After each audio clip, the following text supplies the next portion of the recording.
Okay. Yeah. So actually, I was not thinking of conducting a workshop in inference questions. I was thinking of conducting a workshop on what defines the scope of a CR argument, because I see a lot of people sort of are confused around that. Is this within a scope? Can we think like that? Is this out of scope and all that? That was a starting thought that I wanted to conduct a workshop on that. But then I realized that it's going to be a little difficult uh, to talk about that directly. It's a more step-by-step approach would be to first talk about inference, what we can really understand from a statement and the kinds of jumps people make there, and then to go from there to talking about the scope of an argument. So eventually, the next step or probably the next workshop that I'll conduct is on the scope of the argument. So this is something that came out of that.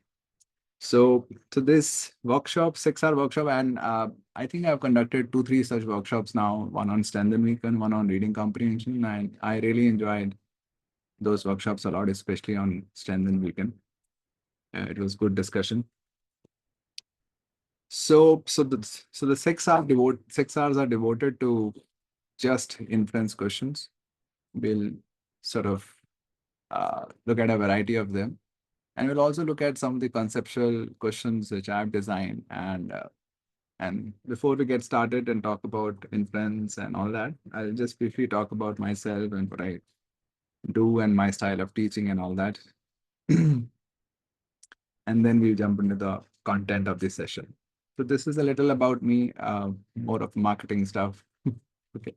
So these are my CAD GMAT scores and all that. So my approach to teaching the GMAT, and you'll see sort of at least a sample of that, this workshop. Essentially, I emphasize a depth of clarity, and the primary way I do that is by persistent questioning, which you might see and you might feel frustrated with, but that's how I go about it. And that's a way essentially to build depth in anything. You ask questions and you pursue those questions. That's the way I've learned, and that's the way I try to teach. The second thing is emphasize on the learning mindset. A lot of people, even when they're preparing, naturally the whole purpose of preparation is to improve, which can only happen if you're learning. But still people feel discouraged, demotivated when they make mistakes. Why? If your objective is to learn, improve, are you feeling discouraged on making mistakes? If you're making mistakes, that's aligned with your objective to learn. The reason people feel discouraged is that they are in an evaluation mindset. So they are not really doing questions to learn. They are doing questions to evaluate themselves. So naturally, every mistake means they have come up short. So it makes sense to evaluate yourself once every week, once every 2 weeks. But if you're evaluating yourself every single day, you're not doing a helpful thing. So to get from an evaluation mindset and a learning mindset where you're spending your time primarily on learning. Essentially, this is one of the focus areas. So this is something I was talking about. I don't talk about that this is what GMAT wants you to think, or this is what works in the GMAT. I talk in terms of what works logically, or what is common sense, or what should ideally work. So there is no GMAT world here. Okay. Actually people believing in a GMAT world is a major impediment to learning. Because when you are solving a question and you get it wrong, and then a lot of times people instinct is, okay, am I not thinking the GMAT wants me to think? So you're asking the wrong question. Instead of asking where have I gone wrong logically, you're asking, what does GMAT want me to think in this? Okay, so naturally you don't know that. So you go to experts and accept whatever they say because they are GMAT experts. You are just normal human beings.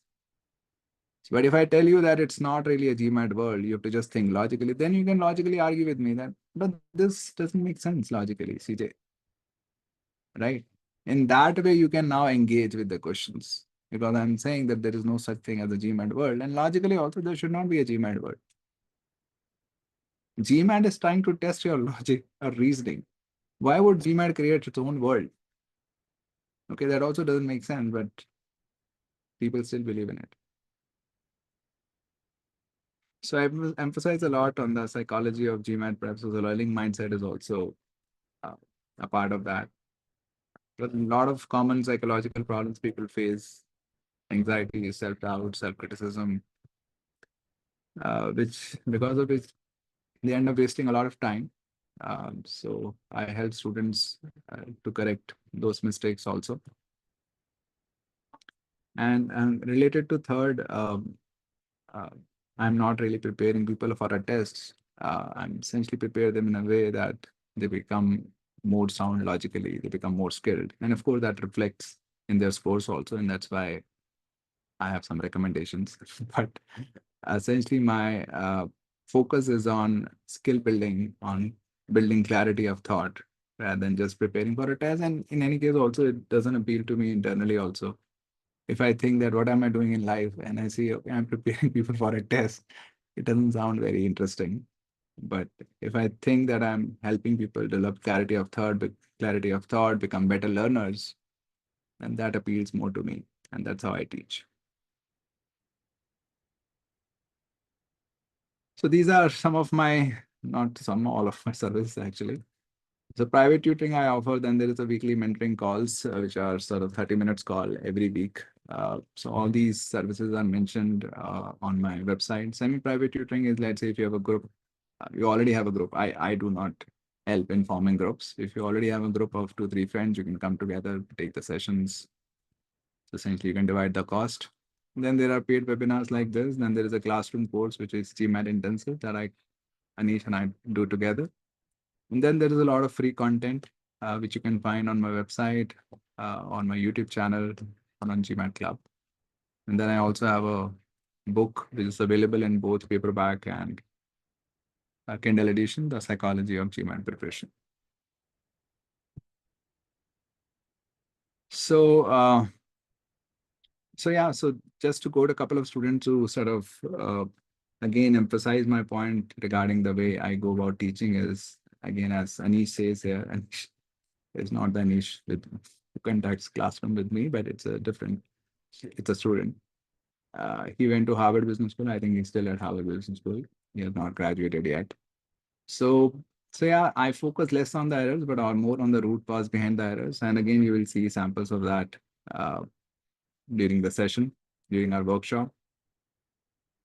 Similarly, Goodshare also talks about it's more of a question-based approach and sort of to give you head start. It could be frustrating, challenging at times. Okay. Because people are sort of eager to get the answers, which I'm not eager to give. So it can be a little frustrating at times. So where does your problem in CR lie? Uh, I have a knowledge, concept, skill framework. Uh, so what you need to ace, let's say, the GMAT or CR is you need some knowledge. Of course, there are definitions, conventions, rules regarding inference, assumptions, and then we can and all that. There is a knowledge piece, then there is a concept piece, uh, sort of related to application of that knowledge. Then there is a skills piece, which naturally is about comprehension and reasoning, which are more fundamental, right? So you may have the requisite knowledge, you may get the concepts also, you know how to apply them. But if you don't have reasoning and comprehension skills, you will still falter. And then you can build those skills, but you need to have uh, more foundational life skills to build those skills. So deeper your problem lies, if your problem is primarily at the level of knowledge, you'll improve very fast. And that's why you hear stories, people improving 150, 200 points within 1 month, 2 months. Again, if your problem is mainly at the level of concepts, it may take you 2, 3 months, 4 months. If your problem is primarily at the level of skills, you may take 6 months, year, 2 years, depending on how severe it is. But then if your problem is also at the level of in terms of life skills, if there are mental health issues, uh, there is a lot of self-doubts, self-criticism, lack of self-belief, uh, then you'll end up wasting a lot of time in dealing with the psychological issues that may arise out of that. And as a result, you'll not be able to devote the time that is required to build the skills which are actually tested on the GMAT. As a result, you'll end up taking much longer to get your target score. So depending upon where the problem lies, you may end up taking a very different amount of time from somebody else who may have the same starting point as you, but the kind of problem that person has could be very different.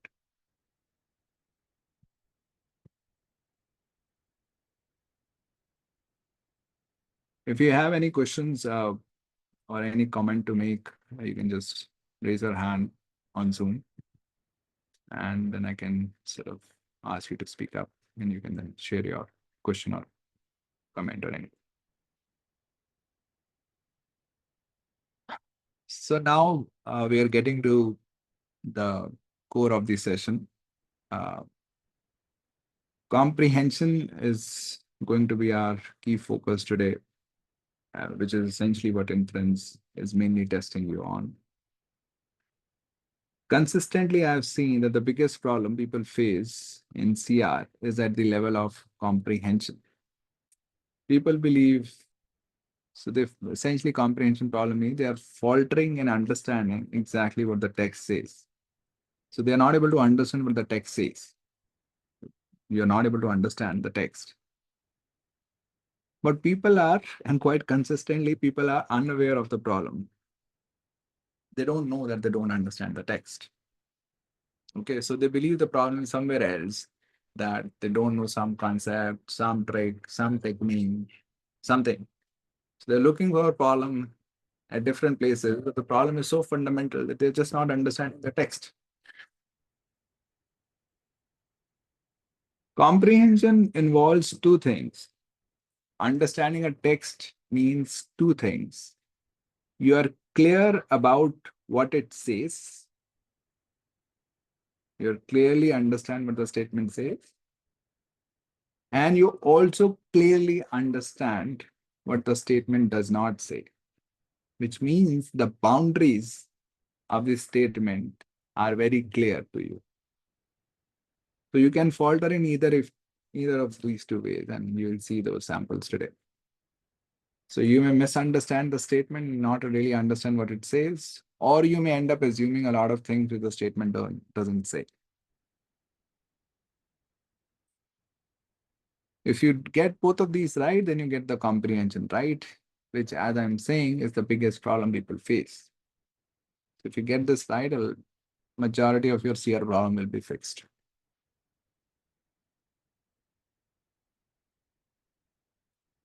So now we'll get into the questions. Before we get there, any questions, comment on what we have covered, what I've talked so far?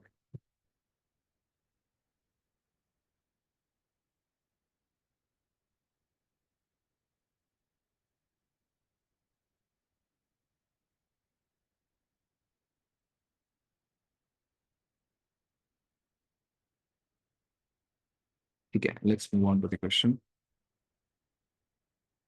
So this is the passage which has just one sentence.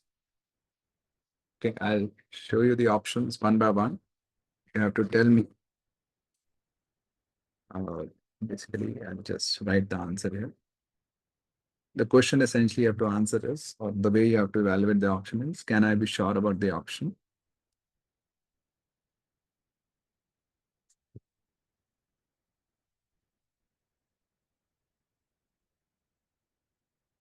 Given the passage.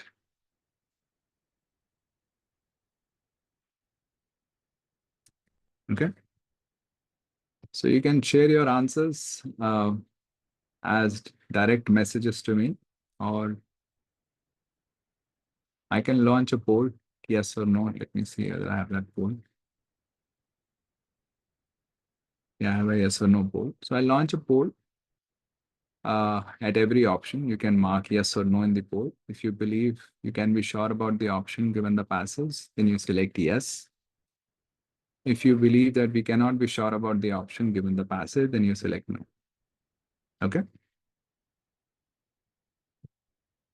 There is the first option. Let me launch the poll.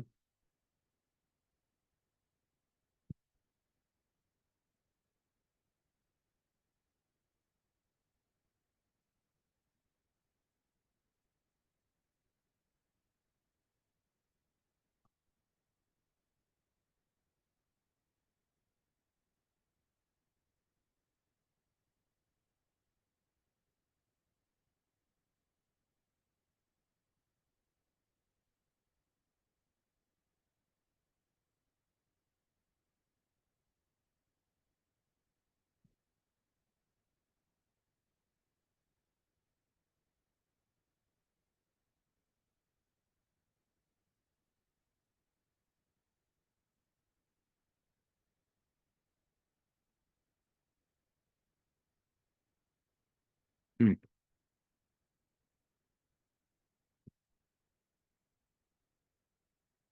Okay, so almost all of you are saying no. So why no? And some of you share why no. Because it says like the maximum number of patents granted by the patent office is 5 lakh 56,000 in any year, which may not be the case. Why? Why that may not be the case? Because in first year it was 56 and then it reduced to 45,000. But they never mention in the passage that the maximum number is like they cannot offer more patents than 56,000. Or there's no hint of it as well from the passage. Okay, so you are saying it could have gone up, let's Yeah. say 60,000 in 1972 and then dropped to 45,000 in 78. Is that what you're saying? Not increased, but like there is a possible, yeah, like you can say it can go up and down. There can be a slight modification, but there's no hint that it is always capped to 56,000. So you're saying it could have been up also. Yeah, it could happen. Yeah. So it could have gone up, then gone down, then eventually came down to Yeah. 45,000 in 1970. Right. Right. Okay. So yeah, so the statement covers only the two endpoints that it was 56 in 71, 45 in 78. We don't know about the intervening years. So you're right. So the answer is no.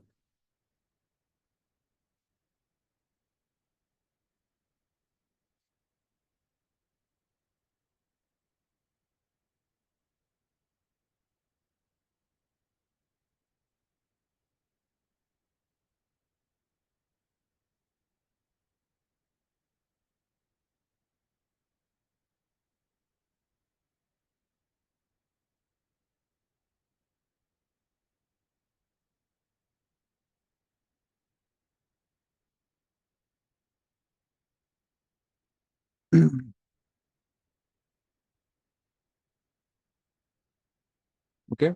So again, almost all of you are saying no. Why no?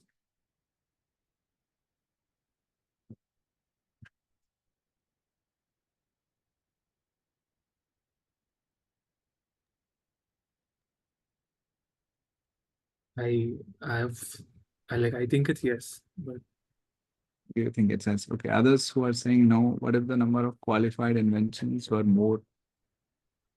Uh, so you're saying, so Naman, are you trying to say that the patents were more in 56,000 because there were more inventions, not that Or the yeah, not that the process was rigorous. Yes.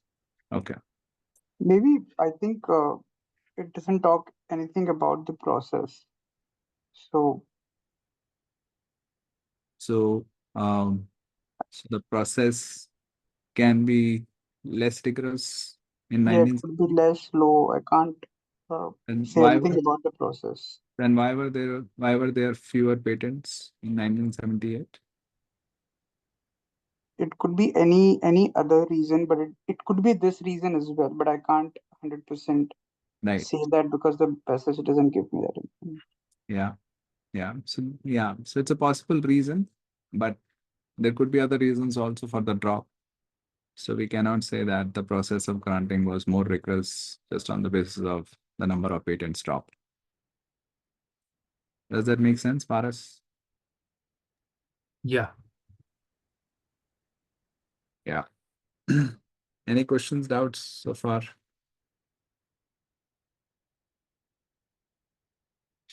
Okay.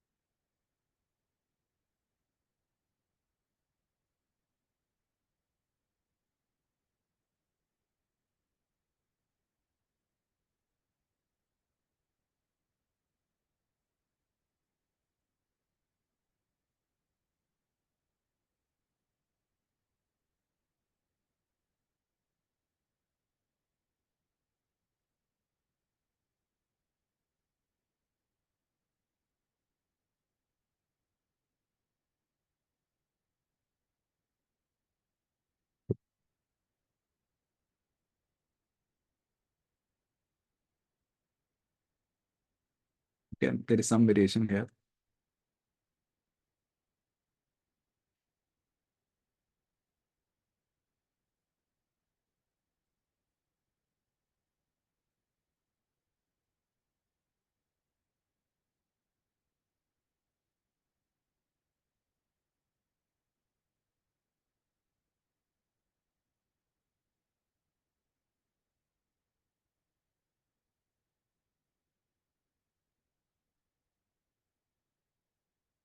Okay. Ending the poll now.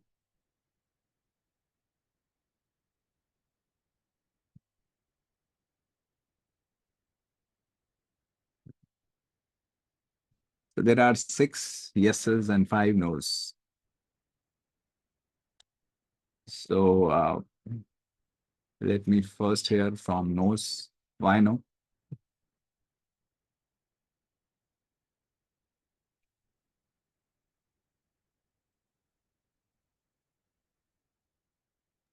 I'm not sure, but how I thought about it is that maybe apart from these two events, some other events happened because of which the rates dropped, right? Maybe the applications were misplaced. I don't know. Like it's something which is not told us here, told to us here.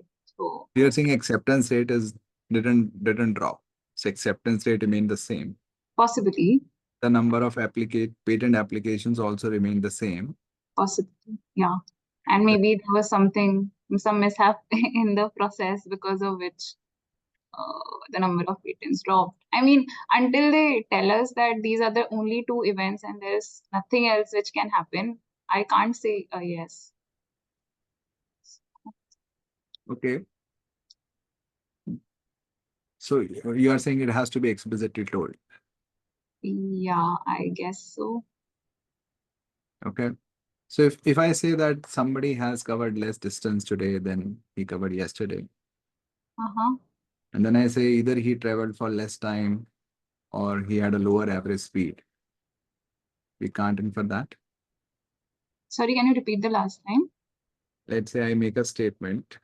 Uh-huh. TJ traveled less distance today Okay. than yesterday. This is a given fact. Can we infer that either PJ traveled for less time today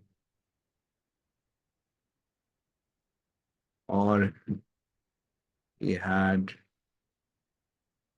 lower average speed?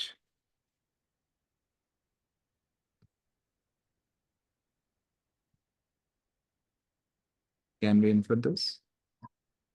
Yeah, we can perhaps because distance is speed into time. So like either of the two variables would have to be affected. Like there might be reasons to for which you would have had lower speed or have taken greater time.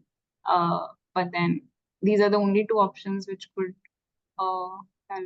which are dependent on your distance, I guess. I think this can be inferred, Yeah. but you are saying this cannot be inferred. Now I understand what you're saying. But, I'm just asking you a question. I may take you anywhere, but I mean, यहाँ पे मुझे पता था ना कि distance सिर्फ speed और time पे डिपेंड करता है, तो मैं इसमें यस बोल पाई. अब इस क्वेश्चन में मुझे नहीं पता था कि मतलब ये जो प्रोसेस है इन एंड आउट वाला process, are these the only two processes or is there something else which could affect the process? Let's say चलो ऐसे कर लेते हैं. मैं बोलता हूँ एक डिपार्टमेंट में नंबर ऑफ एप्लीकेशंस भी सेम है, एक्सेप्टेंस रेट भी सेम है. Can you infer that the number of accepted applications is the same?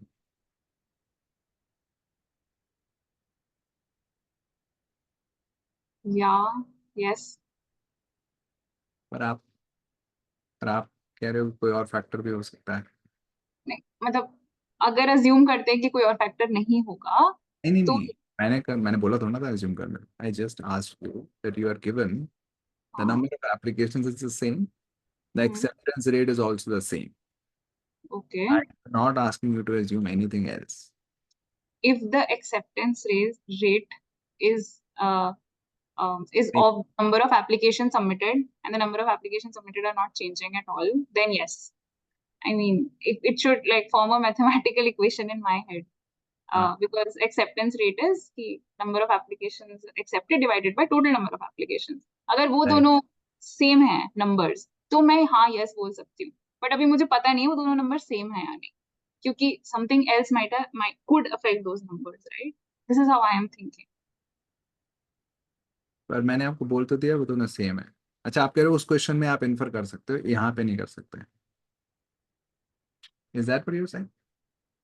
आपने बोला दो प्रोसेसेस हैं और दोनों नहीं, प्रोसेस. मैंने आपको दो चीजें, एक ही प्रोसेस है. उसका लेट्स से यस्टरडे और आज का एक्सेप्ट, एक तो नंबर ऑफ एप्लीकेशन सेम है,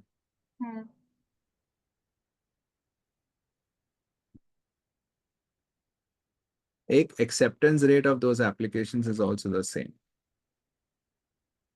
Okay. My question was, can I infer the number of accepted applications is the same?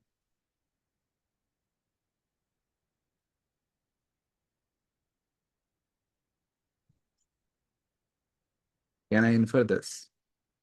Yeah, possibly we can infer this, but I'm still confused about the other things which could affect it. Achha, you're not sure whether we can infer this, right? Yeah, not 100% sure, but logically it does make sense. So essentially you have a doubt on your logic. You're saying logically that this is fine, but I'm not sure about my logic. नहीं, मतलब मैं बोल रही हूँ mathematically हाँ मैं infer कर सकती हूँ, बट उस इक्वेशन को कुछ और डिसरप्ट करने के लिए is there any other factor, I don't know. तो आप कह रहे हो मैथ भी गलत हो सकती है, नहीं, मैं ऐसा नहीं बोल रही. बट आप कह रहे हो मैथमेटिकली बोल सकते हैं पर फिर भी गलत हो सकता है. What does that mean?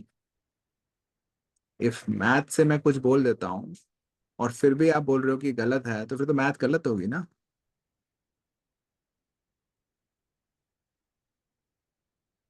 नहीं?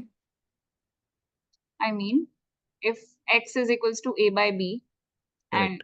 my a and b are a and b, you know, like they're not changing at all in any situation, then I can say that yes, x is equals to a and b. I'm just worried about what if a and b change in any situation, which I don't know if they can change. पर वो तो दिया हुआ है ना, वो same है. ठीक है, फिर मैं इन्फर कर सकती हूँ. ठीक है, तो उस केस में आर यू श्योर? मतलब आप उसी को चेंज क्यों कर रहे हो? तो मैंने आपको एज अ फैक्ट दे दिया. That's true. तो ये दोनों फैक्ट्स हैं, तो उसके बेसिस पे I was asking whether we can infer that the number of accepted applications is the same or not. Yeah, Right? if they are facts, then yes, I can say a yes. कि हाँ, they are same. Yes. Right. Now the given fact is the number of patents granted has gone down. The option is asking that one of the things must have gone down. Right. either the acceptance rate or the number of painted applications. Right. So you're saying it cannot be inferred. I mean, if you're saying that this is given and That like is if given. mathematically look at it, then yes, it can. So from a mathematical perspective, you're saying it's yes. Yes. And मतलब from I still have my doubts कि यार मतलब दिमाग में ऐसा चलता है ना कि कुछ और नहीं हो सकता है क्या जिसकी वजह से इक्वेशन डिस्टर्ब हो जाए, you know, something. देखो वो तो है ही है। देखो एक तो होता है कि मेरी सेंस के हिसाब से, मेरे लॉजिक के हिसाब से ये सही है। हाँ. Now I also have a doubt कि यार मैं तो मेरा लॉजिक ही गलत होता है कई बारी, Right. नहीं पा रहा हूँ, तो फिर Right. मैं इसको रिजेक्ट कर देता हूँ कि नहीं मेरा लॉजिक गलत ही होगा फिर आज भी। ऐसे तो we don't take calls like that, right? Of course ये बात है कि you go by your logic and then it turns out it was wrong, then you learn from that and then you improve. Yeah. But right now the stance that you're taking is ki my logic says this, but I know my logic can be wrong, so I'll reject it. Yeah. Which is a very weird kind of scenario ki my logic says X, but my logic can be wrong, so I'll not go with X. Yeah. So you can be say that I'll go with X, but I know it can be wrong. वो तो ठीक है. We are all learning, so naturally we can be wrong. Mhm. That cannot be a reason to reject an option कि नहीं मेरा logic option को सही बोल रहा है, फिर तो मैं option को reject करूँ, Makes. right? Yeah. So just forming the equation in my head that okay, the acceptance rate is equal to the it's dependent on the number of patent applications as well as the other option, right? And there are no other things on by which it can get affected was a little difficult for me. There are no other things का क्या मतलब है? We are not, देखो, we are not assuming anything. So if you think that to get to this we need to assume something, Yeah. then we have not really understood this. यहाँ पे कुछ assume करना पड़ रहा है आपको, नहीं. तो फिर यहाँ पे क्यों करना पड़ रहा है आपको? Maybe because the topic was a little new for me, or I don't know. वहाँ पे भी accept applications और acceptance rate ही है. यहाँ पे भी we are talking about the number of patent applications and the acceptance rate of those patent applications. Yeah. Makes sense. It's CJ, I had one check. Yeah. So, I mean, this might be look little kiddish, but we are talking, the option is talking that either the number of patent applications dropped or the acceptance of those applications dropped, right? There could be a case that both of these also dropped at the same time. Okay. That case is covered in this option. Yeah, both can also drop. So I think you're right. So logically it should be either को remove कर देना चाहिए. Mhm. Then both are covered.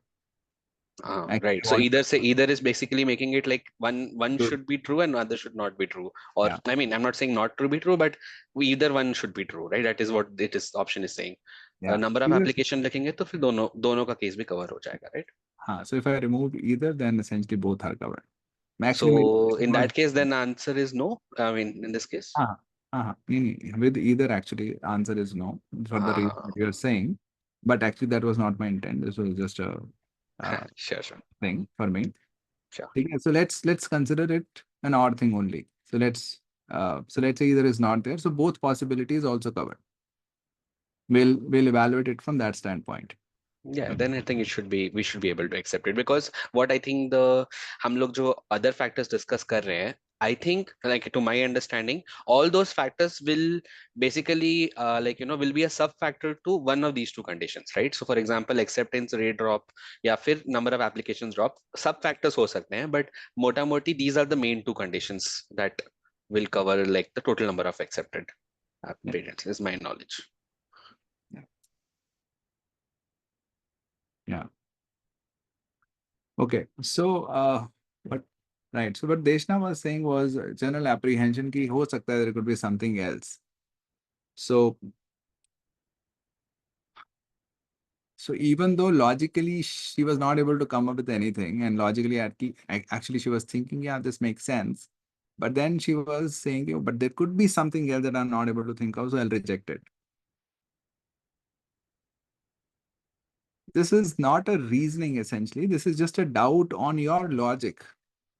So you're saying my logic can be wrong, so I'll not go with my logic. This is another logical problem, right? Logic can be wrong does not mean it's wrong in this context. Okay. So I was trying to counter this way of reasoning, that you should not be just rejecting an option thinking, yeah, there could be some possibility I'm not able to think of. No. Think of at least one possibility that makes this option wrong, then you can confidently reject it. Just saying कि कुछ ना कुछ तो होगा, it's just relying on hope. Okay? So, and why are you thinking like that? Because आपको gut level पे कहीं ना कहीं you're thinking at gut level, this doesn't seem right.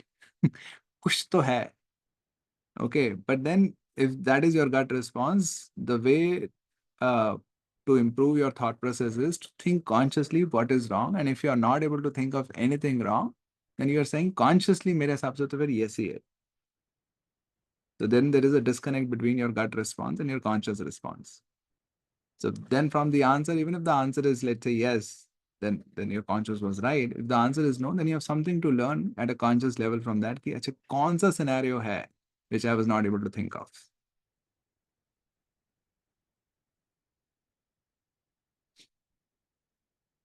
Okay. Anybody else who marked no want to share some reason that is different why this cannot be inferred? And I'm not talking about either, so I've removed either from the picture, so both can also go down.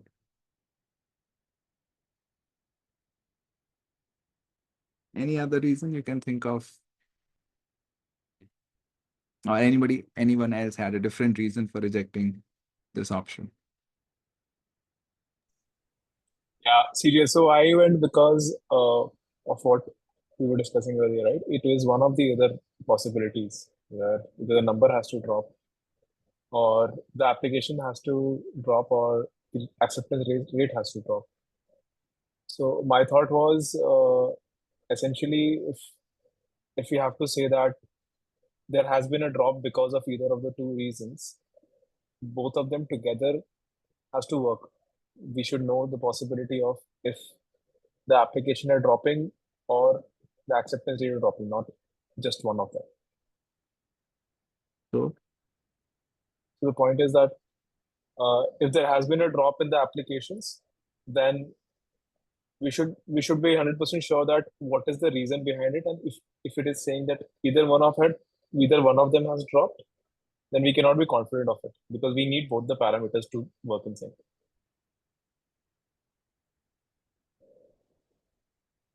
So मतलब okay, let's talk about this one. Actually यहाँ पे मैंने इधर use कर लिया था. Let's eliminate this. So this is the given fact. Are you saying this cannot be inferred? This can be inferred. Then how do you explain the difference?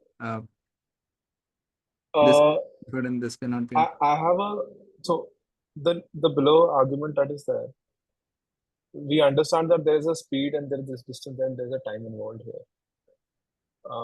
And similar to what Deshna was also mentioning, in the above application, logically, if you think about it, for an application to drop, either the number has to go down or the acceptance rate has to go down.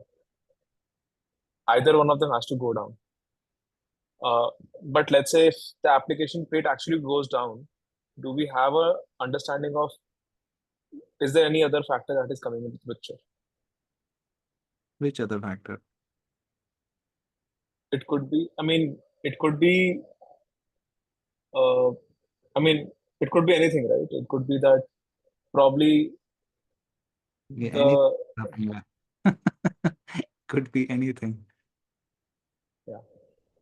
Yeah, मतलब think of something. So essentially, you can think of multiple factors that can impact the acceptance rate or the number of applications, but that is irrelevant for us. क्योंकि हम उन factors के बारे में बात कर रहे हैं, they have dropped. They could have dropped for several reasons. That's a different thing. But now you have to think of a case. If you say you are rejecting it, then you are essentially saying it could be a possibility that neither of these have dropped. Then how do you justify the drop in the number of patents?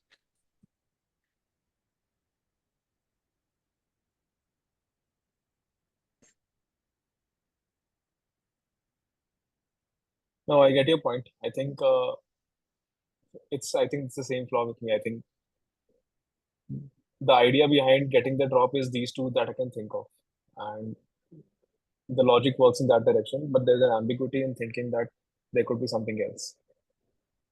You're just saying, okay, your mind is just saying there could be something else. I'm not sure, but you don't have Yeah, specifics. yeah.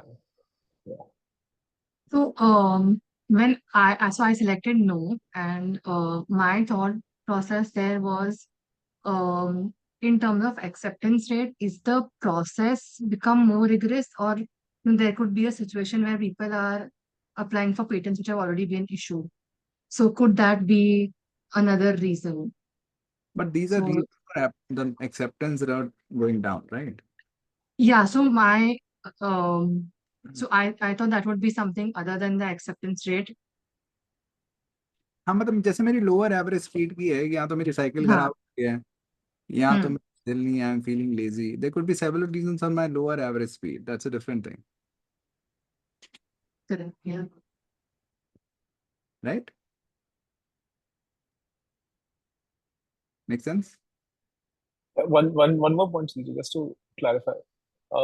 The another thought that was there was we really don't know whether patent granted is equal to number of application times number of acceptance rate times nothing else.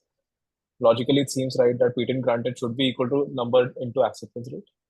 ठीक है, तो What is again this? आपकी reasoning same है कि I am not sure of my reasoning, so I will go against my reasoning, which is a very weird kind of flaw in the reasoning, right? Essentially, what you are saying is, I can't think of anything else. This seems right, but my thinking could be limited. Since my thinking could be limited and wrong, so I'll assume that it is wrong and reject this option. Which is a weird kind of logic. मतलब you can say I'm not sure about my reasoning, which of course is sensible. कि हाँ आप कह रहे हो कि हाँ बहुत बारी होता है, I think these are the only two factors, but then I come up with something that I see कि अच्छा ये भी था, मैंने consider नहीं करा, so I'm always doubtful. That's fine. But choosing an option which goes against your reasoning just because you believe your reasoning can be wrong at times, that's a very unique kind of scenario. Yeah, so you come at a stage कि you have understood that my reasoning is mostly wrong, which is more than 50% is wrong. Then it becomes a logical thing कि जब भी reasoning से कुछ answer निकले D, अच्छा D तो नहीं है. And then you go to that way, which is a kind of a interesting thing. Got it. ठीक है. So let me actually go to the Miro board.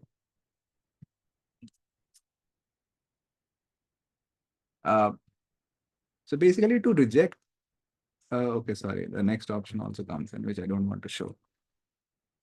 So let me first eliminate that option.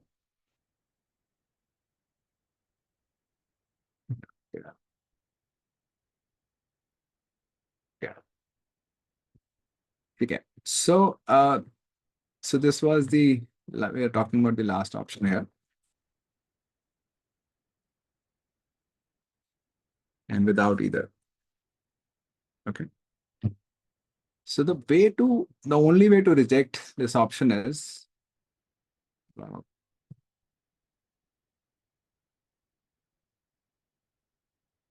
to think of a scenario.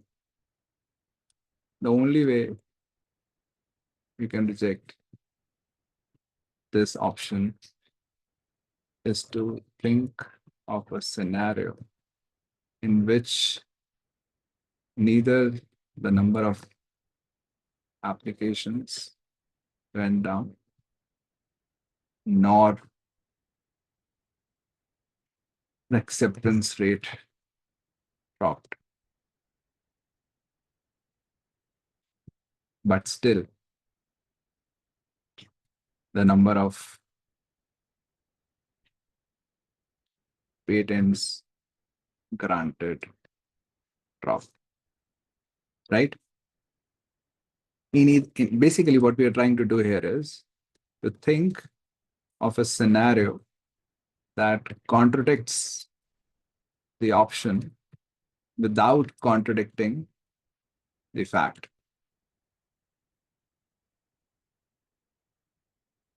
Right?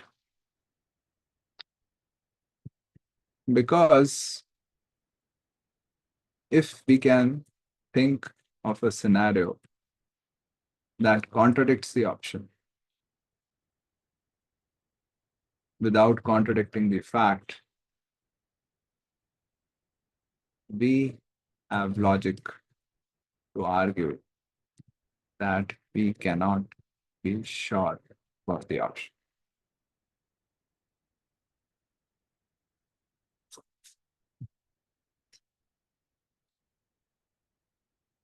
Right?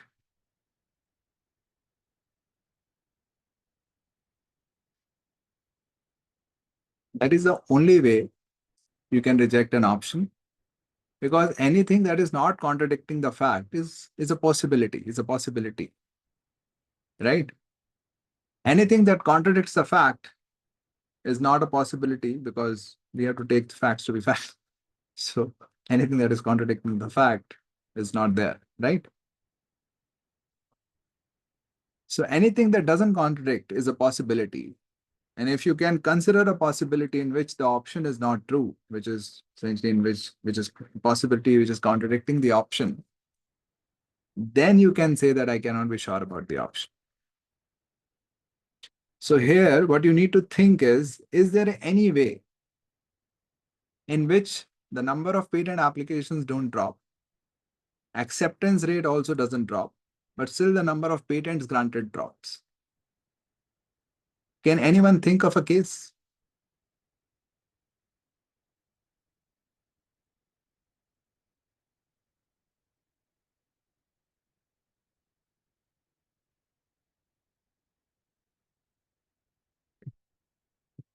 Five-star मिलेगी? I guess everything which we kind of think to, apart from these two reasons, are like a reason for dropping down of the acceptance rate. You can call it about the process. You can call Well, it. I can think of a reason. So that's a hint. So there is a possibility in which the application number of applications don't go down, acceptance rate also doesn't go down. Still the number of not parents granted, yeah, patents granted. Patent grants goes down. Now, can you think?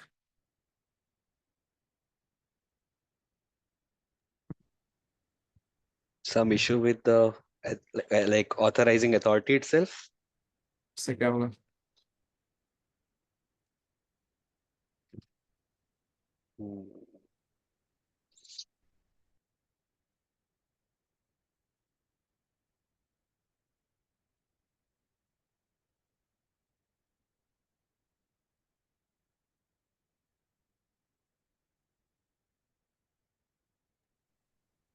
They were redundant.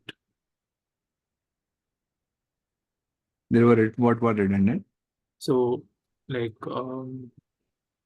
the number of applications, let's say if it is 60,000, there could be, out of the 60,000, there could be redundant applications which, तो फिर acceptance rate कम हो जाएगी ना अगर उनको reject करते रहेंगे बाकियों को तो.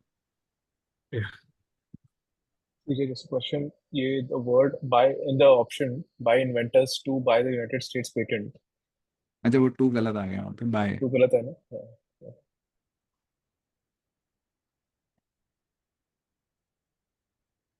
हाँ उस पर क्लियर नहीं कर रहा हूँ.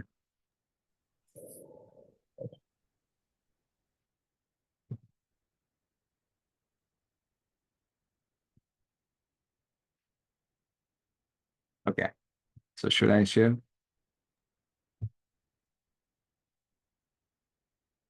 Okay.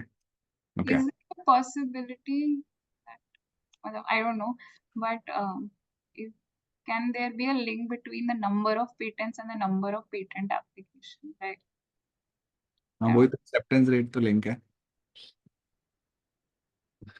No, और I mean, like, like एक पेटेंट एप्लीकेशन में एक ही पेटेंट मिलता है, हो सकता है। ये तो मैंने भी नहीं सोचा। मतलब I thought patent application is an application for a patent, Yeah, not for patents. I mean you're asking us to think, so I'm like, नहीं हाँ वो हो सकता है, मैंने ये नहीं कहा, again I did not say it's illogical, I just said I did not think of it. yeah. uh, So maybe initially applications में एक application में 2 patents आ रहे हैं, अब एक ही patent का एक application में एक ही patents आ रहे हैं, हो सकता है इसलिए हो गया, I don't know. हो So सकता है maybe हाँ, the but number of applications is not like directly proportional to number of pages, like not equal to the number of patents. हाँ हो तो सकता है, but मैंने वो नहीं सोचा हुआ, I thought of something more Okay. little less weird that may sound to others. So जैसे let's say कि 1971 है और 19 पेन डार्क कर लूँ मैं,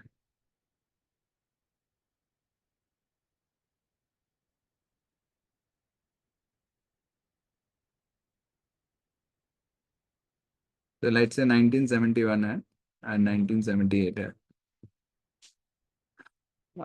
So instead of thousands, I'll just take numbers 56 and 45. So let's say यहाँ पे 100 applications I.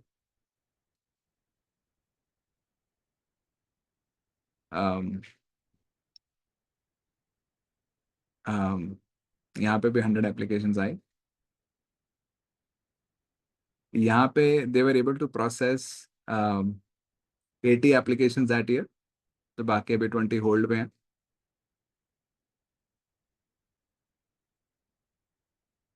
And they ended up granting patents of 56.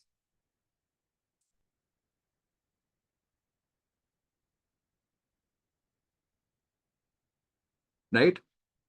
So out of these hundreds, let's say 70 or 65, whatever you can take, were processed. Out of those, 45 were accepted.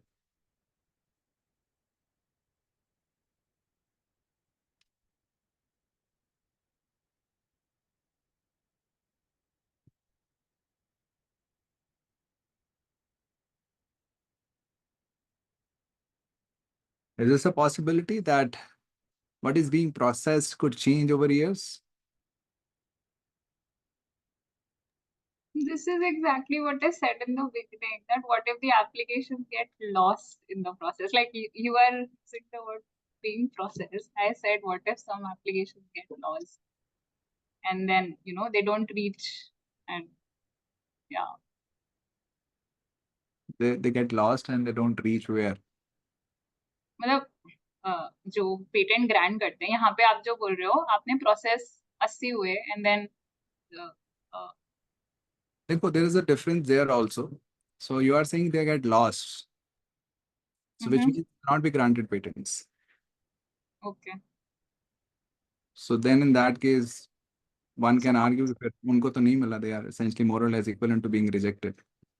Okay, so what is the meaning of being processed here? Process मतलब है कि एक साल की जितनी capacity है, right? मतलब for example, if 100 applications come, will I be able to process all 100 applications that year?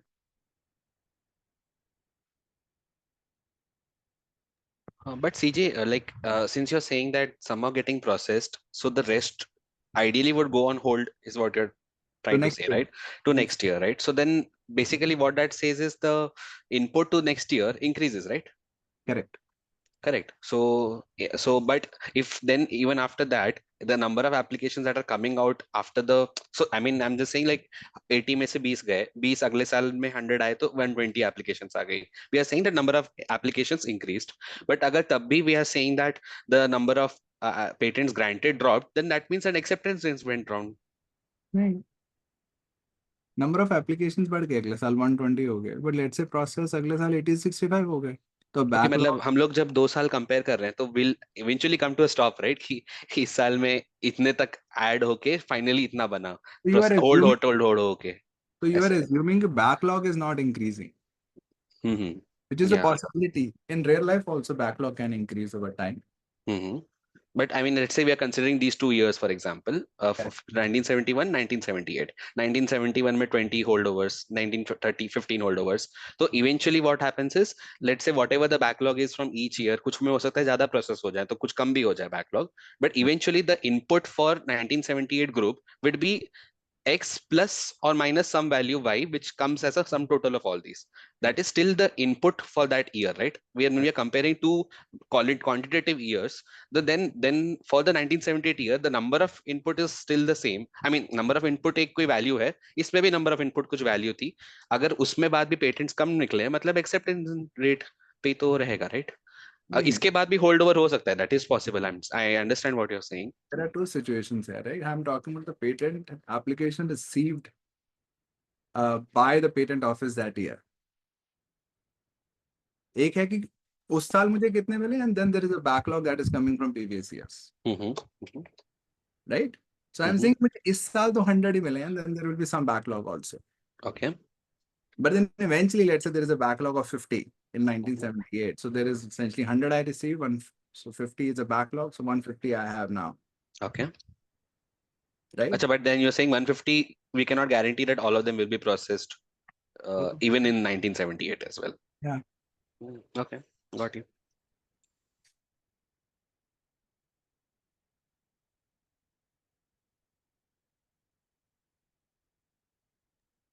Okay, CJ, just to confirm, I had a similar doubt as Naman. अगर ये basically एक administrative block है, like एक administrative issue है कि processing में time लग रहा है, whatever, तो किसी भी department का या किसी भी organization का administrative block ऐसा ही रहेगा, मतलब that is how that organization works or functions, वो constant ही रहेगा. Is it? तो Is it?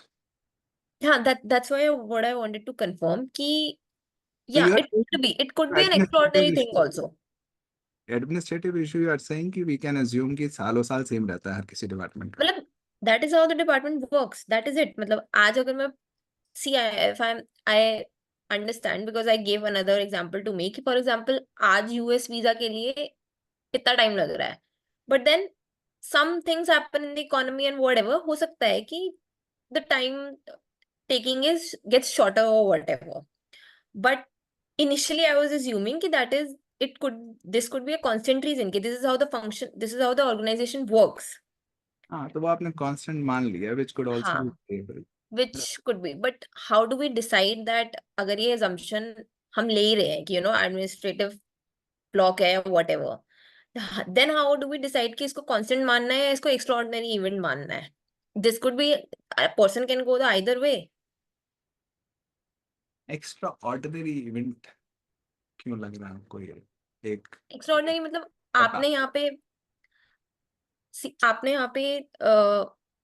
बोला कि like for example साल year on year backlog नहीं हो रहा और सिर्फ इन 2 केसेस में हो सकता है कि बाकी साल भी हो रहा है, मैंने मना तो नहीं किया था. I just said कि let's say इस साल ये हो रहा है.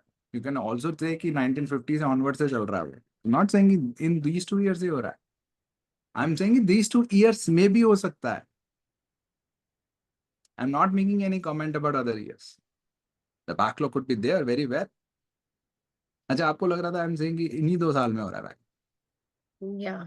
नहीं, ऐसा बिल्कुल नहीं. It could be a very usual thing.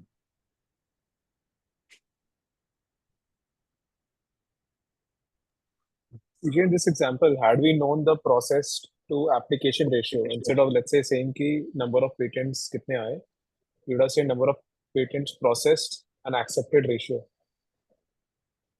Would that suffice? I can't think of any other case. यहाँ पे तो वही वो I think I'm not sure was I think number of yeah. patent applications into number of patent का जो theme था कि एक patent application does correspond to one patent, which I assume, I'm not sure whether in reality that's possible that for a single patent application you get 2 patents. Or No. I'm asking something else. I'm asking कि processed application. Let's say instead of this verbose, which is saying number of patent applications, अगर ये लिखा होता processed application did not drop, neither did the acceptance ratio, then it would have been a yes. तो उस case में yes तब हो सकता है when you make that assumption, which I believe is also the reality कि for every patent application there is one patent. Yeah. If you also can play on that, then naturally even that cannot be inferred. But again, that didn't come to my mind, and I think शायद एक parent application के लिए एक ही होता है. But if that's also an open possibility, which I'm not sure of, then naturally that can also be played upon.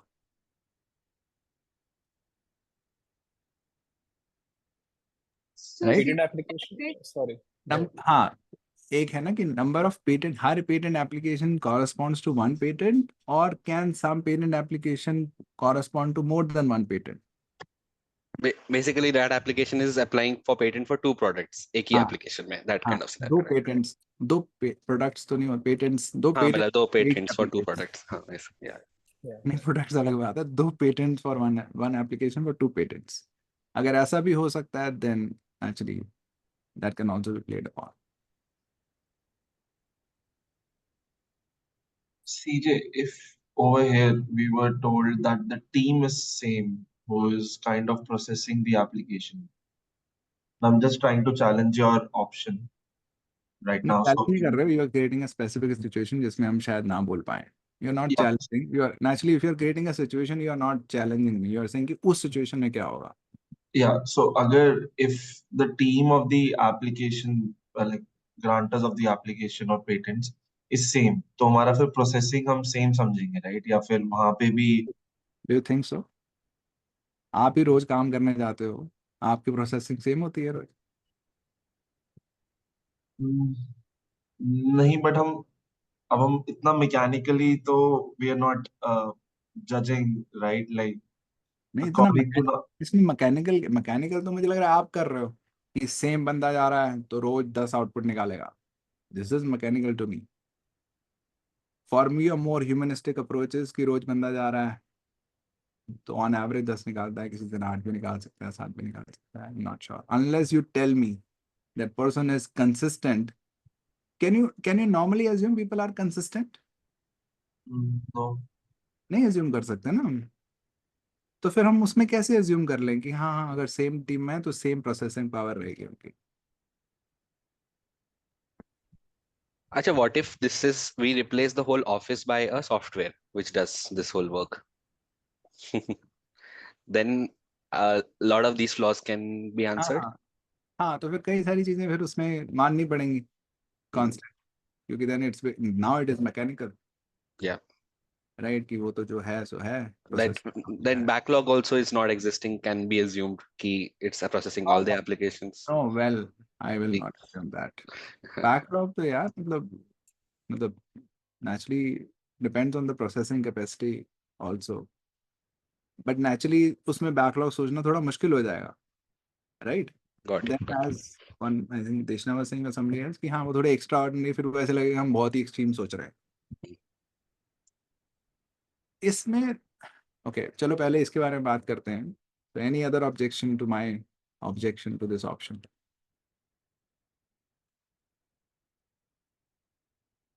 So basically, CJ, like just to clarify, जो either or वाला option था उसमें हमने एक assumption ले रखी थी कि प्रोसेसिंग सेम हो रही है, and you kind of went ahead and challenged that assumption. That's contradiction. इधर और को छोड़ देते हैं. जो करंट ऑप्शन है विदाउट इधर इधर, सो बेसिकली और वाला ऑप्शन जो है उसमें processing was assumed to be constant. Is what you challenged, and that's how we arrived at this option. Correct correct. हाँ, तो जो लोग कह रहे थे हम सोच नहीं पा रहे हैं, तो वो नहीं सोच पा रहे. So they were right there. But I was arguing कि this can not be a logic to reject an option. कि I can go wrong, so I'll assume that I've gone wrong, so I'll reject the option. I was countering that logic.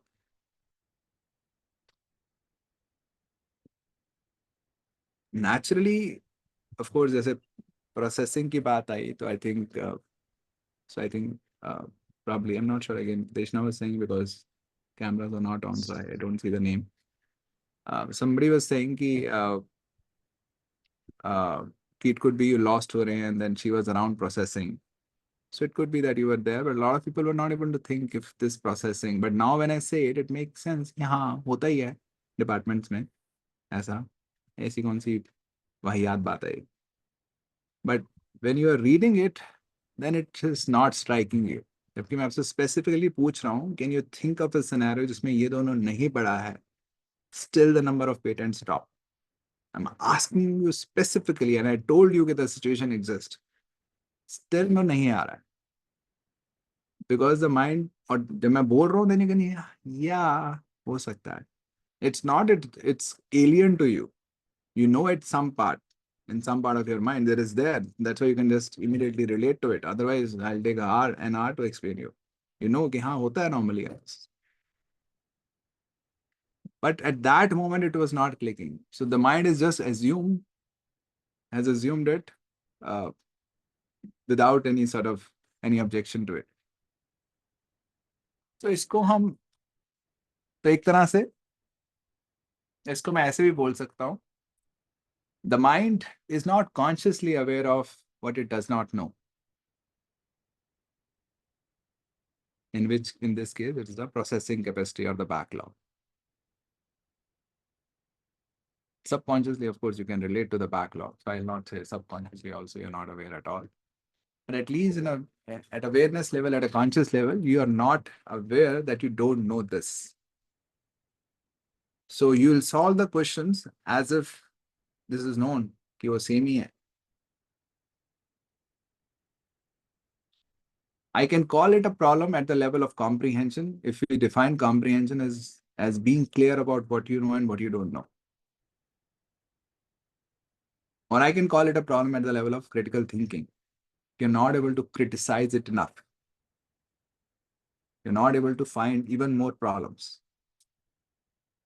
And I'm actually confused between where comprehension ends and where critical thinking starts. That's a confusion in my life. But so essentially, this is the thing. Jitna you can think of this, the more clear you will be regarding what you know and what you don't know. ये पता है, ये नहीं पता है. Or you can say you'll be, again, that the boundaries are blurred between where comprehension ends and critical thinking starts. So you will also say that you're very sharp in terms of that there is still a problem.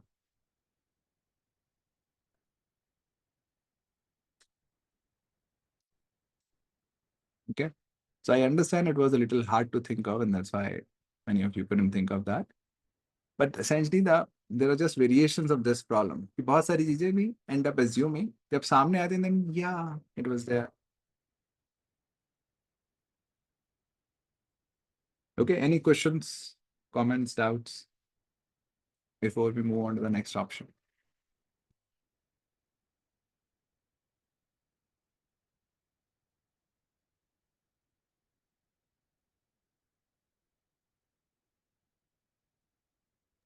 Maybe I'm going a little too far, CJ, but talking about the scope of the argument. So in this scope, because and again it's an inference base, so हमने ये भी नहीं assume करना कि processing कैसी है और हमें ऑप्शन को जो select कर रहे हैं हमारी वो boundaries किस तरीके से form होंगी. If you can explain again about this particular thing. देखो, inference question मतलब क्या है कि आपको दिया हुआ है some fact and then you are asked, can you be sure about an option? Is that the question you are asked? Yeah. Right? तो उस fact के अलावा तो सब कुछ possible ही है ना? Unless it is ruled out. How can we say something is not possible? Can we just assume things that are not possible? No. क्योंकि उस केस में तो फिर somebody can argue कि यार वो rigorous हुआ ही होगा, कम हो गए और 56,000 से 45,000 हो गए, तो definitely it has become more rigorous. But you will argue नहीं, कि आपका number of patent applications बढ़ गए हो, कम हो गए हो, sorry, right? नहीं, And but then हमने प्रोसेस की बात इस वजह से नहीं करी क्योंकि we were just talking about the number of the grants. So in the number of grants, we cannot literally talk about the process. We can obviously talk about the applications or whatever is leading to that number. But acceptance rate तो आपको पता ही है ना, acceptance rate उसी पे होता है जो प्रोसेस होके एक्सेप्ट हुई है. जो अभी होल्ड पे है उसको एक्सेप्टेंस रेट में तो काउंट नहीं करते ना, और करते हो आप? नहीं करते again. I could not think of that processing thing again. वो शायद मैंने assume कर लिया वापस कि हाँ, ये उसकी बात कर रहा हूँ मैं। तो आप खुद ही कह रहे हो कि नहीं मैं करता हूँ काउंट, मतलब मैं प्रोसेस को ही काउंट करूँ, तो ऐसा नहीं है कि you have a disagreement with that also. no, yeah, true. But आप कह रहे हो उस टाइम नहीं सोच पाया, तो उस टाइम वो दूसरा नहीं सोच पाया कि नंबर ऑफ पेटेंट एप्लीकेशंस भी तो ड्रॉप हो सकते थे, पर आपके लिए वो बड़ा इंट्यूटिव है कि हाँ ड्रॉप हो सकते थे, यार तो कैसी बच्चों वाली बातें कर रहा है, राइट? तो कुछ चीजें इंट्यूटिव हैं, कुछ चीजें नहीं है, राइट? That's correct, but मैंने जो second जिसमें ऑप्शन था वो मैंने अगर मैं आपको सिंपली बताऊं, I negated it just because of the fact it was talking about the process. So is my line of thinking correct over there? Because it's talking about the process, which I don't think so is a question over here or like to be questioned हाँ, about. नहीं, हाँ, तो मैं उस reason से कभी भी reject नहीं करूंगा, वही मैं आपको बता Okay. रहा था। I always have a specific counter before I reject. I not just say कि नहीं इसके बारे में बात नहीं हो रही तो आई रिजेक्ट इट। तो वो तभी मैंने डिस्टेंस वाला एग्जांपल लिया था। If CJ travel less distance, can I be infer that the average speed is lower or the time spent lower? नहीं, यू कैन से यार टाइम स्पेंट और स्पीड के बारे में कहीं बात नहीं है, सिर्फ डिस्टेंस की बात हो रही है, राइट? हाँ हाँ, नहीं राइट, वो two variables में है, again process हाँ, is not in the but variable. नहीं, process is one of the variable, you can not say it's not a variable. Process is a variable, but there are other variables. So the way of rejection for me will be, I'll think, the process may be still as rigorous, it's just the number of patent applications have dropped. So I'll think of at least one other variable which can counter this, and then I'll reject it. One other variable along with this process which नहीं, is reject. हाँ, process तो बोल ही दिया ना उसने। I'll hmm think of one variable, क्योंकि जैसी more rigorous क्यों बोल रहा है, क्योंकि साफ वहां से लग रहा है कि 56 से 45 हो रहे हैं, राइट? हम्म तो अब मुझे सोचना कि अगर ये रिग्रेस नहीं होती तब भी हो सकते हैं क्या drop, right? Hmm so I think of that and then I reject it.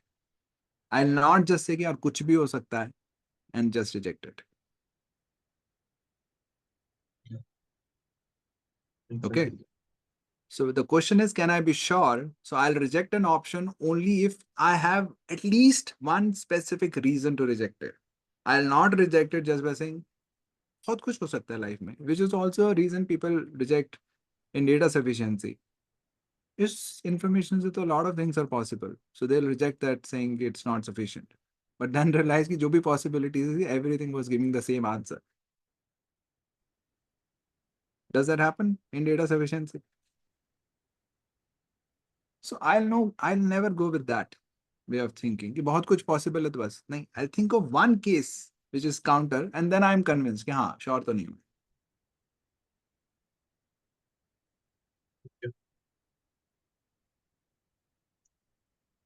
Make sense?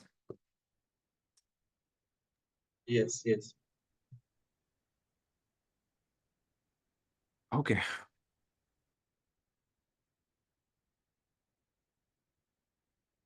यहाँ पे इधर नहीं है। Fourth one.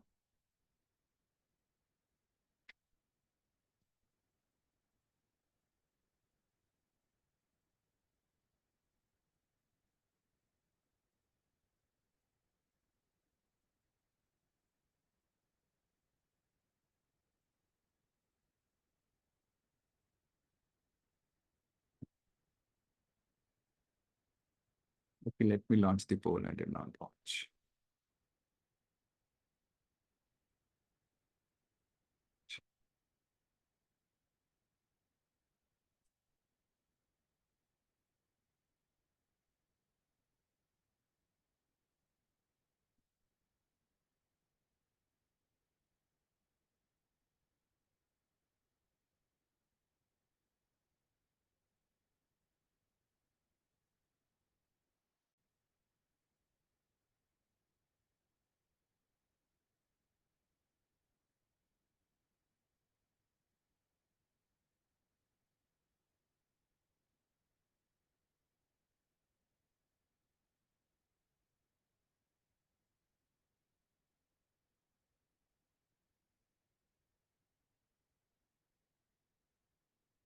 फूक फूक के कदम रख रहे हो।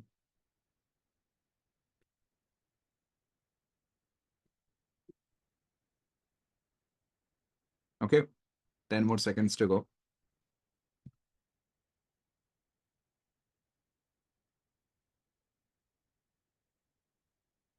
Okay, ending the poll.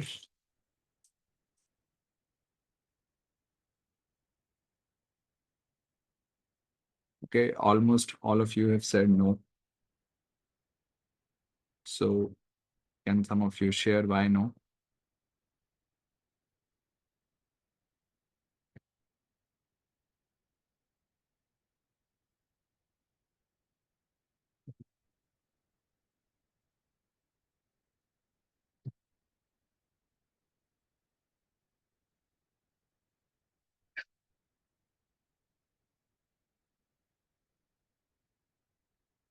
Why no?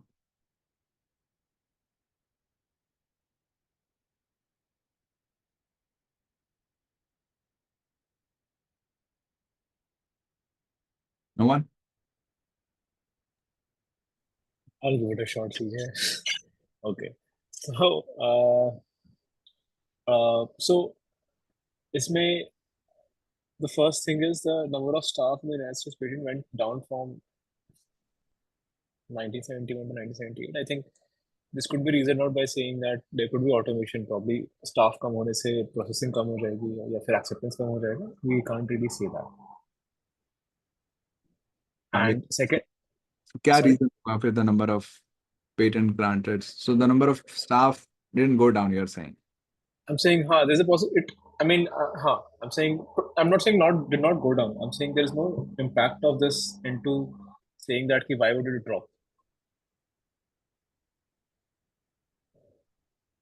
No impact, मतलब? I didn't get it. Meaning, staff के कम होने से number of patent drop हो जाएगा. We cannot be. Patents drop हो गए, आपको ऊपर से नीचे आना है. It's right. Given that the number of patents have dropped, now can I be sure that either the number of staff went down or they were less busy? No. So they were. The reason behind that is that कि हो सकता है staff कम नहीं हुए हो because there could be number of staff went down. So I'm saying that there's a possibility that staff actually went down, but the processing might actually be still the same. There's no necessity that the staff is actually going down, and hence the processing also going down. So okay, hold on. So what you are saying is come again?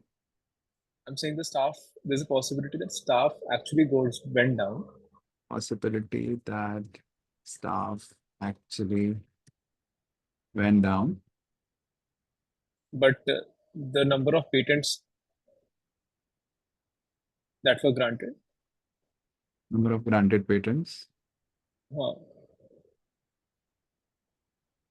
Yeah. May actually not go down simultaneously. May actually not go down. So you are saying, so this option does not necessarily lead to the fact. Yeah. Right? Yeah. Okay. So that's why this option is wrong. And the second option that it says word less busy on average. The word average throws me off. There's a possibility that ऐसा भी हो सकता है कि the schedule of processing might have changed.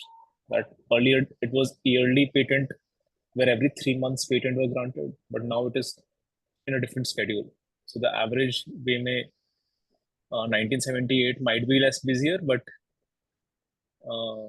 71 में they were actually continuous patent. We'll talk about that. We'll talk about that. But at least one reason you are saying this is wrong is because of this, right? Yeah.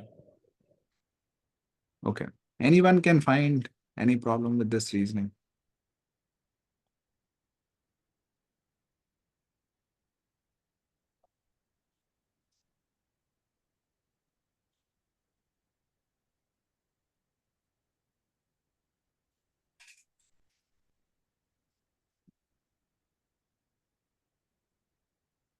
I have, apart from what Rahul said, one. No, don't do that. So let's first, my question right now is can you spot any problem with this reasoning? We'll come to other reasons for if you have for rejecting the last option here. Question was कि infer क्या कर सकते हैं, right, passage से इन options को. ये Right. तो उल्टा हो गया, मतलब Yeah. मुझे समझ नहीं आ रहा है क्या हो रहा है. मतलब आपने शायद क्वेश्चन हटा दिया जो ऊपर. नहीं, you are right. तो ये उल्टा हो रहा है. So he is हाँ. going from the option to the fact and saying the option does not ensure the fact. So we cannot infer the fact from the option. That's why this option is wrong. हाँ वही, हाँ ये उल्टा हो गया. Yeah. Which is again a common mistake. Okay, so of course people make it inconsistently. So don't think यार मैं तो ये गलती नहीं करता. So nobody does it consistently.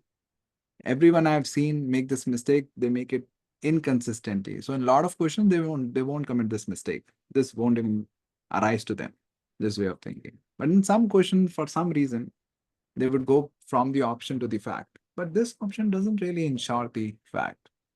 So yeah, this option is not correct. Do you understand the problem, Rahul? Yeah, I mean, I'm not still very sure. Acha.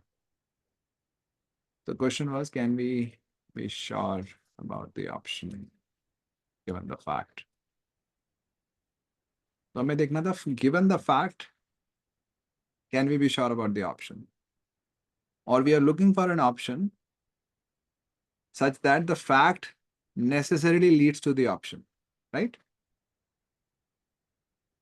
Fact should necessarily lead to the option, then the option is an inference. Yeah, Saying the yeah. option doesn't necessarily lead to the fact.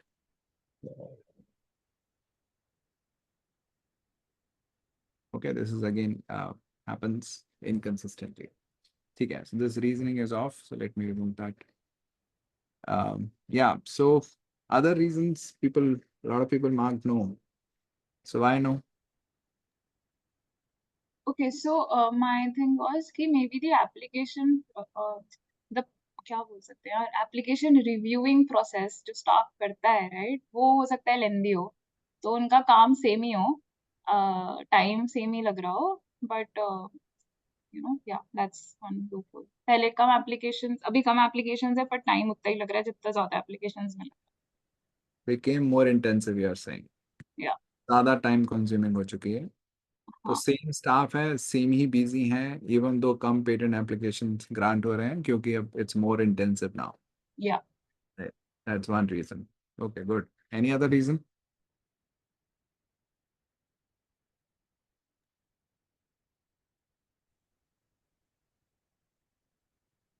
So, where it says that they were less busy on average in 1978 to 1971. तो may be parameters ही बना दिए थे तो कि पहले ही reject हो जाए, तो they got only few applications to process, and that's why they were less busy. So you're saying this option is an inference? So I'm saying that they were less busy because, so I mean, now I'm contradicting to what I said no, but yeah. So you're saying this is an inference. Yeah. So okay. And why are you saying it's in? Because you can think of a situation and Yeah. the option could be correct. Yeah.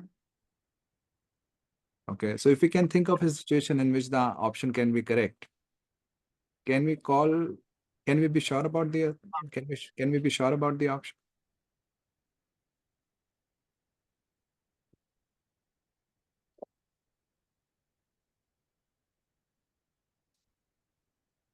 Hmm? So what's happening here is you're saying I can come up with a situation in which this option is correct, right? Tanushree? Yeah. Just a second. Yeah, sure. Take your time.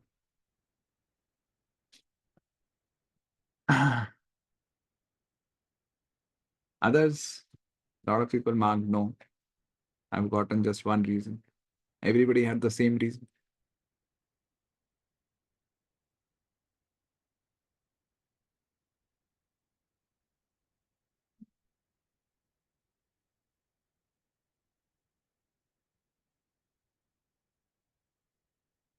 maybe they took up some other work apart from looking at patent application.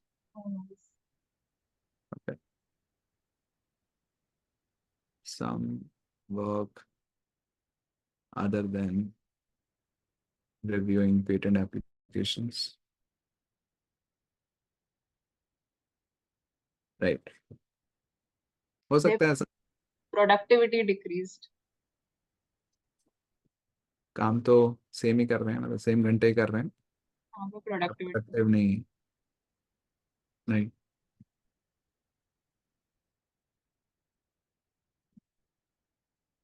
Actually, there can be n number of reasons here. I can come up with more also.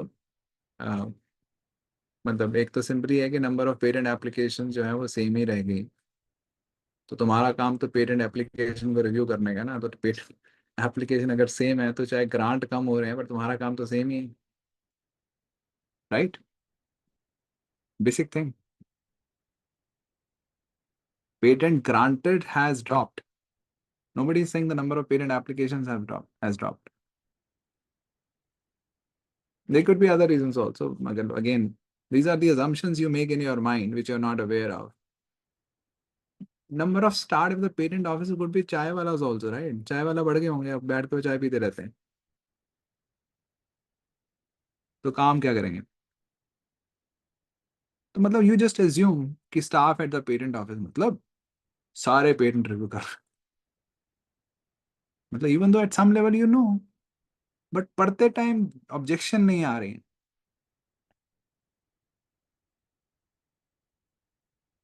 When I mention चाय वाला ये कि हाँ वो भी तो staff ही होता है, बट अपने आप नहीं आ रहा. So the scope of what you don't know is not visible.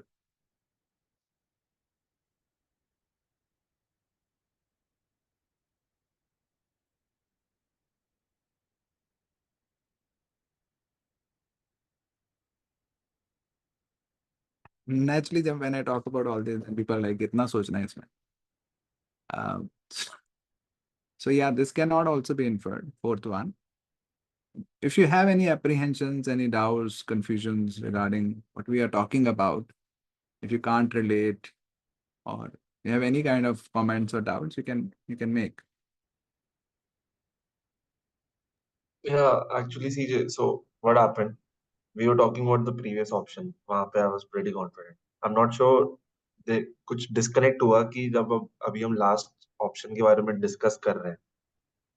I can't proactively think to reject this one. Like मेरे को we know the passage is talking about number of granted, but then we have started to now talk about the staff. So similar to what I mentioned about the fact कि process की बात नहीं हुई, तो यहाँ पे staff का relation with the patents granted, I can't make a link or a connection. So I'm not very sure about the option. Maybe I've just like lost the momentum in अच्छा, तो आप कह रहे हो आप तो वहीं पे जो नंबर ऑफ स्टाफ बोल रहा है तो वहीं पे आपको लगा this option is so off. How can we comment on the number of staff by just looking at the number of patents granted? yeah.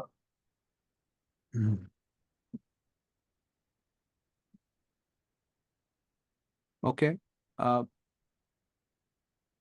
hmm.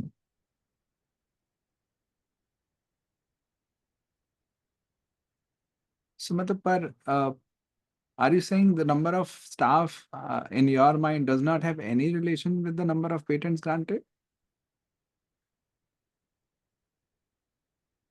Yes, because again, it depends on the efficiency of the staff.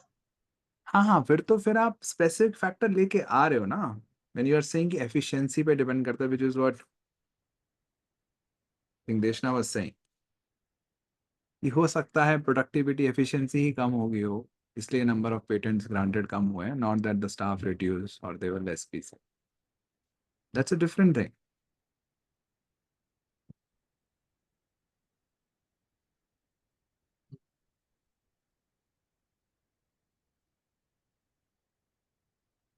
There is still some disconnect here. Dhruv? I'm just thinking in my mind. I'm feeling there's a disconnect. Let me like Hmm. because I was happy with option C, whichever the third option when we were talking about. हाँ. this option came, so I got, there was a disconnect between my line of thought and then judging the option. देखो एक normally भी हम critical thinking की बात करते हैं. If somebody gives you an argument and there are two people, one is saying कि यार I am not convinced this argument. बहुत सारी objections possible हैं. And you ask, अच्छा बताइए क्या objections possible हैं? नहीं यार बहुत सारी possible हैं. बहुत कुछ हो सकता है. And then he stops there. And you ask the other person, and then he also says कि बहुत सारी objections possible हैं. But then you say, अच्छा give me, and then he lists out 10 possible objections. Whom will you think is more clear? Finding, like, obviously Specific not. निकाल पा रहा, right? Then you get trust कि हाँ यार सच्ची में इसके पास है, उसके basis पे he is saying कि हाँ. Otherwise the first person could be just going by feelings कि कुछ भी हो सकता है, बहुत सारी objections possible हैं, how do I know? Right? Which is what we are trying to do here. Instead of just saying कि कुछ भी possible है, we are trying to come up with specific objections which are possible. And of course, the fourth case, there are a lot of objections possible. Okay. In the third case, I could come up with only one, which is processing.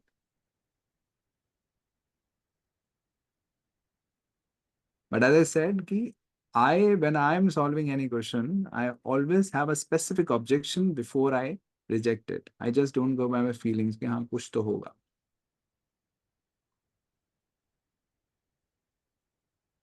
So just to be clear, अगर हम अभी number of staff की बात कर रहे हैं, अगर हमें reject करना है, so it's not certain that it will go down, it can go up as well. And then you have to And think of a case. देखो, whatever case you are thinking कि go up हो रहा है, but then you have to think कि it should not be contradicting the fact. The number of patent granted has come down. correct. If you think कि staff बढ़ रहा है, तो staff बढ़ रहा है तब भी patent granted कम क्यों हो रहे हैं? तो then you may think कि हाँ वेले बैठे होंगे, किसी ने बोला थोड़ा ना कि वेले नहीं बैठ सकते, right? But then you think कि उसने लिखा हुआ है were less busy, तो अगर वेले बैठे हैं तो actually they were less busy, right? Then you know फिर तो ये option सही हो गया. So this counter is not a counter then. Correct. Yeah, okay. वो मैं कह रहा हूँ कि basically जैसे यहाँ पे था, the only way you can reject an option is to think of a scenario in which neither the number of staff went down nor they were less busy. Still, the number of patent granted came down.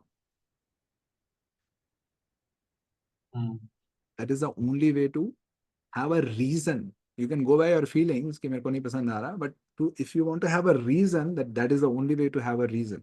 If you can think of that case, and all of these are those cases. Understood.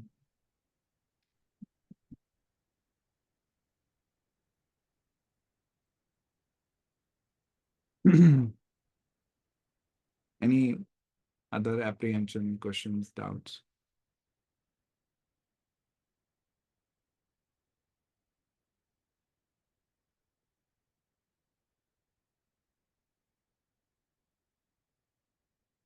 Okay. Otherwise, I'll just move on.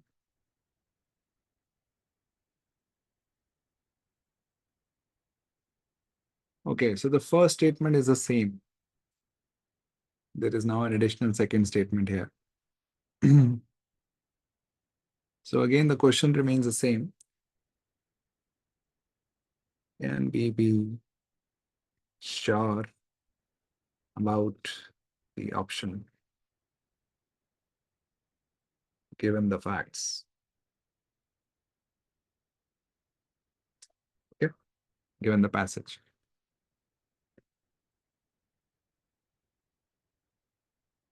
I'll launch a poll. कहाँ गया?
Okay, just 6 responses so far.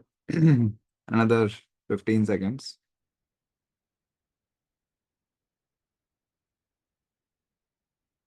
Ending the poll. Sorry.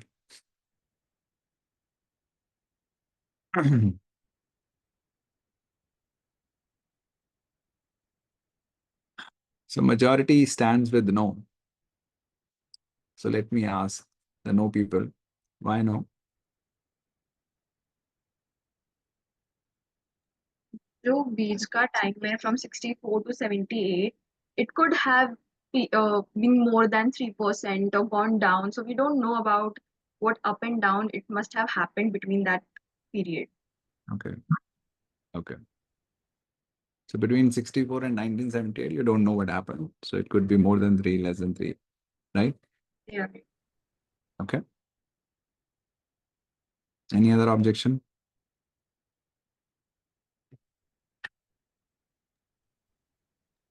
So one thought could be, I think when it says that it peaked at 3%, the peaking is of the spending, the absolute amount. So maybe in following years, the spending could have been more than 3%. Oh, sorry, the percentage could have been more than 3%, but not the spending. Sorry, what was more than 3%? So the percentage of the GNP could have been more than 3%, but the total spending could have been lesser. So what was more than 3% then? The absolute amount could Of be what? lesser. Of what? Absolute amount of what? Spending. No, so basically the question says that spending on R&D, which peaked at 3%, right? So 100 rupees GMP and 3% is 3 rupees you spend. That 3 rupees was the peak. The peak was absolute amount. And maybe if the GMP dropped, say by 50% and the GMP is 50%, 50 rupees, then even if the percentage increased, so the percentage could have increased by say to 5 or 6%, but the absolute amount would have still been lesser than So let's say if I make a statement, the percent percent of income I saved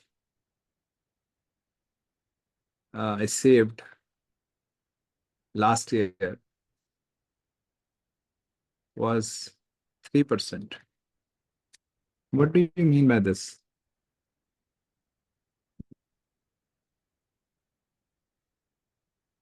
3% of the income.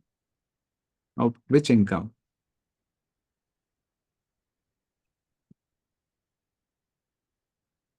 Which income in this sense? कौन से साल की income? The percentage income I saved last year was 3%. Last year's income. Last year की income, right? क्योंकि last year की save की बात कर रहा हूँ तो last year की Yes. income, right? Yes. Right. So let's say if I make a statement, the percentage of income I save per year peaked in 2020. इसका क्या मतलब है?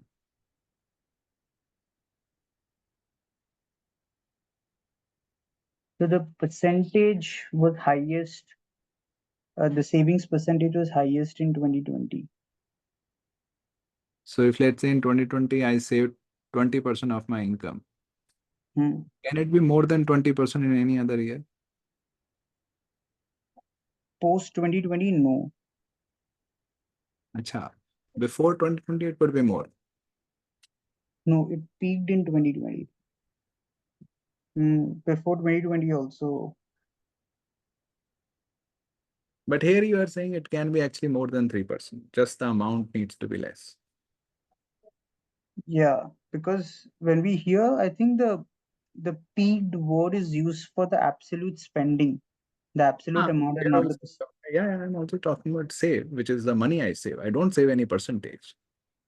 Do you save a certain? You save eventually some amount. But I'm talking about that amount in terms of percentage of income. No? Yeah, so income can also change here, right? Correct.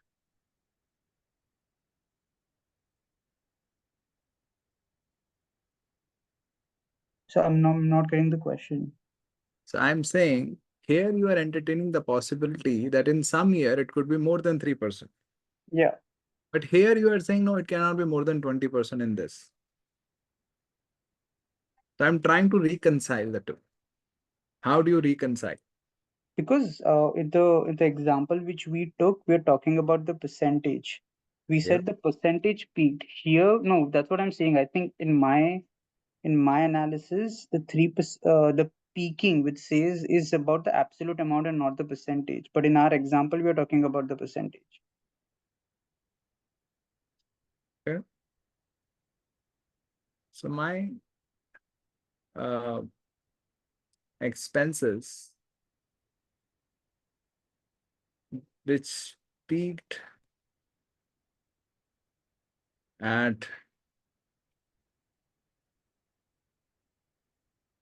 let's say, 90% of my income in 2020. Hmm. And then I say something else. Yeah. So here you are saying it could be more than 90% also of my income in some other year.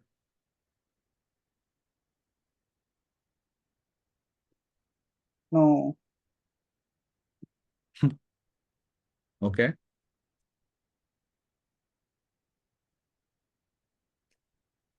What is the difference?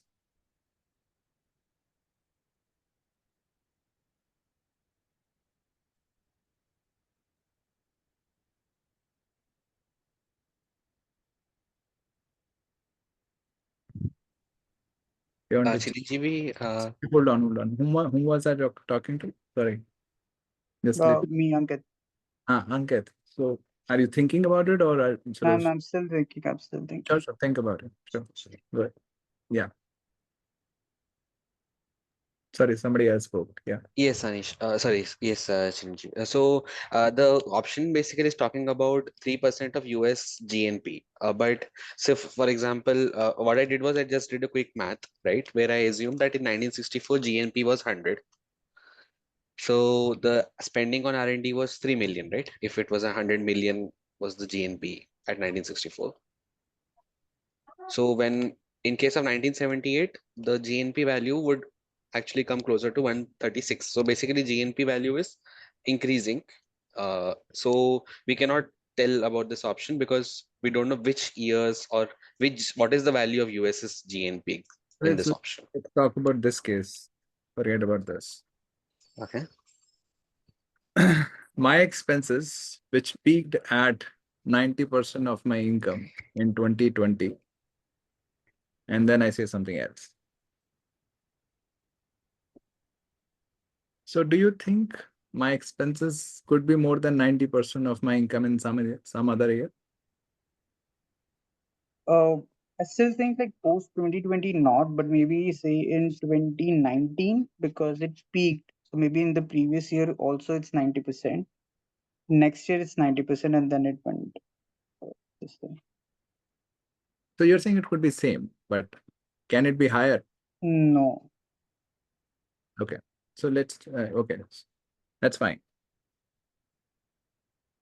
So Ankit, you want to change your answer then?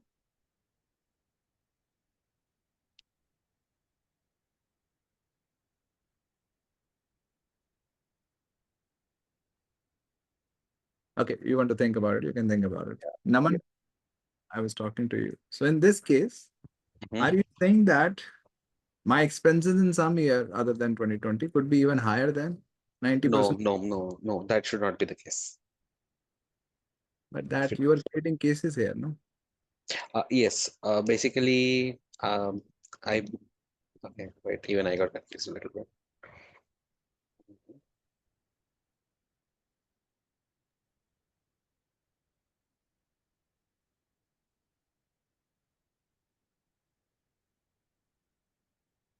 Okay.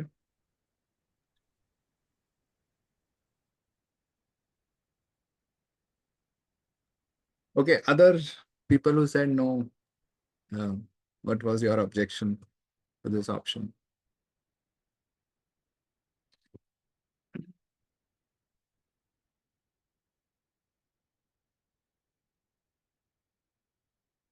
It seems yes is the answer.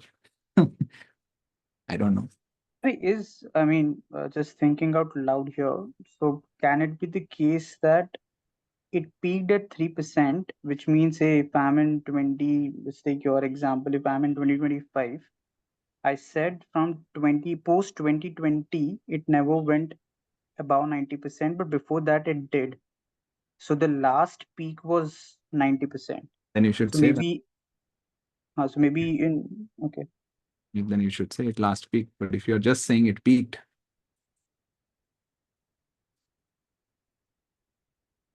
what does that So, mean? Hmm.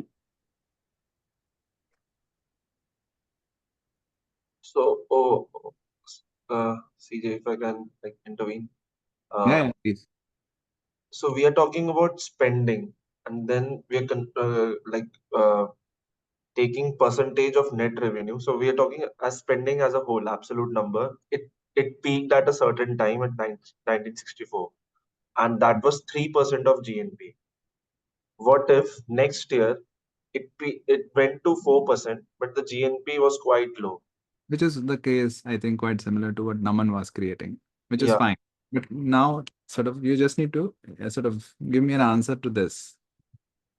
My expenses, which peaked at 90% of my income in 2020, this is what I'm saying. And then I say something else. Okay. In this case, is it possible that my expenses were more than 90% of my income in some other year? So I was thinking that Sorry, if Yes, we are it saying can. hold. peaked, Sorry. Hold. Let Dhruv complete. oh sorry, Yeah. Which peaked at 90%. So you are saying that it can be more than 90% of certain year, right? हाँ, जिस भी साल को तो my income उसी साल की होगी. Yes, it can be. Okay. So you are saying if I say my expenses peaked at 90% of my income in 2020, then it could be more than 90% also in some other year. Yeah. Still, my statement is correct that my Oh, expenses peaked at 90% of my income. Because it is talking about a time frame of 2020, income of 2020, and that percentage of 2020's income. So it can again go beyond 95% of a different year income. Okay. Okay. I'll get back to you. Yeah, somebody else spoke.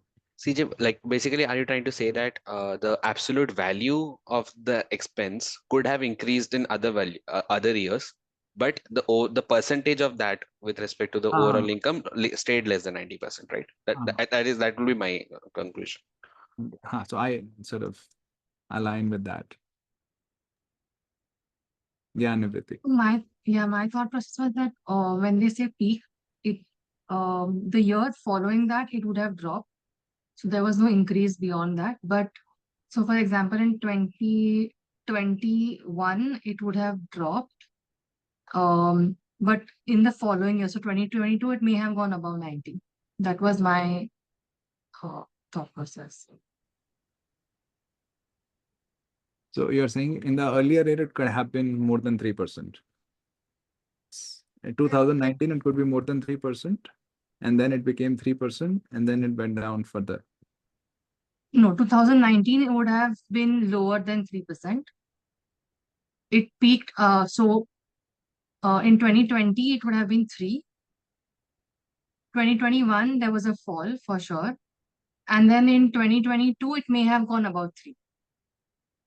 You will still say So, that it peaked in 2020. yes. Okay.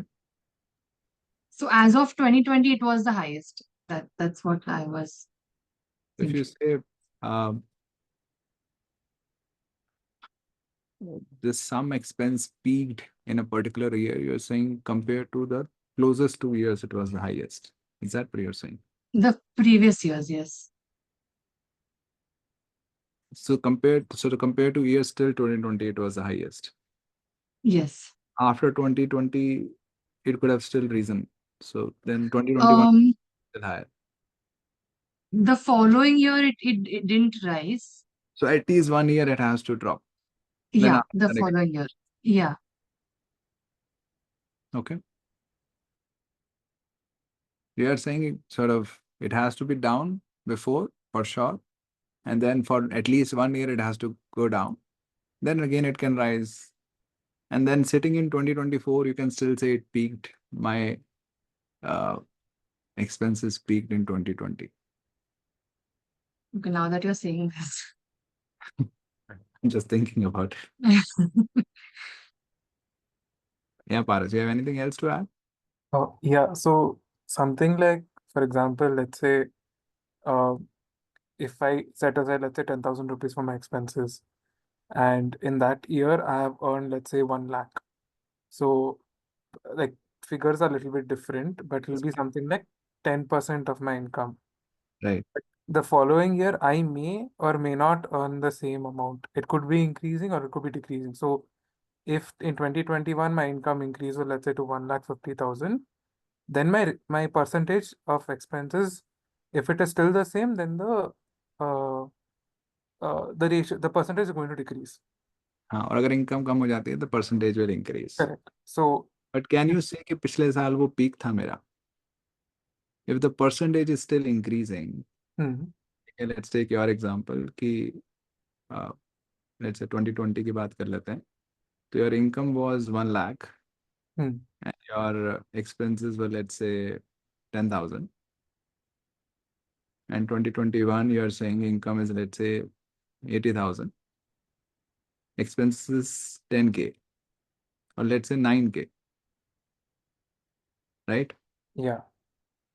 So this is 10% of income, and this is more than 10%, which is 12.5%. Some mental math. Okay. So you are saying I can still say that my expenses peaked at 10% of my income in 2020. Yeah, because that's when my major expenses were in that year. So meaning you can say my expenses peaked in 2020, which I'll agree with. But if you say my expenses peaked at 10% of my income in 2020, No, that is false. That cannot be फिर तो inferred. बात चल रही है हमारी. Okay, coming back, my opinion is I cannot say that. If you say it has peaked, it means it is the highest then. Yeah. Okay, otherwise it has not peaked. And when we are saying peaked at 10%, naturally we are calculating peaks in terms of percentages. Now you cannot say, हाँ, but मैं actually the peaks absolute में ले रहा था, वो तो by chance मैंने percentage में बात कर ली. If you're saying it peaked at 10% of my income, then you're talking about peaks in terms of percentages, कि कितना percentage है. And then you say it has peaked then. For me, it is the highest. So I think this can be inferred.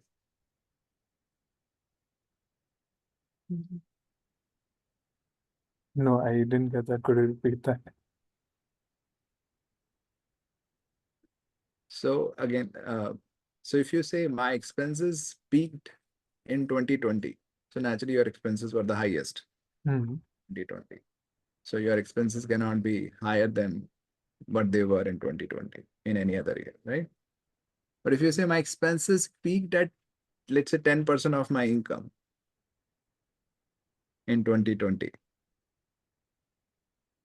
Yeah. then what it means is you're calculating peaks in terms of percentages. So if it were peaked at 10%, it cannot be more than 10% in any other year. Yeah, correct. Agreed with that. That's why I'm saying this can be inferred. That's all. Got it. Yeah.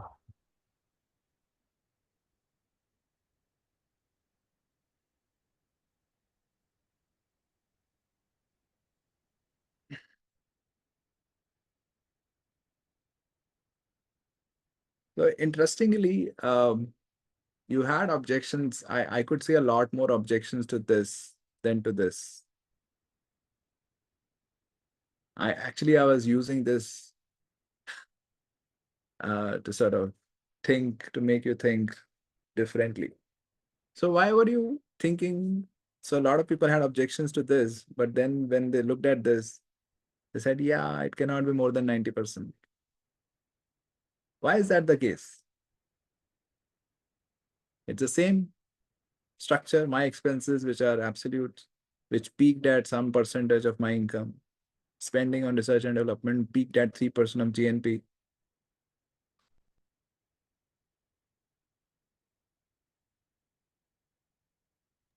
Just to be clear, CJ, over here, the language which peaked at 3%. You said that we're now talking about the peaks in terms of percentages. So we do not take absolute into account, and we also not also thinking that okay, GNP would have grown or would have gone down वो in सब that सोच respect. सकते हो आप, जैसे यहाँ पे भी सोच ही सकते हो कि इनकम बढ़ सकती है, कम हो सकती है, एक्सपेंसेस कम हो सकते हैं, बढ़ सकते हैं. Nobody is stopping you from that, right? So as I said, you can always construct a case which is allowed by the facts. But if you're constructing a case which violates the facts, then you're not treating fact as a fact, right? Right, but over here, what I felt is like most of us we got this thing wrong, which peaked at 3%. We were still thinking on the lines of absolute number. हमने वो percentage की तरीके से शायद नहीं देखा. There are two categories of people here. One is जिनको जब मैंने ये example दिया, then they could sense that they were wrong, right? I'm not sure. I think you were in the later category कि Yeah, जहाँ I was in the यहाँ later. पे भी लग रहा था कि नहीं, Yeah, फिर भी यहाँ पे भी more than 90% हो सकता है. yes. So at least you were consistently wrong. But at least because my perception is that is the answer. Okay? Yes, That's yes. how I interpret the statement. No, definitely, yeah, In yeah. others cases, when they were reading this complex, or I'm not sure, at least unfamiliar or not something everyday thing, they could not apply what they can actually apply in a very everyday statement, which is my expenses repeat at 90%. Then immediately their gut response was, कि हाँ, नहीं होगा more than 90%. So at some level, they know the answer, but they're not able to apply it when they're reading, spending on research and development, US GNP and all that. In your case, sort of the way you process this construction itself is different from the way I would process it. Mm-hmm. Then you remain consistent, but as I said, then this is more of a knowledge thing for you कि हाँ इसको ऐसे process करते हैं. If you say कि something peaked at this percentage, which means कि आप इस percentage से ऊपर नहीं जा सकता किसी साथ. Yeah. For others, it's not really a knowledge piece क्योंकि knowledge level पे उनको पता ही था. Because when I showed this example, they knew कि अच्छा हाँ, this means it cannot be more than 90%. But still, they were not able to apply it to the context. And there could be others who did not even pay attention to peaked. That's why they just rejected it. I don't know. There could be some. तो just rated कि अच्छा ये 3% था, बाद में 2.2% आ गया. Peaked आया था वहाँ पे. They didn't pay attention.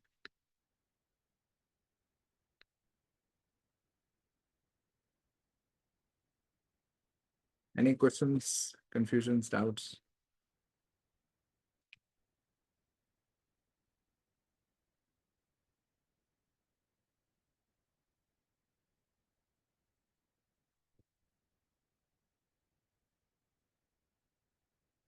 Okay.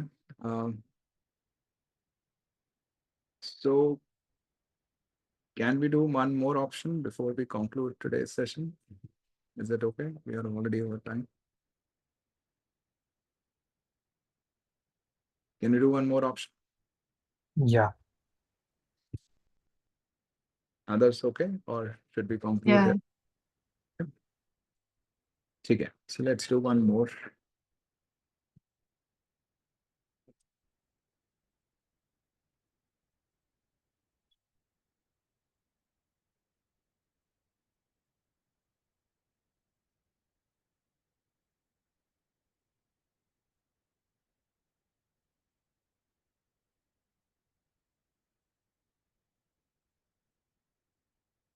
Let me launch the poll.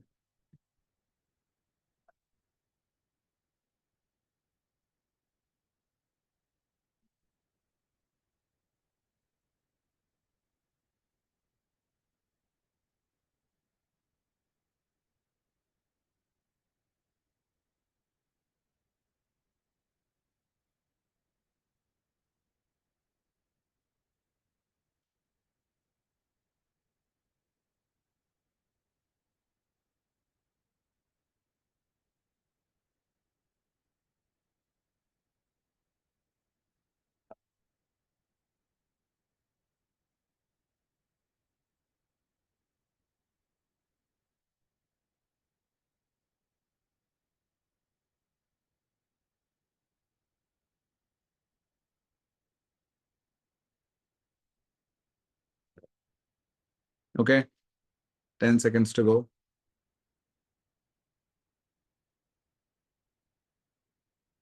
Ending the poll now.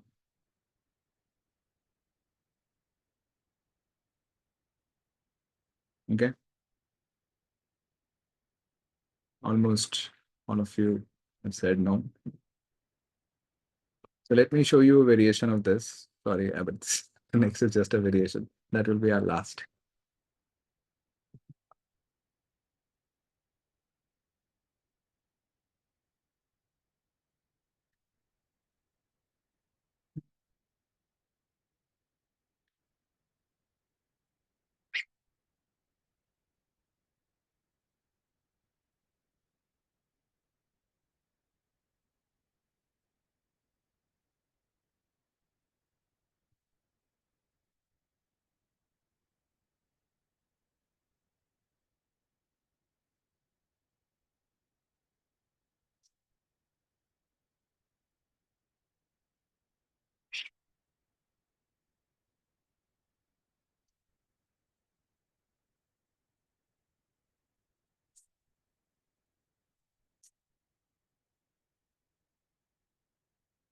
Okay, ending the poll now.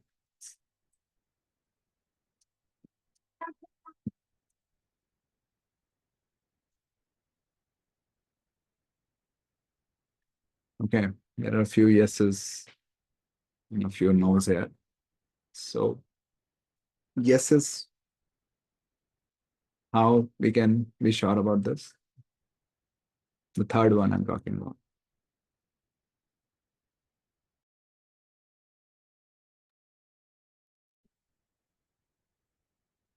People who marked yes, can one of you share how we can be sure about the third one?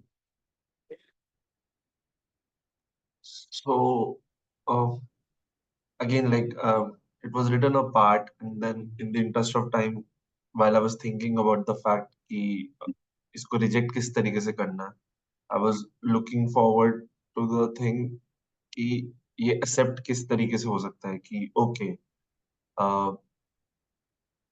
R&D would have gone down, so maybe the quality and everything that is going behind the patents and issuing of the patents or application, uh, उनके बीच में जो भी scientific research, that is kind of going down. So I picked it up apart for the fall and like tried to construct something without assuming anything else.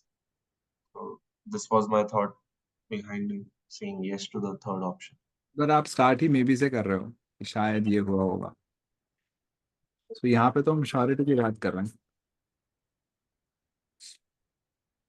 नहीं तो वो a part is शायद only right, like अगर नहीं, part is not शायद. वो parts तो And बहुत सारे parts हो सकते हैं, right? but at least this has to be a one part reason. Of course, it is allowing the possibility that there could be other part reasons also. But the question is, can you be sure that this is a part reason? Part reason, again, right now I just saw the answer of one of the person. So yeah, कि given that it was peaked, तो वो उसके साथ साथ सब decrease हो रहा था. तो होते होते होते again they did not have much spending to put it for the scientific research required and then create useful applications for the patents. Possibility तो है, आई एग्री विद दैट, कि हो सकता है रिसर्च कम होगी तो क्वालिटी कम होगी एंड उसकी वजह से पेटेंट्स कम हो गए, राइट? Correct. तो पॉसिबिलिटी तो है वो, but can you be sure about that possibility?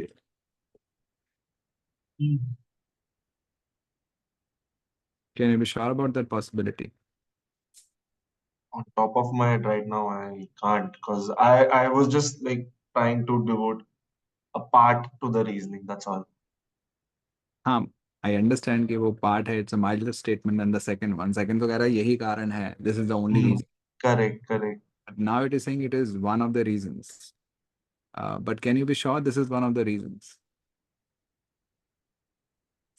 Without assuming, no. हाँ, so we cannot assume that. हमें बस ये दिया हुआ है, ये हुआ और ये हुआ. अब उन दोनों का रिलेशन हो सकता है, पॉसिबिलिटी तो है, रिलेटेड चीज है.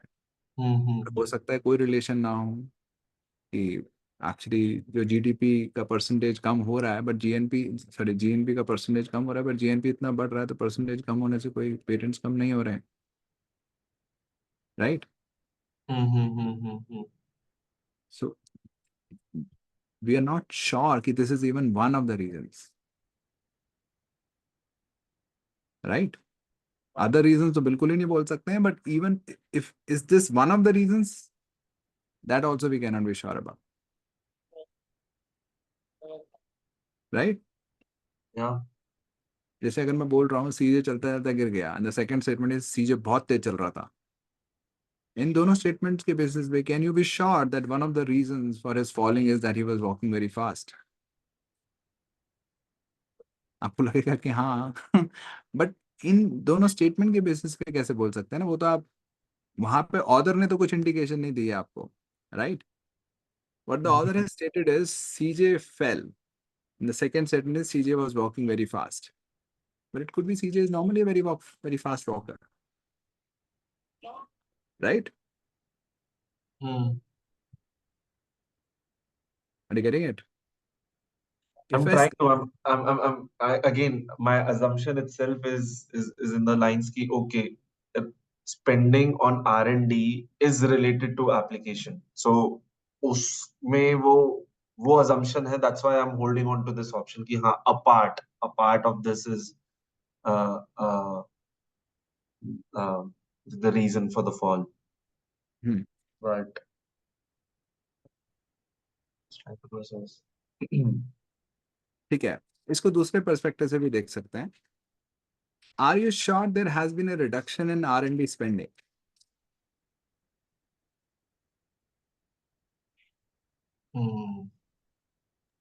Yeah, And that was my point. Yeah, because we cannot be sure because the years compared are 1971 and 78, whereas they just told that 1964 में R&D spending peaked, right? So we cannot tell that what was the R&D spending in these two other years.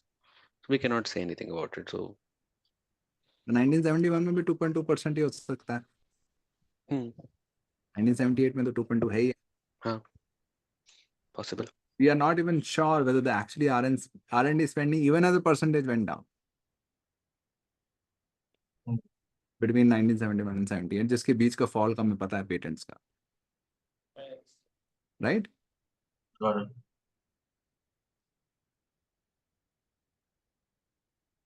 This cannot be info, both cannot be info.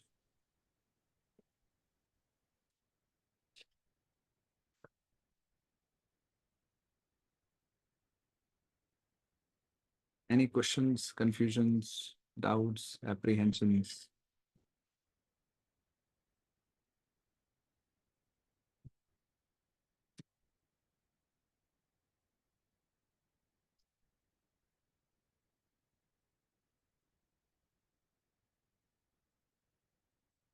Okay, so before we conclude, I would like to hear what you learned from today's session.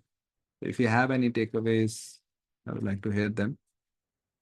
And I would also launch a poll in which you can share your feedback for this session, so that if there are any changes that I need to make, I sort of try to incorporate your feedback as much as I can in the next two sessions. So yeah, so any takeaways you have from this session?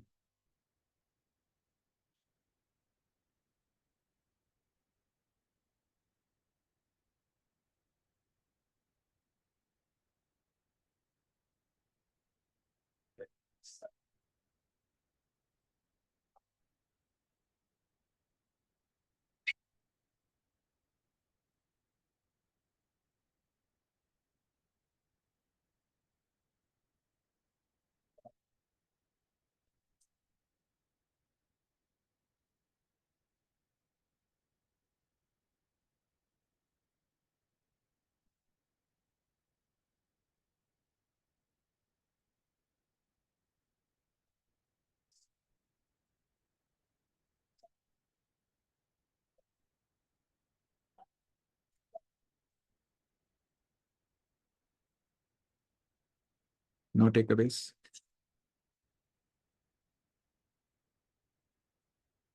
That makes me a little sad.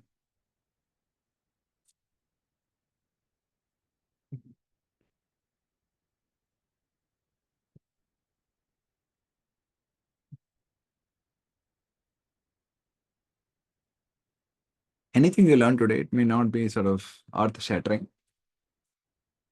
but anything you observed in terms of your mistakes or something that you not paid attention to before?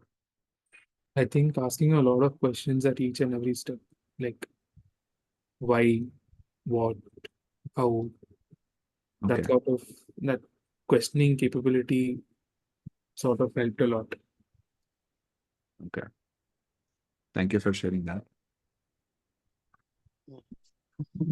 Made me think what the whole, like, the importance of thinking out all the scenarios based on given facts, right? So that kind of thinking is something that maybe we developed a little bit, and obviously with the 2 sessions we will delve more on that, I guess. Okay. Thank you for that.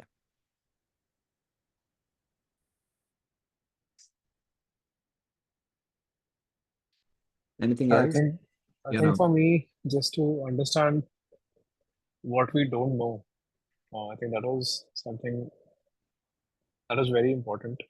okay. Just not to get into assumptions and get thrown away with it. Yeah. Yeah. Okay. Thank you for that.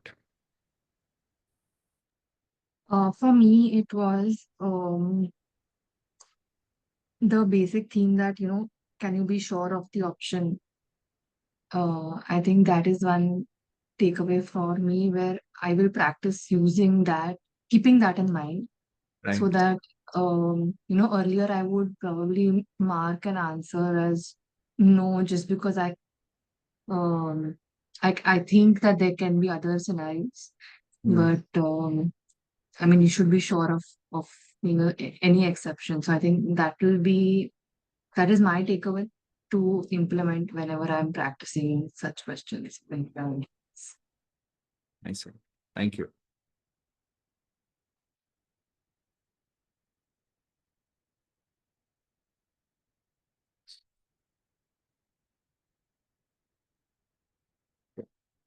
Anything else? I think I have been just looking on the very surface level and not going deeper, Okay. analyzing it more. I see. Nice. Thank you, Tanisha.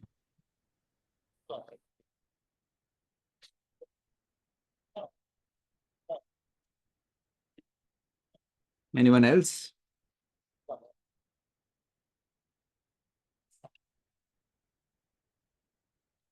Okay. If nothing else, we're good to go. See you tomorrow morning at 7 o'clock. I think, right? At 7 o'clock, 7 a.m. Okay, you will not get a notification from TopMate because वहाँ पे तो सिर्फ एक ही option था. So, okay. So we'll meet tomorrow at 7 a.m. IST. Take care. Have a good night. Bye-bye. CJ, just one more thing. Will you be sharing the recording with us? Yeah. Yeah. So you'll have access to the recording. Okay, great. Thank you so much. Thank you. Yeah. Okay. Good night. Bye. Bye. Thank you. Thank you. Bye.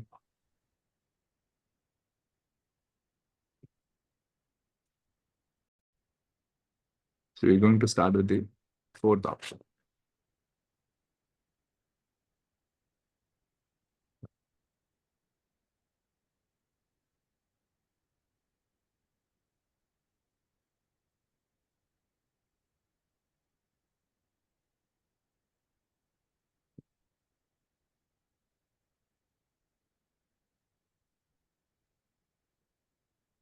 These are yes, no, no.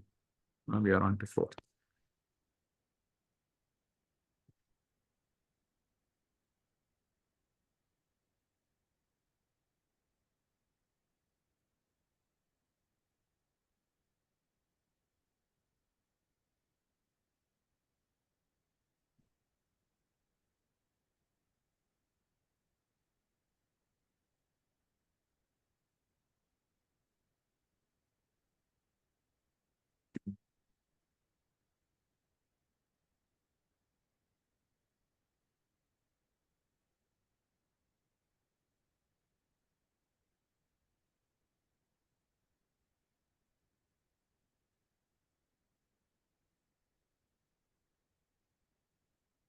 So the question remains the same, that can we be sure about the option given the passage?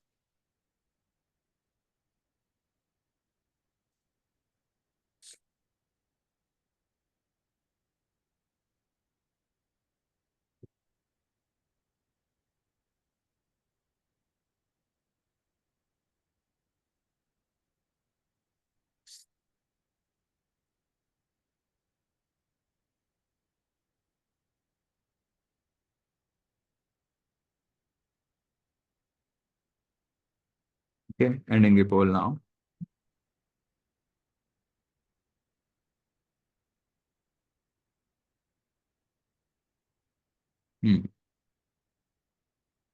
So one of you said yes, all others said no. So why yes? Would you like to share? Because it is given that it peaked in 1964 means that the highest value in the past history has only been for 1964, and like since we are comparing 78 to the a peak value, it means that like actually we never had values which is greater than 3%. Right. So So, since I mean, if we are saying that 1964 value was the peak, means there cannot be any value which is greater than that. what thing peaked in 1964? Okay, sorry. It was the percentage of contribution and not the GNP. My bad. Yeah, so spending on research and development peaked at 3% of GNP, right? We are not saying GNP peaked in 1964. So GNP could have increased, could have gone down, could have increased significantly also from 64 to 78, right? Yeah. Okay, so this also we cannot be sure about. At any stage, if you have any questions, any doubts, feel free to raise your hand, then I can ask you to speak.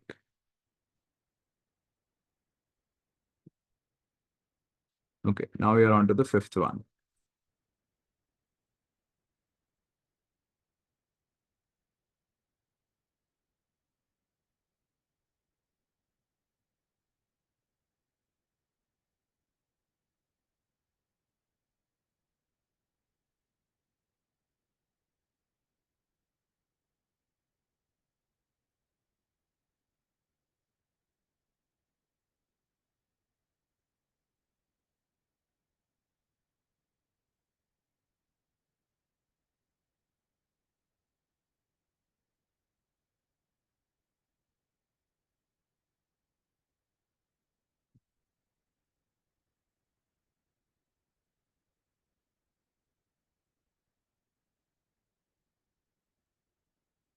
I have not launched the board. Just a second.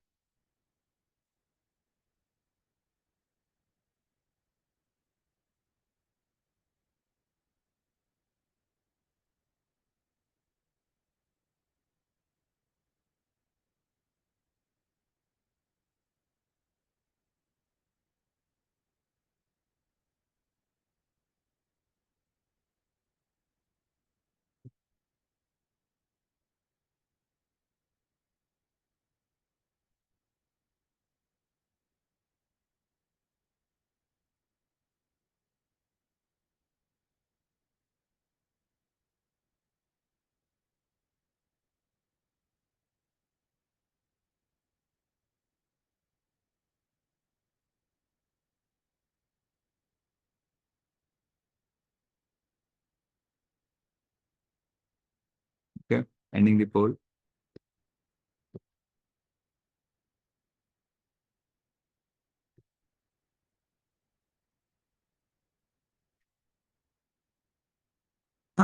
Okay, so yeah, some of you said yes. So why yes?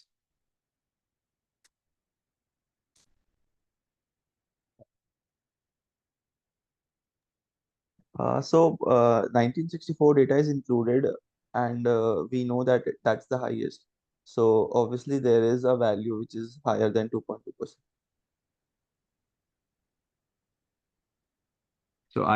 So you understand the question as saying that for at least one of the years it was higher than 2.2%. Yes. So if I say India spent more than 2.2% of its GNP between 2000 and 2020, let me write it down.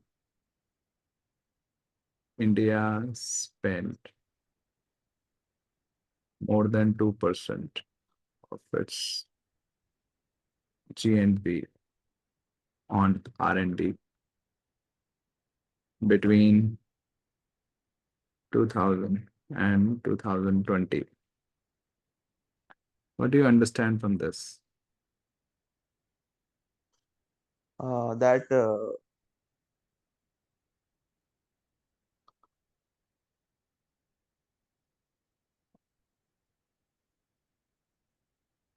okay, so all the values between 2000 and 2020 should be above 2%.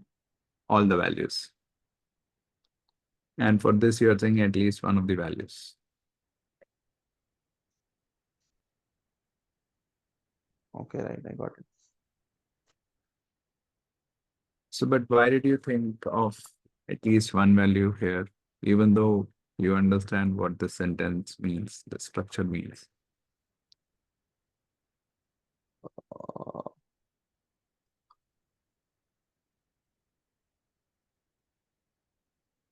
one, You may 2%. not really know the answer because this may have come to you and then you have just followed that thought. Yeah, I think given that we were given a data of 3%, that sort of created a bias. Hmm. So before we evaluate any option, we first need to really understand what it is saying. So again, majority of the problem, especially in inference question, in all question types also, lies in comprehension. But in inference particularly, the problem is much more severe if in terms of comprehension. Or rather, a bigger part of what inference questions is testing is just comprehension. So first, we really understand what the option is saying, and then we evaluate it. If there is a rush to evaluate, then we may sort of end up evaluating, even though we may not have really grasped the same. Okay, so this cannot be inferred because we do not know about other years between 64 and 1977. Yeah, got it. Any questions? Yeah, Deshna. Just on the inference front, to understand the last statement, again, does the last statement mean that every year 2.2 से higher था या overall between the years the average was higher than 2.2? Like I understood the I think it means overall. अच्छा. Okay. You're spending, let's say India spent more than 2% of its GNP, it should be every year.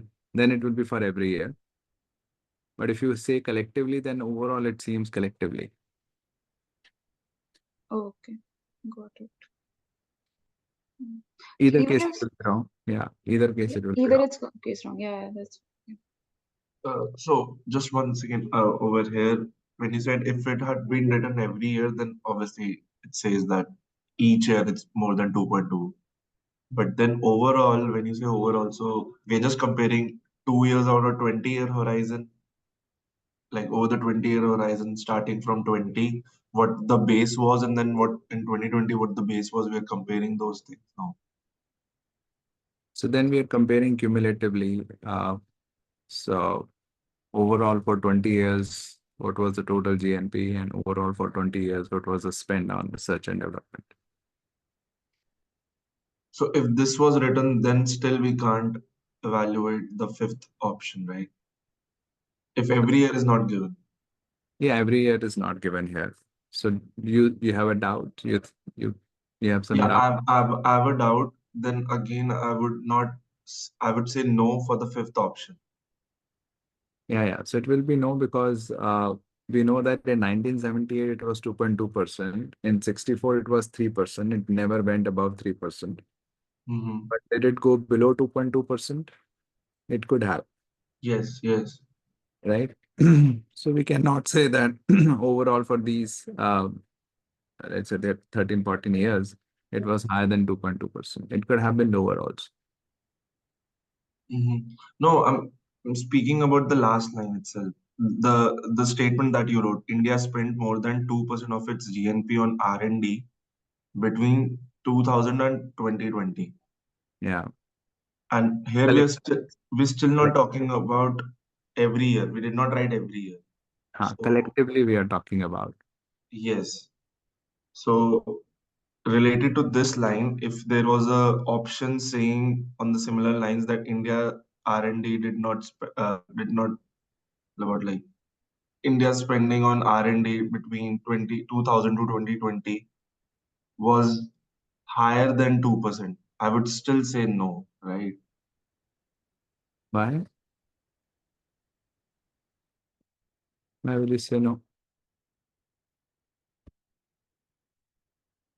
It is given to you, India spent more than 2% of its GNP on R&D between this or in this period.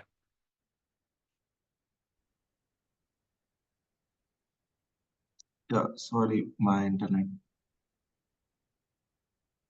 Yeah, I didn't get your doubt. So we are already given that India spent more than 2% of its GNP on R&D in this period. So we are talking collectively. Yeah. And what happens between the years, will that make any inference or not? Or will that make any effect or not? This is a fact which we cannot violate, right? Of Mm-hmm. course, during the years, it might have gone up, gone down. Overall, we are saying this is the more than 2% for this period. Now, Okay. whether there was any variation in the period, we don't know. There could have been, right? Like I can understand from the statement, there could have been. That's a possibility. We cannot infer it, but that's a possibility that there could have been variation. Okay. So we cannot assume that there was no variation. Okay. Got it.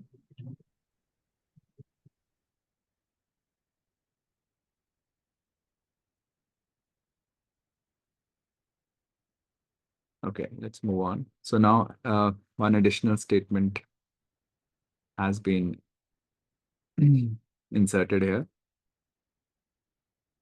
So now you have to look at all the three statements to answer the question. Again, the question remains the same. Can we be sure about the option given the passage?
Okay, ending the poll now.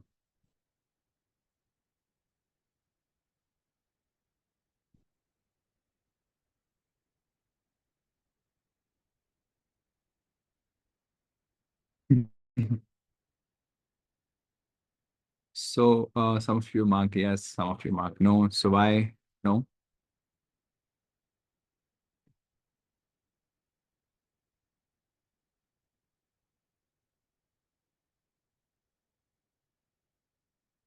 Anyone who marked no would like to share?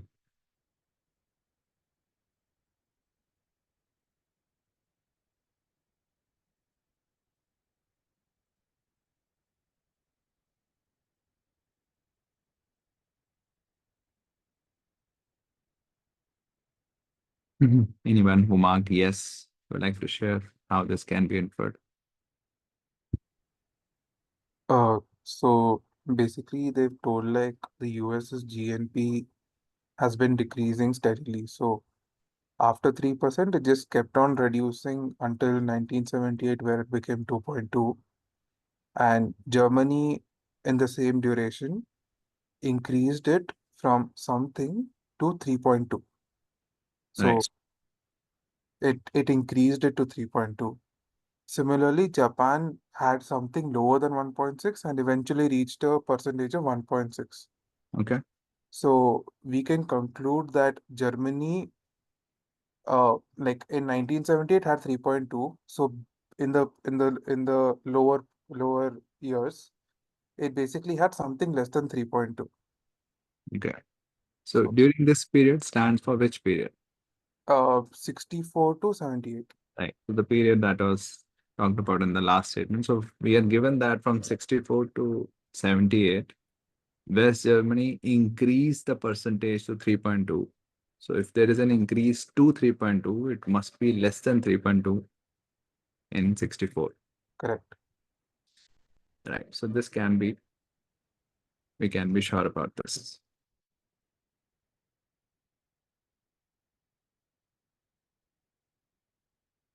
Any questions, doubts here?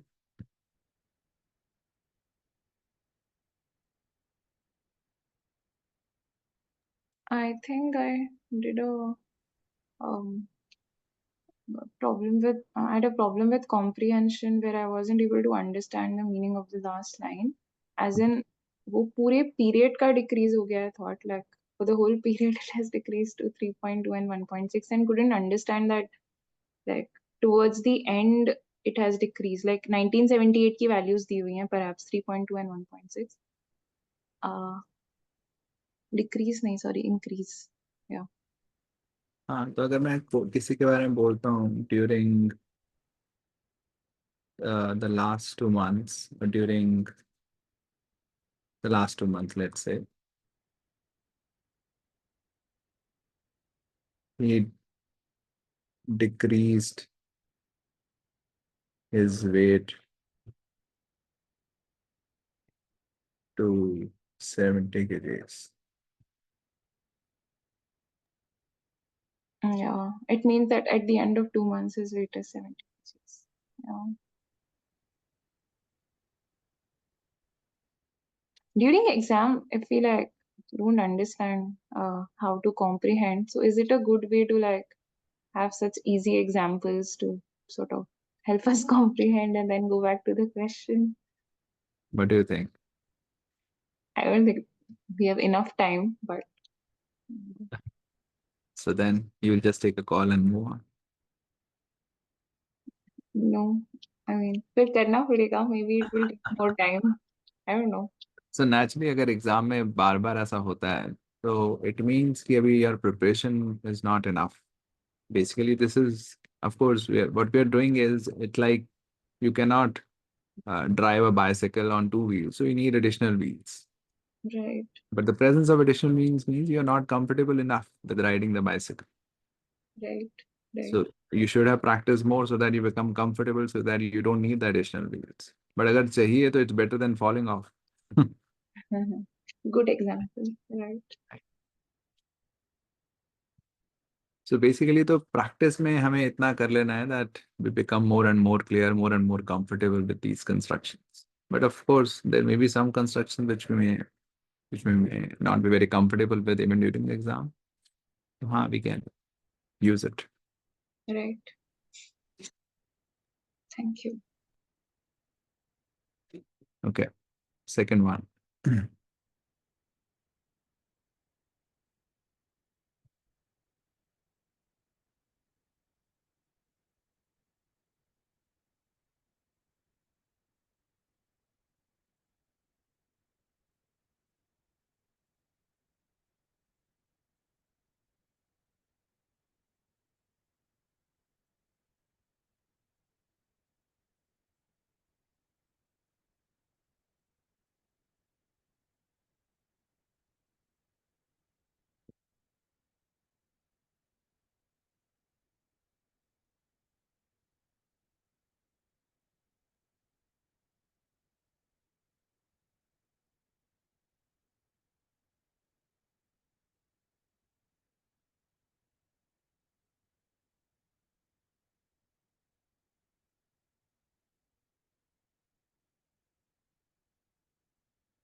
Okay, ending the poll now.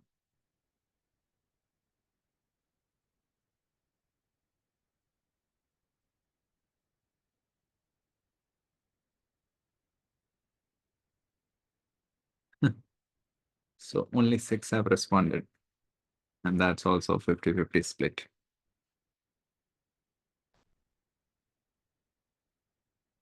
Okay, so either yes or no people, anyone can speak.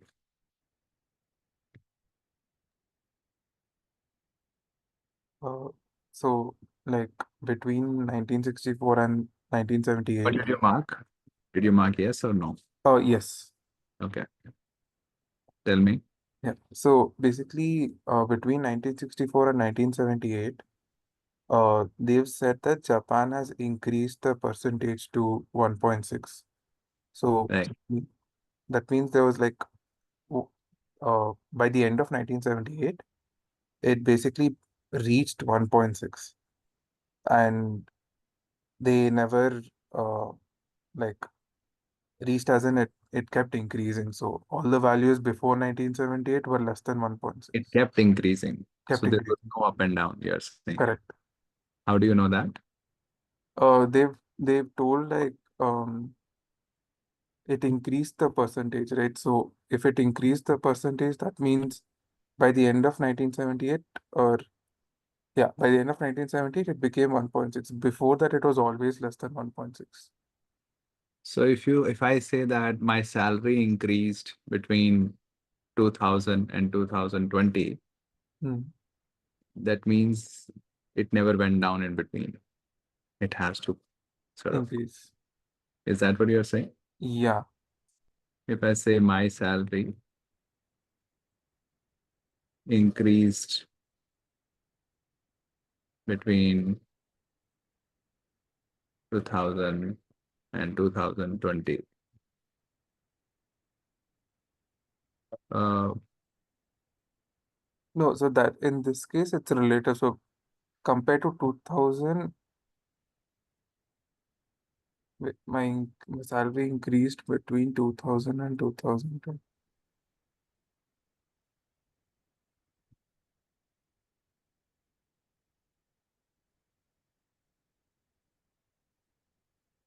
Yeah, so in the first one, it kept increasing.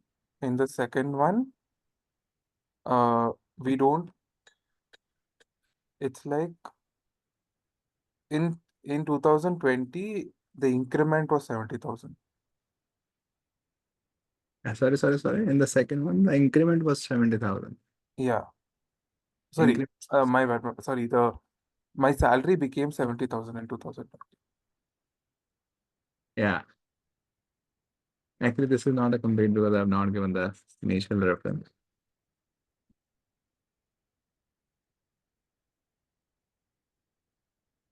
From 2000 to 2020, my salary increased to 70K. What does that mean? By the end of 2020, my final salary is 70,000 rupees. And what about, so it never went down between 2000 and 2020? But whatever was the initial level?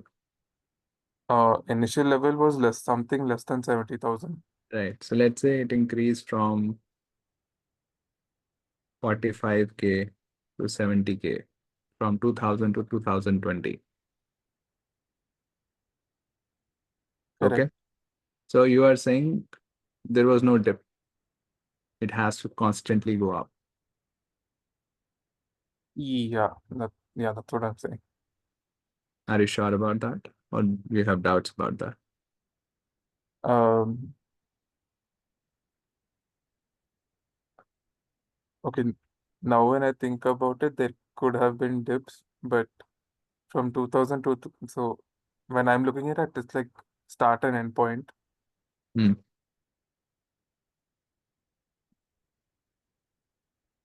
Okay, so now are you taking a different position or you're just confused? I am confused. Okay, sure. What about others?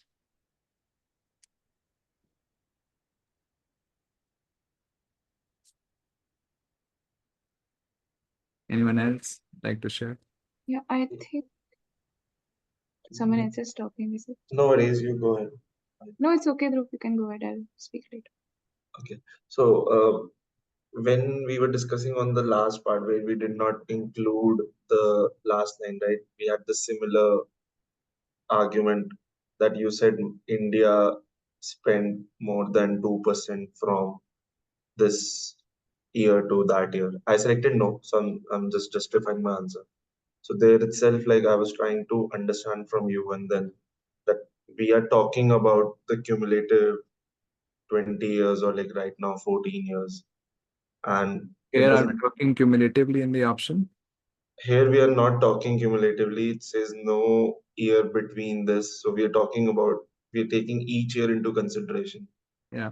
So from that deduction itself, like when I understood that statement, I went ahead and I thought that yeah, we can't commit about each year. Okay. Hence, no. Okay. So in this example, you believe that the salary could have gone up, gone down, and eventually settled at 70K in 2020. Is that what you are saying? From 2000 to 2020, my salary increased from this to this.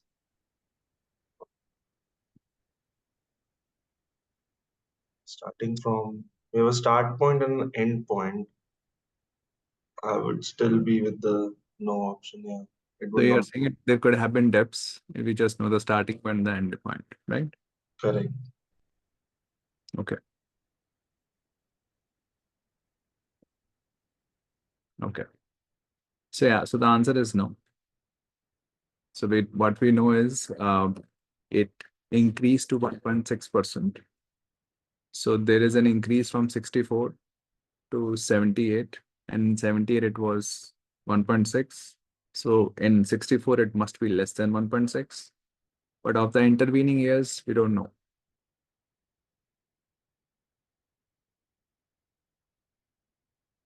It could have gone up, gone down, and all that.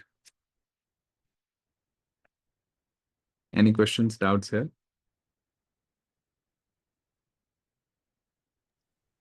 No, but my thought was also on the part that let's say since we are comparing like the some time frames for different countries, so it could have been also the case that let's say Germany increased their spending and finally they settled for that 3.2% mark somewhere around 1961, 2 or 3, and they attained it that time and they did not change it any further. But what we are doing is we are sort of let's say we started with the US data, we saw the data for US and now we are trying to compare it.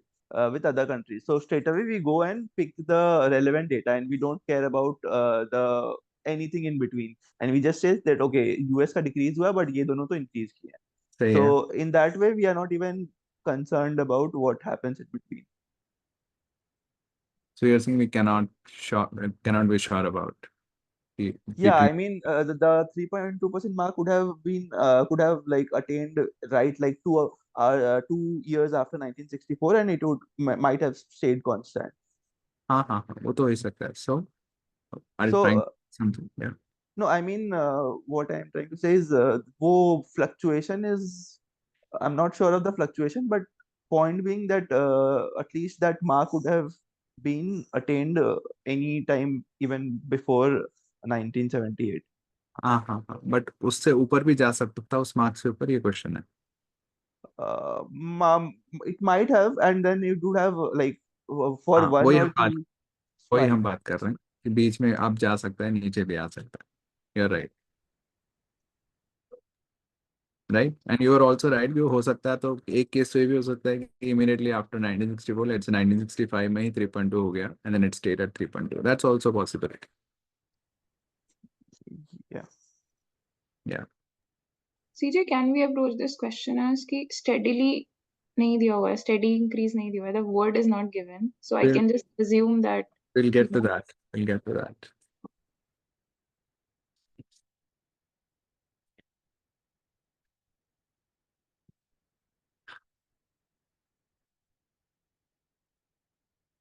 Okay, let's talk about the third one.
Okay, ending the poll now.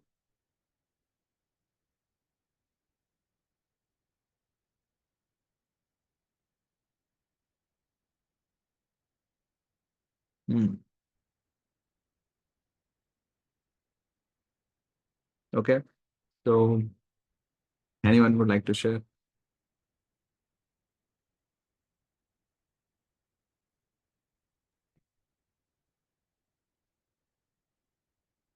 I marked yes, and like the reason behind it was uh, in 1964 they were US spent 3%, and they steadily kept on decreasing until 1978. Yeah. So if they kept on decreasing, the least was 2.2. So between that range, it was definitely between 3 and 2.2. Yeah. So minimum they spent was 2.2. Okay. Any objection from people who marked no?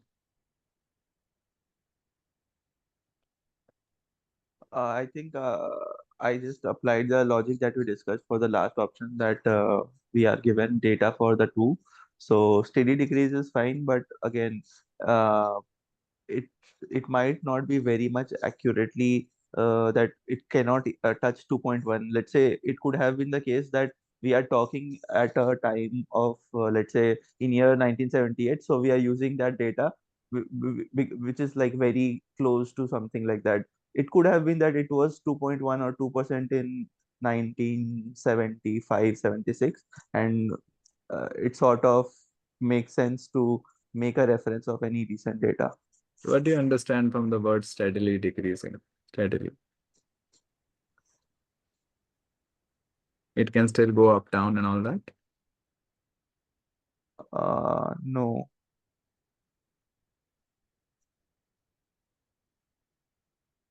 Okay.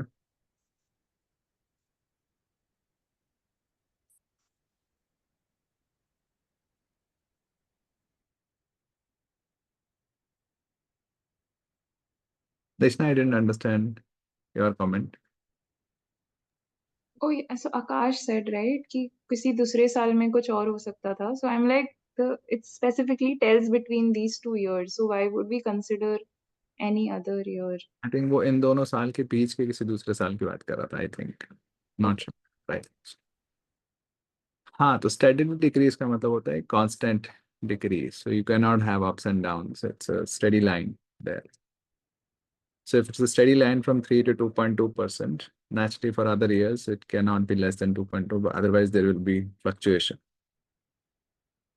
So this can be inferred. In the US case, it is given that it was steadily going down. In the Japan and Germany case, we are not given that. There was a steady increase. So that makes a difference. Any questions, doubts here?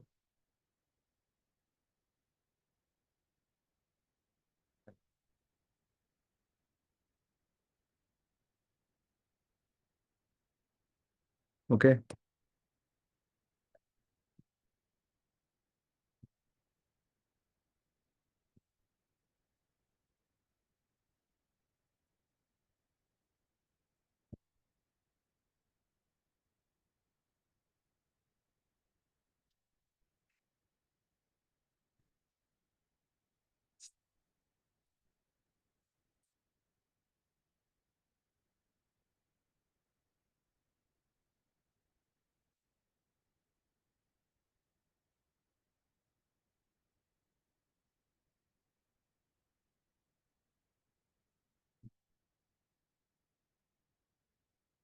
Okay, ending the poll now.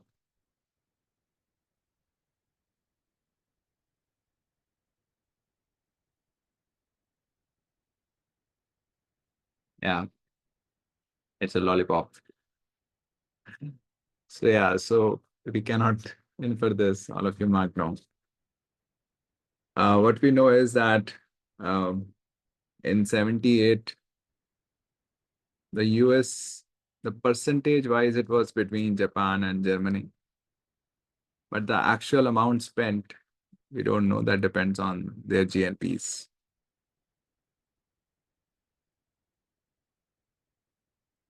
Okay, so we cannot say this, cannot be sure about this.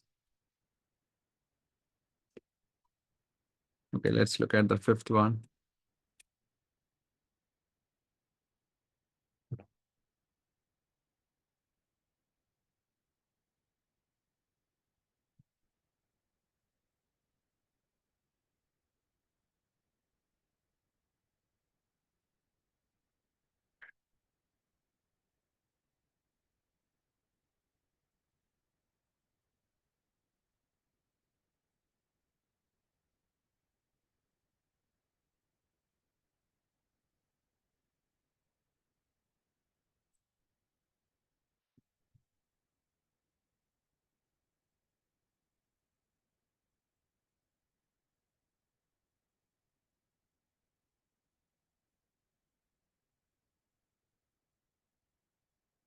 Okay, ending the poll now.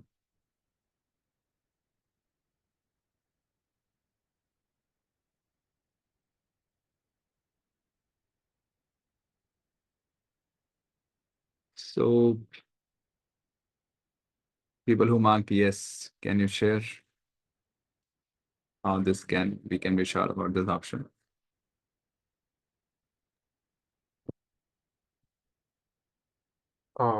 So I marked yes, and Mark yes. my thought process was correlating it to the US's patent office. Right. So because their number of patents dropped from 56 to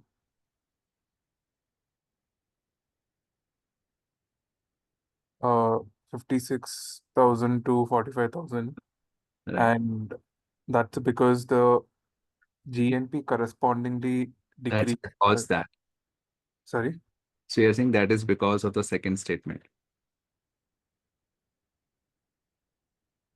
Yeah. Like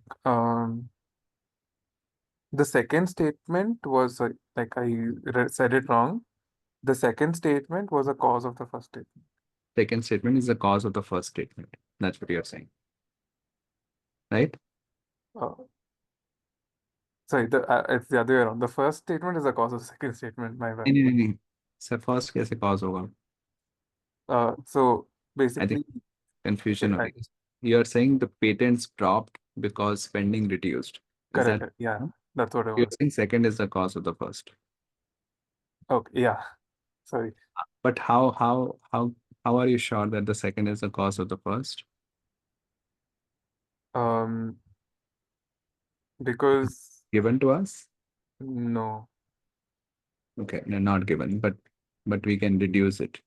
yeah, like it's something I thought of correlating to. Yeah, Nee, we can reduce it, we can be sure about it, or you're saying it's a possibility. it's a possibility because if you spend less, people will. Possibility तो मैं मान सकता हूँ. But you are saying you are almost taking it as कि हाँ ये तो पता ही That है, is it is because of this. If you say it's a possibility, yeah, it's a possibility. If you say it's a surety, then I won't agree with that. Are you saying it's a surety or it's a possibility? as a possibility. It's a possibility. Yes. Yeah. Okay. Yeah, it's possible that the patents drop because the spending reduced. That's possible. Then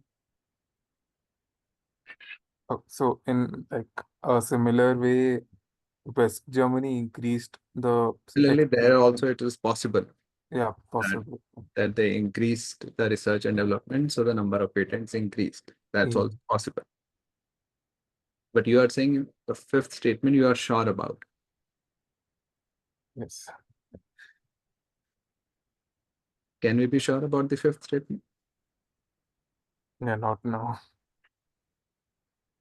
So where did you go wrong? Because I thought that that is the only reason Why did you think that? uh, the passage did not mention anything else. So it was like, okay, this could Passage, if be. passage doesn't say anything about something, we can assume it is not there. No.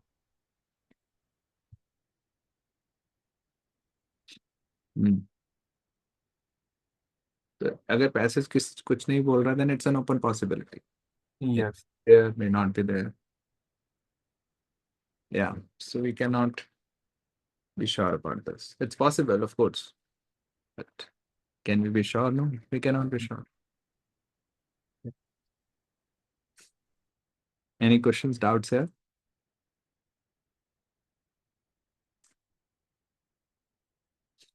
Okay, let's look at the next one.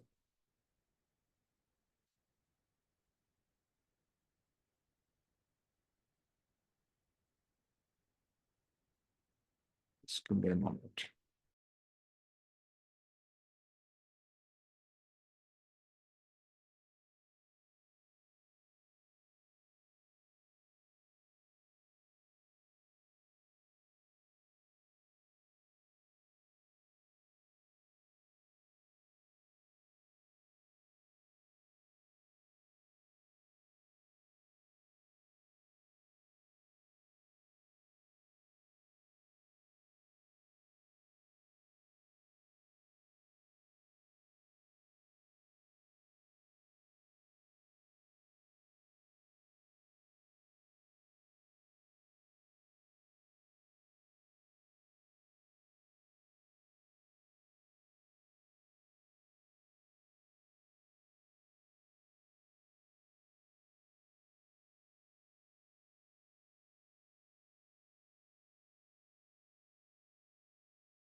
Okay.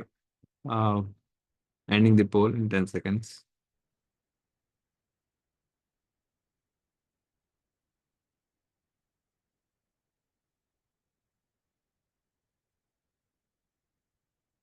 Sorry, it's a little mathematical question.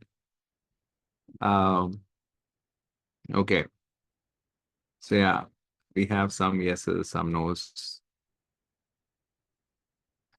So yeah, anyone would like to share? You can also raise your hand. I think I can ask somebody who has not spoken yet if you want to speak.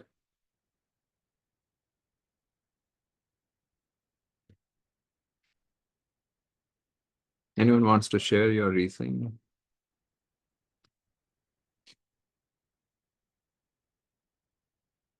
Anyone else who hasn't been very frequently speaking?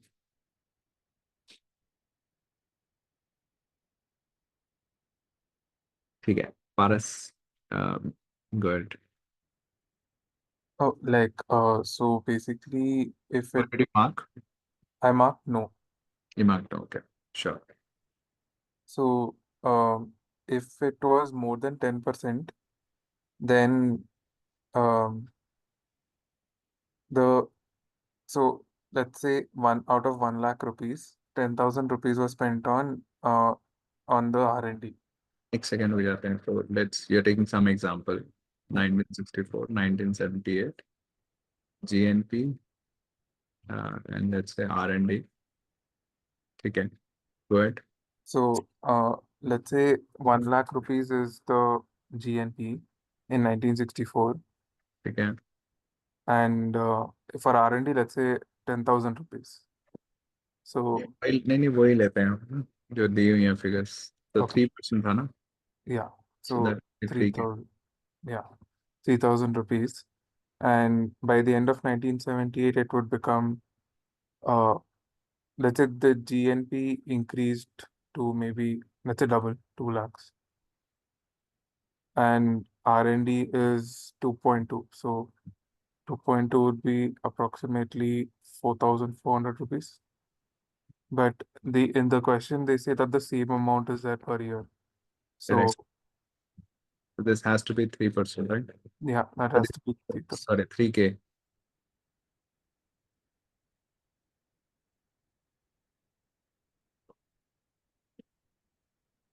Yeah. Yeah. So yeah, they do not match. What Like, does not match? basically, here if we see 3,000 rupees per year has been spent, and when you keep on increasing, this ratio also will change. So right now this is 1.5%. And this is 3%. So this is 3%. in line with the data given. This is Yeah, not in. this one. So Yeah, has to because the second one, the GNP is something that we assumed to increase. Let's say, okay, let's take 1965. 1965 would be a 10% increase. I'm taking the lower one. Let's say So it says okay, less hold than on, 10. hold on. So if you say my salary, so what do you understand from this statement? Does it mean year on year it's a 10% increase? Yeah, oh yeah, that's what I thought. So if I say my salary increased 10% in this period, you will think that it's a year on year 10%.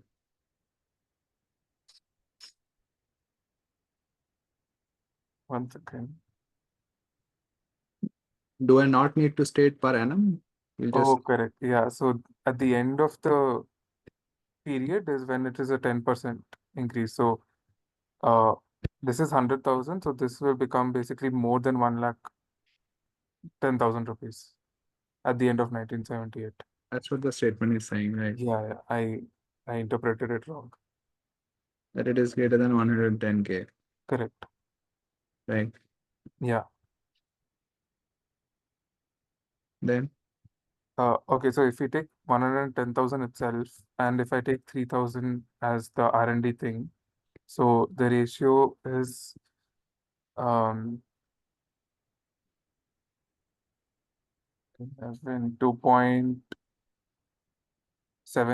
2.8, yeah. yeah, 2.7 or 8, whatever. I don't Yeah. know. So here the ratio does not match with the 2.2 of given in the passage. So then, So basically 10%. it's saying more than, it's not saying exactly 10, it's saying more than 10%. Yeah. So if this is still more than 2.2%, which is what we are given, right? So for it to bring down, for it to come down to 2.2%, we need to The increase GMP the increase. denominator, right? Correct. So we can be absolutely sure that actually the GNP is more than 110K, because this has to be greater Yeah. than, this will come down to 2.2, right? Correct. This can be, we can be Yes. sure about this. Yeah.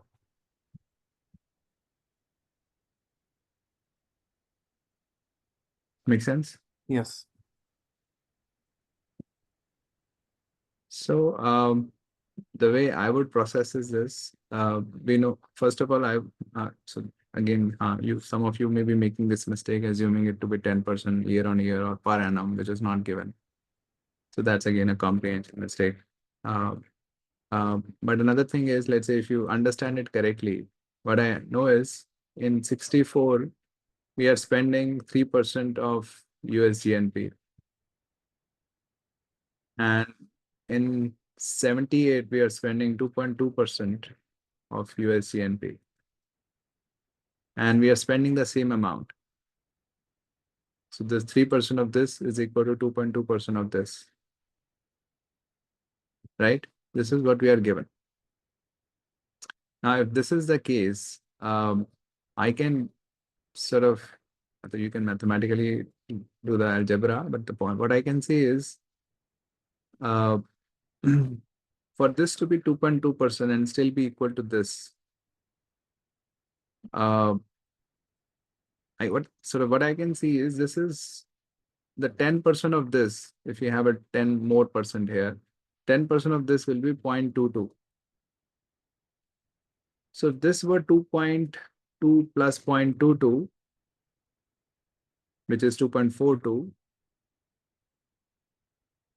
in that case, there will be an almost 10% increase in US GNP, because the percentage is going down, still the amount is remaining the same.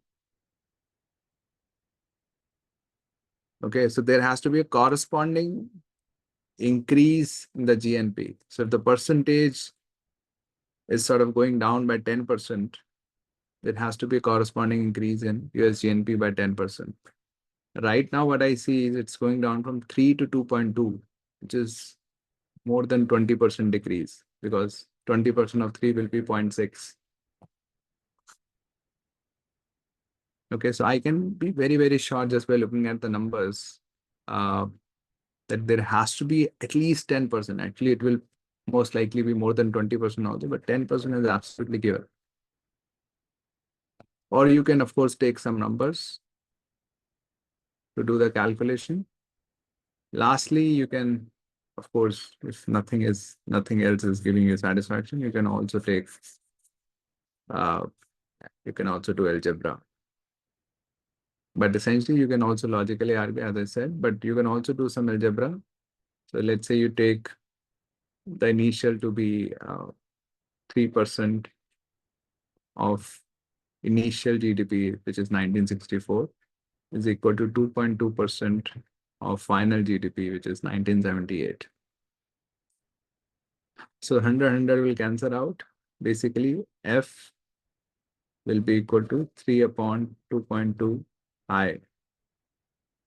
This will be, I think, close to what, 1.3 something I.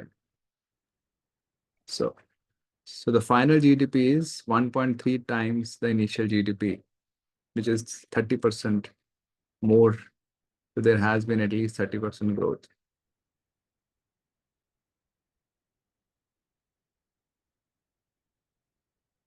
Okay. Yeah, we can be absolutely sure that there was at least 10% growth.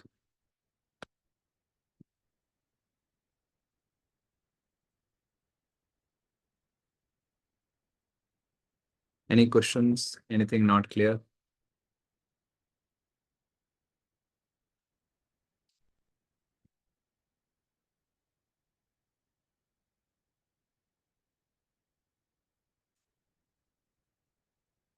Okay, so let's look at the last question, last option on this slide and the last option for this question. And then we'll take a short 5-minute break. And then we'll start with the next question, which is going to be a little different.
Okay. 15 seconds to go.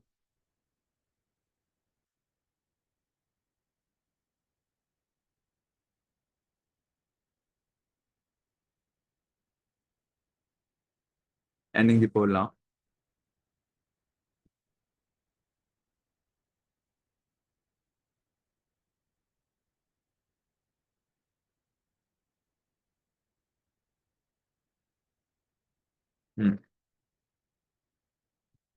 Yeah, these are the results. Only 6 people responded. So yeah, can you share your reasoning? Your reasoning for your answer? If it was that West Germany's What answer GNP, did you mark? Which answer? no. You marked no, okay. So if I was given that Germany's GNP is twice as much as Japan, then I would have made it yes. But we are talking about the growth, which doesn't seem relevant to the percentages. Okay. Okay. So you're saying if it was twice as Japan's GNP, then you would have marked yes, but it's talking about the growth rate, which we don't know about. Yeah, I mean, where they started with their GNPs and whether their GNPs are like how did they progress? Actually, it is not even relevant to the option. Okay. Okay. Anyone else? I'm not sure if my calculation is wrong, but मेरा तो उल्टा आ रहा था that Japan का double है GNP. Like what's written, my option was coming opposite to it, so I marked a no. That it yeah, mine was coming. Japan's GNP grew 2 times So than let's say if I flip it, if I make it Japan's GNP grew twice as much as West Germany GNP, then you will mark it correct. yeah. Okay. Sure. Anyone else?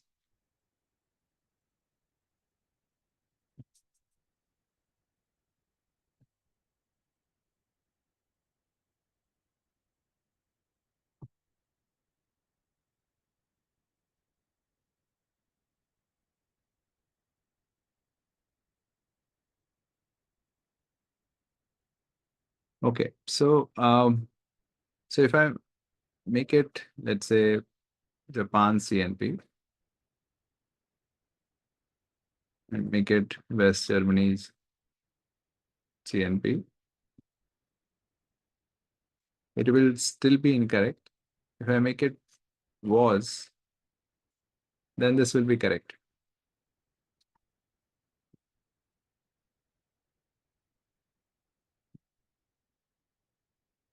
Japan is spending 1.6% of its GNP on R&D, and West Germany is spending 3.2%, which is double the percentage of its GNP on R&D. If both the amounts are the same, then we can say that Japan's GNP must be 2 times West Germany's GNP. Right? Because even after spending twice as much percentage, it is spending the same amount. So the GNP must be half of Japan. But right now, this option is not talking about the size of the GNP. It is talking about the growth rate of GNP in 1978. So in 1978, what was the growth rate of GNP? Which we have no idea about.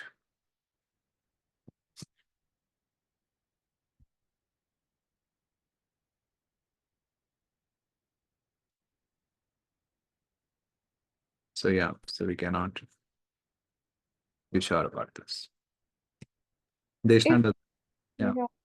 If I don't know, I'm not not able to comprehend the grew twice as much part. Can you give any example? So just for example, this year, India grew twice as fast or twice as much as US grew, or India's GDP grew twice as much as US GDP.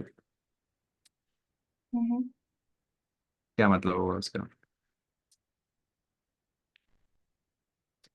अगर US का 2 है तो India का 4 हो. Grew. The grew means growth, right? Okay. So if I'm saying that I grew twice as much as you, I'm not talking that I've become twice of you. It means my growth rate is twice of you.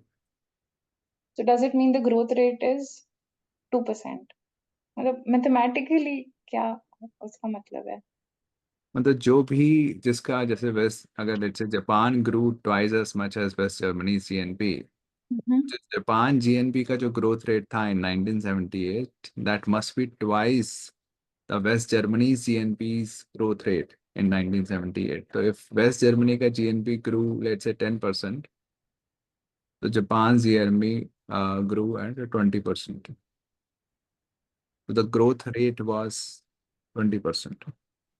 Got it. Now I got it. Yeah. Thank you.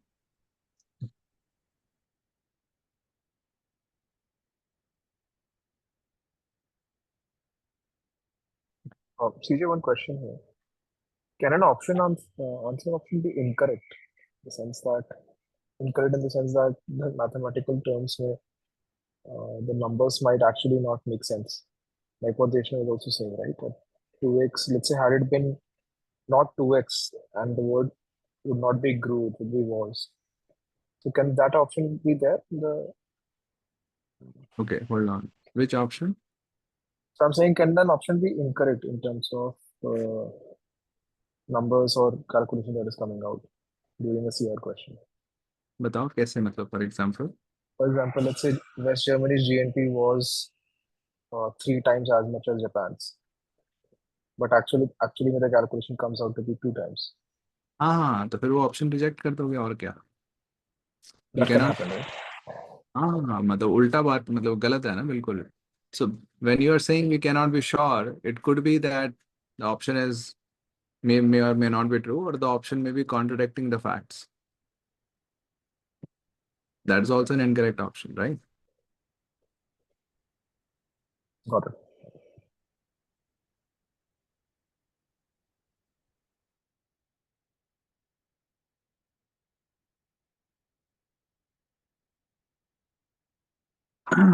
Okay, cool. So we'll take a short 5-minute break here, and then we'll start with the next question, which is less quant intensive, and then we look at it in a different way, as you will see. Okay, so let's take a 5-minute break. We'll reconvene in 5 minutes.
Okay.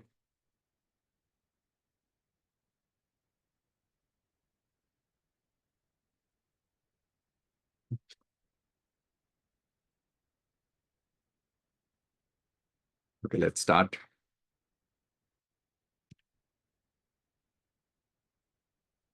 So let's look at this statement. Does this statement present an advantage of low quality coal over high quality coal for electric utilities? Yes, no? You can use the chat window.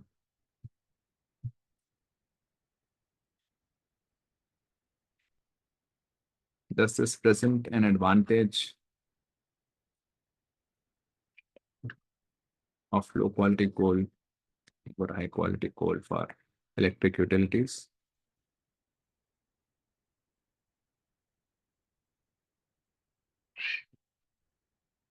Only one answer. What about others? Yes or no?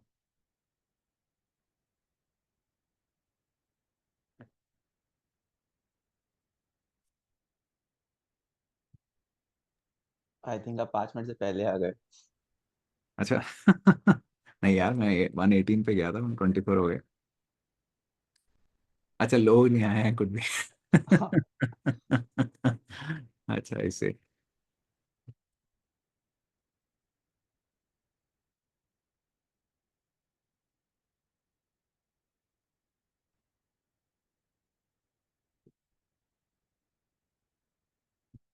Okay, are we here?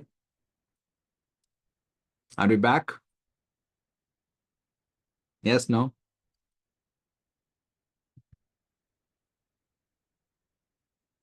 Can you hear me?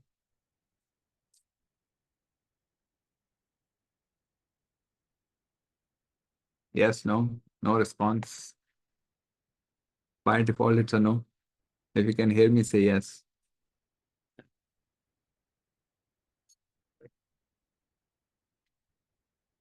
I think others have not come back.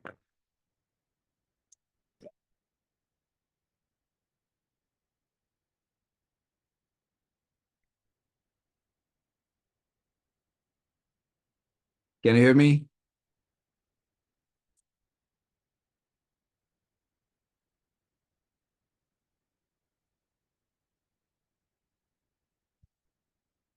Okay, so let's talk about it. So my question is pertaining to this. Does this statement present an advantage of low quality coal over high quality coal for electric utilities? Yes, no?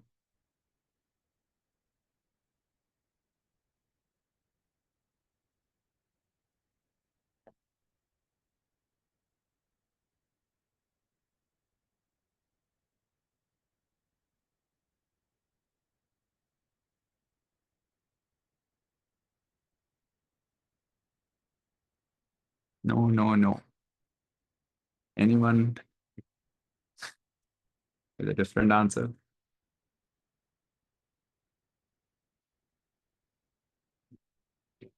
So why no?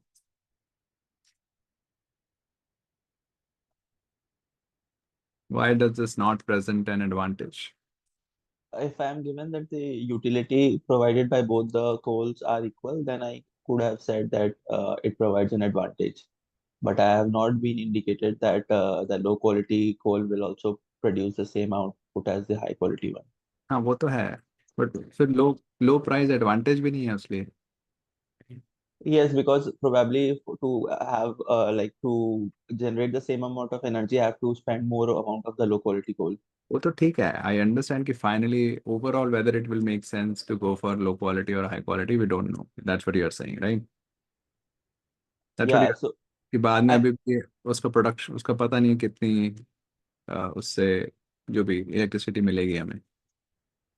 yeah, no, so it's a simple equation like price into quantity, like energy is like the amount of coal you burn into its utility or let's say rate of power generation, whatever you say.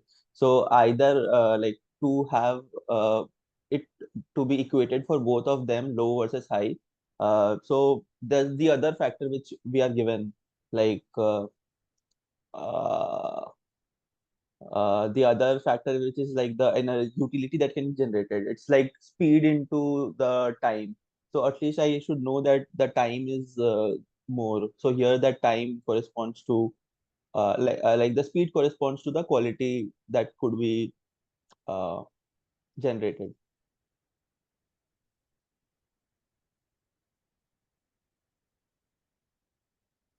No, it doesn't have an advantage. Uh, I mean, I am more disciplined. Uh,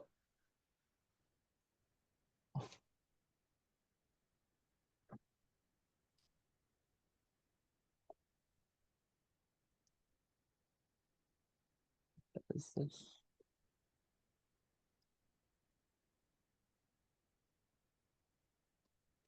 but what if there's another aspect about Akash that his IQ is very, very weak, like is one third to CJ. In that case, even having more discipline doesn't matter, no? Because ultimately I'm sort of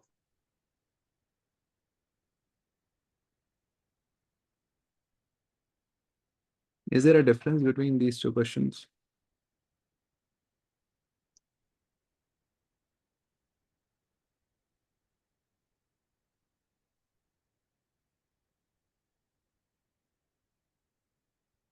yes.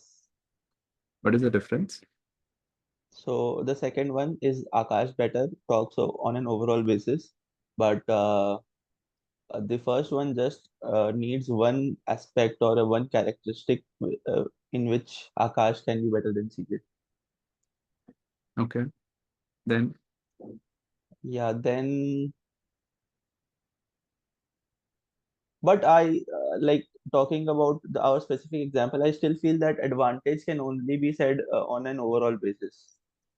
When we talk about advantage, we are basically saying that is it useful to use low quality coal? so let's say मतलब आप कह रहे हो advantage as a term, as a word can only be used in an overall sense. Yes. Okay. तो कभी भी मैं बोलूँ कि one advantage of Akash over CJ is कि यार Akash is more disciplined. तो you'll say कि नहीं one advantage कुछ नहीं होता है. Advantage is always on the overall sense. ऐसे बोलोगे आप. No. नहीं बोलोगे आप. Yeah, but here coal का क्या है मतलब it's very much need based कि there is not much to analyze for things. There could be that I could settle down with some negative aspects if I am getting some good ones. कोल को छोड़ देते हैं अभी आकाश और सीजे पे आ जाते हैं. Sort of, can we analyze ourselves? Yeah, that way advantage can be brought down to just one aspect. Hmm. And yeah, in that case, I would agree that for the first question that you have written for Akash over CJ, I would agree it would be yes. We are saying this is an advantage. Yes. ठीक है. And यहाँ पे you will say no. Yeah, because somehow I am not able to use this word advantage as a particular aspect. नहीं, I पर mean, वो I can only say advantage. Somehow it is the case that I can only say advantage if I can say on an overall basis whether I can use यहाँ it or पे not. आप कह रहे हो यहाँ पे चला सकते हो आप एक केस में, बट यहाँ पे you have to go with the overall. I mean, at the first point, that's the thought that it came. नहीं, But फर्स्ट आप तो अगर फर्स्ट लगा रहे हो तो आप कह रहे हो सेकंड आ रहा है आपके दिमाग में. हाँ हाँ, तो the second, what is the second thought now? that I have to consider on an overall basis. But yes, given that I have two choices, at least I would like to take that, okay, low quality coal because the price is less. So this is an advantage. So at least because of this advantage, let me consider using the low quality coal. And now I'll see whether the utility is there or not. And then I'll comment on an overall basis that whether basically problem क्या है कि आप बहुत आगे बढ़े जा रहे हो कि एडवांटेज है तो मैं ये करूंगा वो करूंगा. किसी ने नहीं पूछा है आपसे what will you do with the advantage. The question is simply are you given an advantage. That is the only question you are asked. Let me ask you, does this statement present a disadvantage of low quality coal? no, Is this statement completely neutral between low quality and high quality? no, it is biased ना तो towards वो low quality. Neutral है ना तो वो negative है and you are saying वो positive भी नहीं है. I get it. It is positive. Yeah, Yeah, that's what I see. Advantage over there here. Consistently, the answer was no. Why no? Other no people. Would you like to defend your answer? See, so just one thought here. The advantage has to be in some respect. So, हमें वो पता है कि low quality coal per ton delivered was cheaper than they pay less as compared to high quality coal. Yeah. But is that an advantage over high quality coal? We just know it's paying less. We don't know if paying less is actually an advantage or it's actually comparability कि दोनों compare कर सकते हो per ton whatever that equation is. So we really don't know आप तो whether it's फिर overall जा रहे हो ना कि ठीक है पर टन कम दे रहे हैं बट क्या आप तो पर टन यूटिलिटी भी कम देते हो that's what you are saying that is one aspect. But advantage is it actually an advantage? It has to be advantage over something. देखो Isn't अच्छा it? let me ask a different question.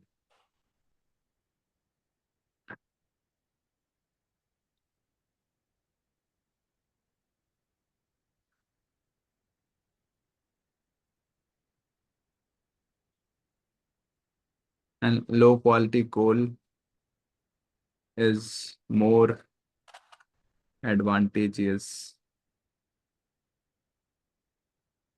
than high quality coal for electric utilities.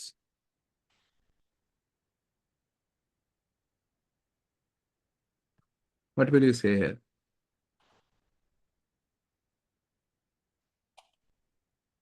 I would say I cannot say this. I cannot infer based on the statement. क्यों नहीं कर I सकते? just know the quality. I'm just paying less for it. हाँ तो overall advantages नहीं बोल सकते हम right Yeah. This statement, this question is what? Is the statement saying the same as this?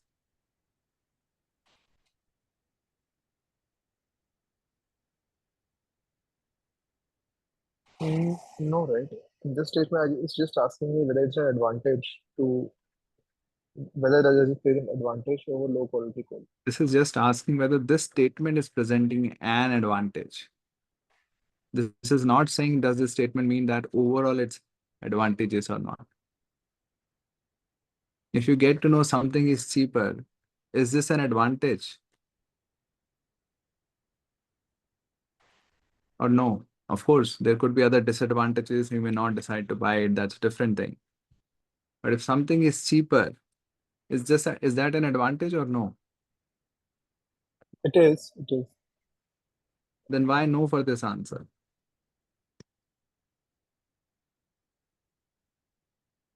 I will want to circle back to what we discussed yesterday. Right?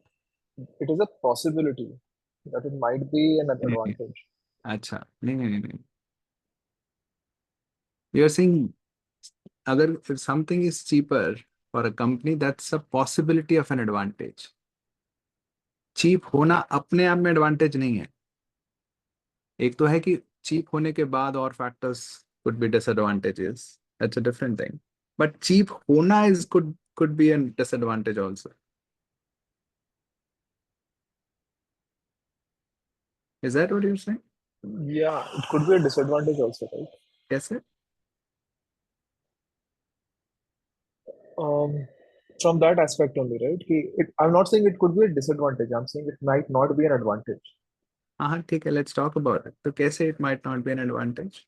Same equation, right? That high quality coal might be more efficient, pivot अब more. दूसरे factors ला रहे हो ना? You're bringing in other disadvantages to say कि overall it's not a overall low quality coal is not better. Right? आप कह रहे हो कि ठीक है एक फायदा है बट नुकसान भी है. Overall I don't know. Yeah. Is that what you're saying? I don't want to use the word overall here because मुझे But क्या लग रहा है आप जब दूसरे फैक्टर्स लेके आ रहे हो तो आप ये थोड़ी ना कह रहे हो ये फैक्टर अपने आप में भी एडवांटेज नहीं है. If I'm saying X is cheaper than Y. So sorry, just one more thing here that कल का statement जो था a part of You remember that sentence was there? I'm sorry, I'm forgetting that. Part reason. Part reason is correct, right? So over there we were sure that वो part reason गलत भी हो सकता है. हाँ. Won't that same logic apply here as well? No. वो हम कह रहे थे कि अगर आपको दो चीजें दी हुई हैं, statement 1 and then statement 2, can you be sure that statement 2 is a part reason for statement 1? जब कोई link has not been given by the author कि does, since, the reason, that's why, कुछ भी नहीं बोला ऑथर ने. The author says some statement and some other data point. And then can you infer that the second statement is a part reason for the first? No.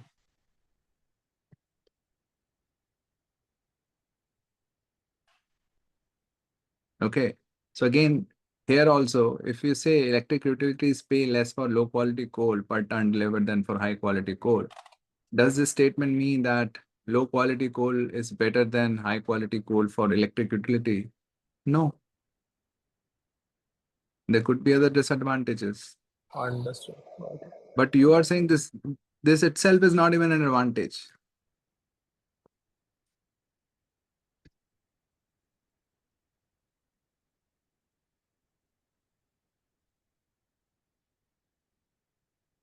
Comprehension problem with respect to the question. Again, you need to be sort of just clear कि question क्या है. Question ये नहीं है कि is it overall or does the statement mean that it is more advantageous than the other? The question is, does this statement present an advantage? Yeah, the statement is not a neutral statement.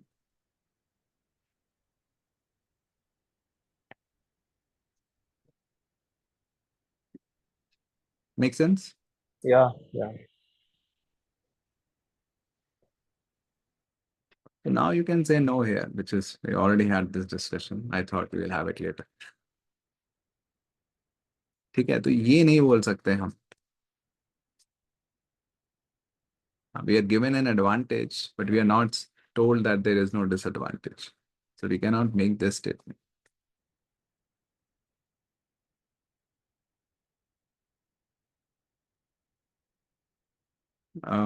Let me erase this.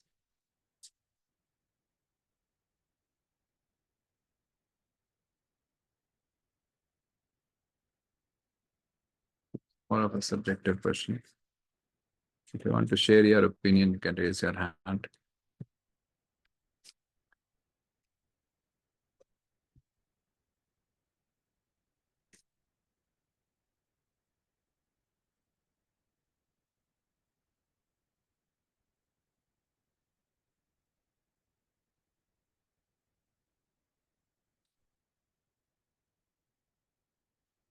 We'll try to neutralize the advantage. Okay, well, it is going in the direction of neutralizing the advantage. Okay. Anyone else? Will decrease the net advantage. Same, neutralize or decrease the advantage.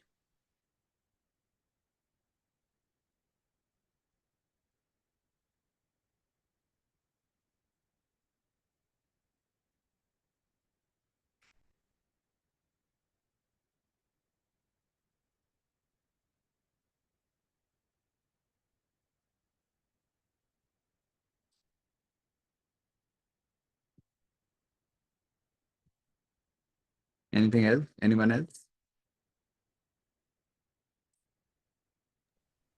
So I think that's another aspect. So like you explained for the previous one, the low cost is a characteristic or an advantage of it, and it is almost like let's say the productivity about which I was talking, that's another aspect. So when you finally take a decision, it would be sum of all of them. So like the utility or the rate of energy that can be drawn, similar to that, this transport is also a quality, also a characteristic. So like the advantage will stay as an advantage, but this is the higher cost of transportation will be counted as a disadvantage separately. Then we will sort of sum up together. Okay. So you're saying कि हाँ, overall it will, I think, Yeah, I understand your point. You are saying कि वो advantage है, but then there is a counter point to that. So overall, we are less sure कि overall advantages है कि नहीं है, right? Yeah. Okay, that's fine. So DJ, when the statement says that the electric utilities pay less for low quality coal per ton delivered, so would the delivered include the transportation cost? I'm just creating a couple of statements around the same thing. Okay. Less for I don't know, there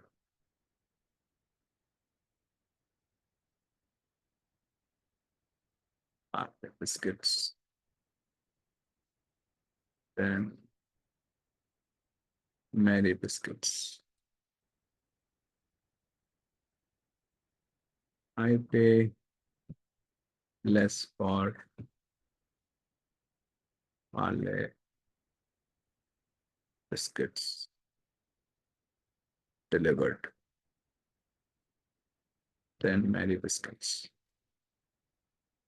Is there any difference between these two? I pay less for Parle biscuits than Mary biscuits. I pay less for Parle biscuits delivered than Mary biscuits.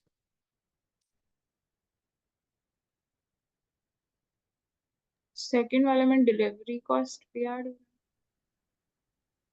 Second वाले में delivery cost भी add हो रहा है.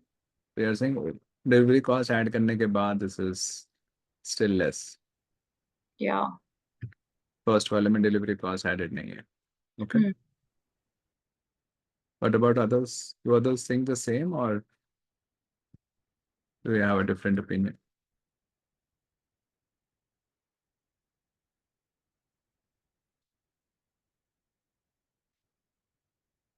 Paras, you want to say something?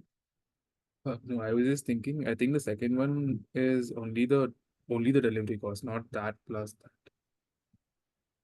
अच्छा अच्छा तो you're saying Parle biscuits delivered मतलब Only the cost of delivery is more अच्छा than अच्छा okay okay and in the first case we are talking about Parle biscuit, in the second we're talking about just the delivery cost. yeah, Deshna was saying this is Parle biscuits plus delivery costs. correct. Okay, what do others think?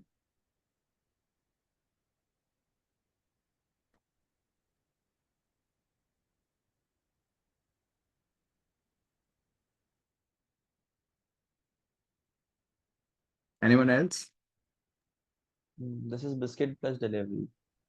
Okay, this is biscuit plus delivery and this is just biscuits, Yes. right?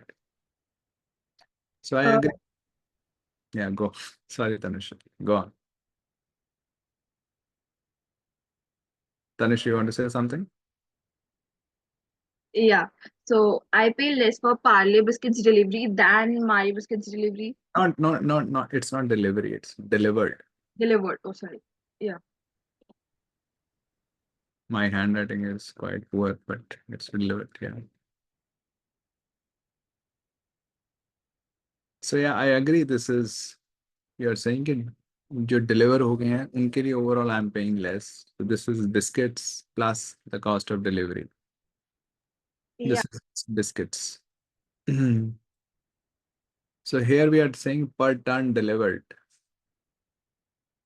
So per ton delivered, the cost is less for low quality code. So it does not matter whether the transportation cost to the site is higher or lower. Eventually, still it's lower. So this actually has absolutely no impact either way you see it, whether on the advantage or overall, whether we are in favor of low quality coal or not.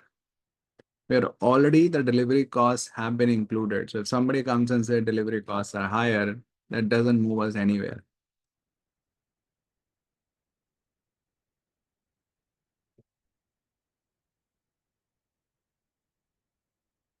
CJ, can you repeat what you just said?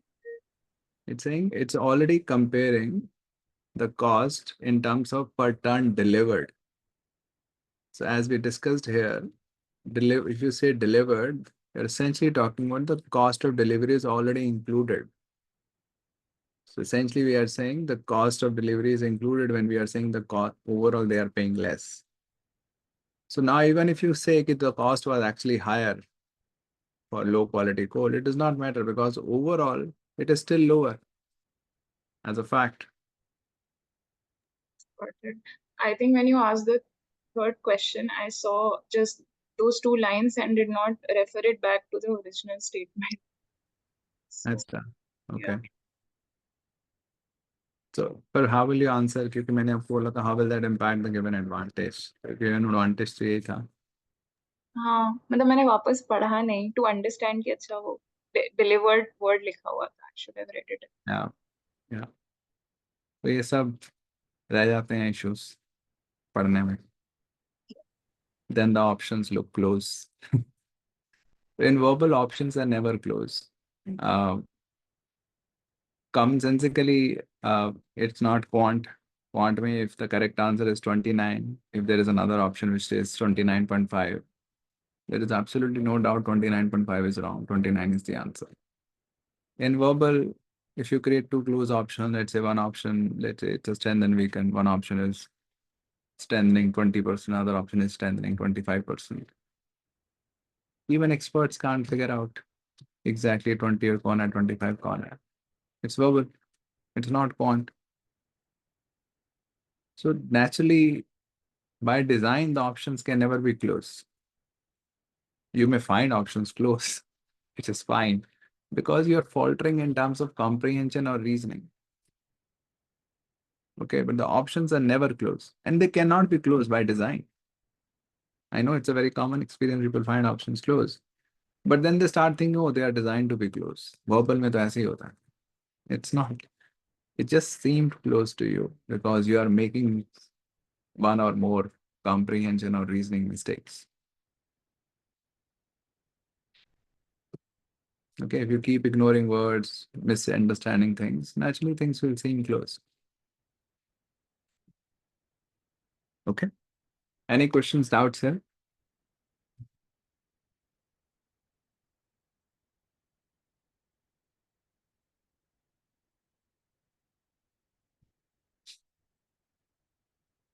और ऐसा नहीं है कि you don't know कि delivered के आने से क्या आ रहा है. If I give you a simple example, possibly many of you will understand कि हाँ, that's the difference. But when you're reading this sentence, you're just not able to apply that. One of the reasons actually people are not able to apply what they already know is simply that they are reading it a lot of content at the same time, which means they are giving their brain a lot more information than it can handle sensibly at a given time. What I mean is, if you're reading this, electric utilities pay less for low quality coal. अच्छा, इसके लिए they pay less per ton delivered. मतलब? So if you are reading it and you are assimilating as you read, and this is the thing, this is a way of reading that I recommend, and that's the way I read also. I read and I assimilate. A lot of people, they start assimilating only at the end of the statement. So they'll read the entire thing and then they'll say, क्या कह रही थी ये statement? So what can happen as a consequence of that is the sentence could be a little complex. So now your brain cannot handle all the complexity in one go, but you are giving the entire sentence in one go. That's the way you read. So naturally it will create some khichdi out of it. Okay. Of course, at times if the sentence is handleable for you, then naturally you will understand it exactly the way it means. But at other times when the sentence has some nuances, you will miss those, or you will miss one or two or more of those. Why? Because you're giving a lot to your brain at one go. What I do is I read and I assimilate. So if I come across per ton delivered and let's say I'm not very comfortable, what does it even mean? Per ton, तो I understand. Per ton delivered का क्या मतलब है? Does it mean delivery cost? What does it mean? Coal plus delivery costs? What does it mean? Then I'll take a moment to understand that. Of course, this will slow you down. If you try to understand things as you go, it will slow you down. But this is worth it. What is the alternative? You keep rushing and keep missing things. That's the alternative you like, then you can go ahead. But the alternative is, of course, it is not that it will slow you down unnecessarily. It will slow you down for your benefit. You will be taking pauses only on things which you are not clear about. If you are clear about, then you can keep reading because you'll be assimilating them quite fast. Okay, you don't need to take a pause, pay less. Pay less ka kya matlab? You will not think, oh, pay less. Oh, this is a very philosophical question. No, but you may take a pause at per ton delivered because you may not be very clear about it. Per ton, to I understand. Per ton delivered ka kya matlab hai? Okay, but this is, you can take such calls only if you are trying to assimilate as you read. Then you may come across, but I don't understand. I'll just take a pause here. So you may have not read, you have not read the entire sentence, but you have taken a pause here to understand per ton delivered ka kya matlab hota hai. And then if you nothing strikes you, then you may think, okay, let me just read a little further to just get it. Per ton delivered, then it's comparison, but per ton delivered. And then you know you have to take a pause there. Or you may create an analogy or whatever way you try to understand it. But if you're reading the entire thing in one go, your mind may not register anything unexpected, anything that you're not used to. Okay, then you will keep having those comprehension problems.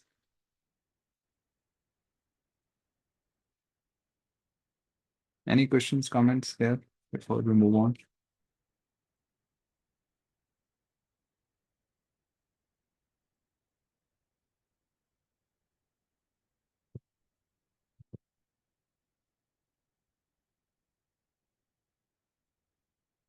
Okay, let's move on.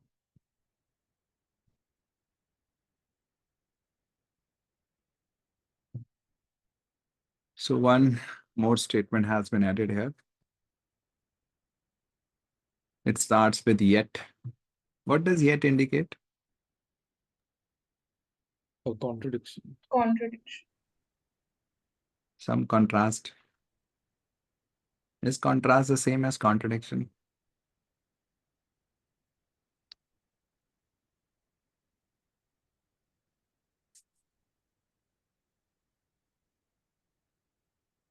Is No. No. Why? Mother, what is the difference? So contradiction means that you are uh, like kind of trying to deny, or when you say contradict, you're trying to Yeah, using the right word. nullify that effect. Sorry. Nullify that statement, deny that statement, negate that statement, right? Yes, yes. And And contrast is if you're talking about black, then you start to talk about white. Until unless while you're talking about white, you're not contradicting it again. But simply speaking, contrast is like the opposite. now it's a little confusing for me. So contrast means opposite, contradiction doesn't mean opposite. Contradiction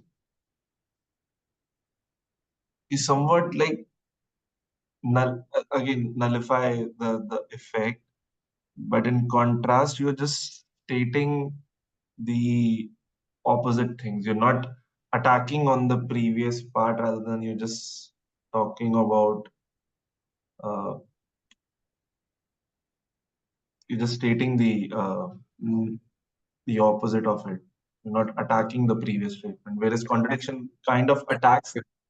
But if I say the opposite of something, am I not attacking it?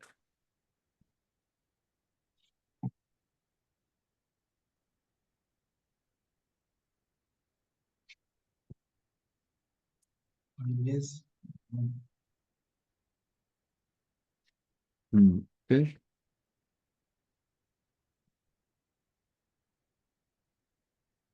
So contrast is a broader term. I'll not take much time here. So contrast is a broader term. Contradiction is very specific that, as you said, it means denying or sort of uh, negating the statement, nullifying the statement. Contradiction means that.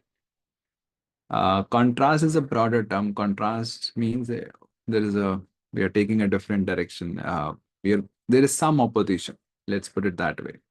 So some opposition may be a complete, which means you are completely negating it, or you may be sort of bringing in a opposition in a very different kind of thing. For example, you may be opposing just one aspect or one implication of that. Okay, for example, you say black is good, and then you may say, but white is also good. So you're not negating that black is good, right? But you're saying, but white is also good. Because one of them, somebody may read black is good and think, oh, acha, black good hota hai. Baki nahi hota. But then you're saying, but white is also good. Nahi, white bhi good hota hai. So there is a contrast here because one of the we are taking a different direction in terms of we are saying nahi, black is good, but or we good hote hain. But we are not denying it that black is good. Okay, so contrast is a broader term which includes contradiction. If you're contradicting, then also we can have a contrast. But contrast does not always mean contradiction. Yep, Does that true. make sense? Yeah, maybe a contrast is the first step to in a different direction from the previous two. Right? Now, some opposition, some level of opposition, but the opposition can be a very mild one. Yeah, Can be in a very different way. You may not be denying the information. yeah. So yeah, Contrast, like I get it from when you said contrast is kind of a superset of prediction, and then yeah. So yet indicates there is a contrast. So for example, even in this case, we have a contrast, but we don't contradict.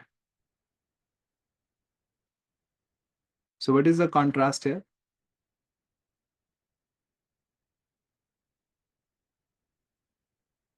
We understand there is a contrast because yet is used here.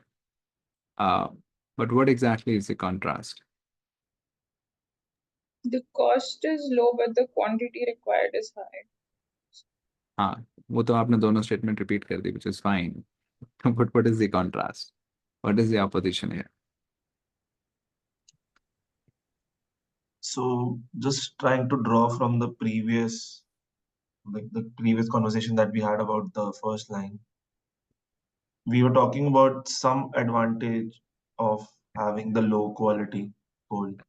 Now we are taking a different direction of talking about the high quality coal's advantage. So now we are saying there is a disadvantage also. Yeah. So we are not denying that whether electric utilities pay less for low quality coal per ton or not, right?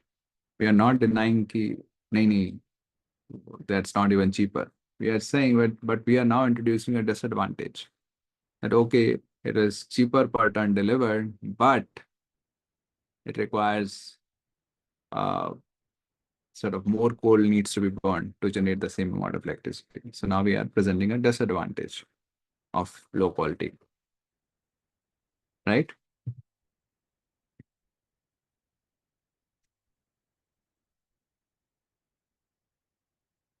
So from these two statements, can we infer that for the same amount of electricity, both kinds of coal cost almost the same?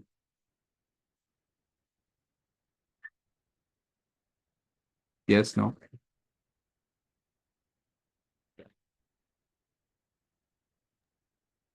No. Okay. Can you share your responses in the chat, yes or no, to see more responses?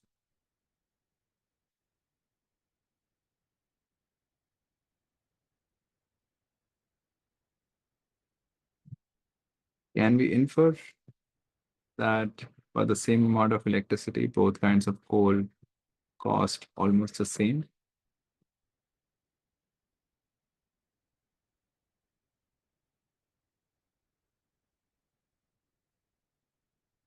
Yeah, so we cannot say that. We are given that low quality coal is cheaper per ton delivered, but it sort of more of it is required to generate the same amount of electricity. But where exactly does it really nullify the first advantage completely, or is it still advantageous? We can't comment that. We know that per ton it is cheaper. At the same time, more low quality coal needs to be burned. But where does the balance lie? That we cannot infer.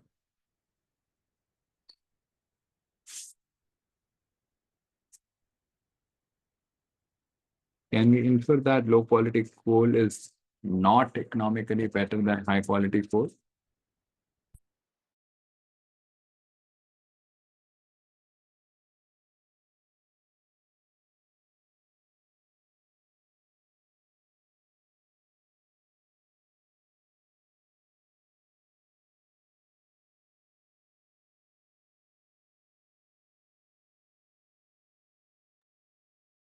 Yeah. So again, for the same reason, we don't know. So we cannot be sure about whether it's economically better, not better, same. Make sense? Any questions, doubts? Okay, sorry, going back to not economically better. Yeah. We have an indication towards it, right? We will incline We have towards an it. indication. Yeah, we have an indication. But can we be sure? No, we cannot be sure, but we have an inclination. So we cannot infer until unless there is 100% surety. Is that? Yeah. So the question is, can we be sure about it? That's not.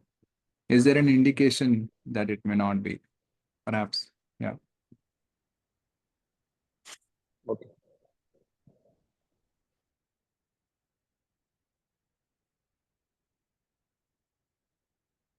Okay, so one more statement has been added here. What does moreover indicate?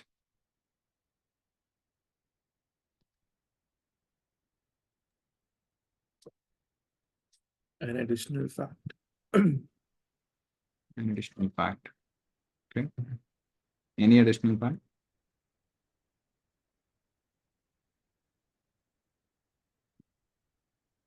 In relation to the previous one. In the same direction, right? Yeah, same direction. Yeah. And we can read it. It's saying that per ton of coal burned, low quality coal generates more ash than does high quality coal. And the disposal of ash is becoming more and more expensive. So how is it in the same direction as the previous sentence?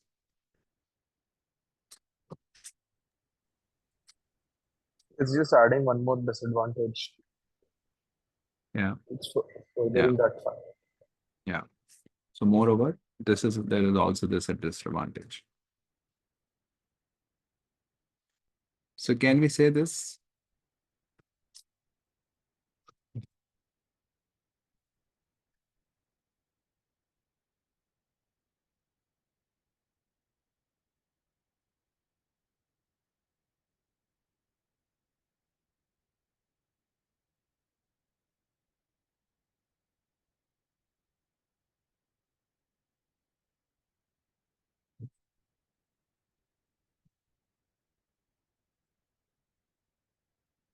Okay.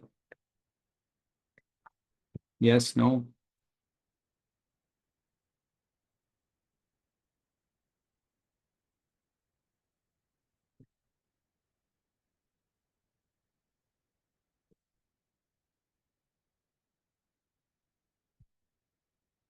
So let's talk about the next one also. We'll talk about them together. What about this one?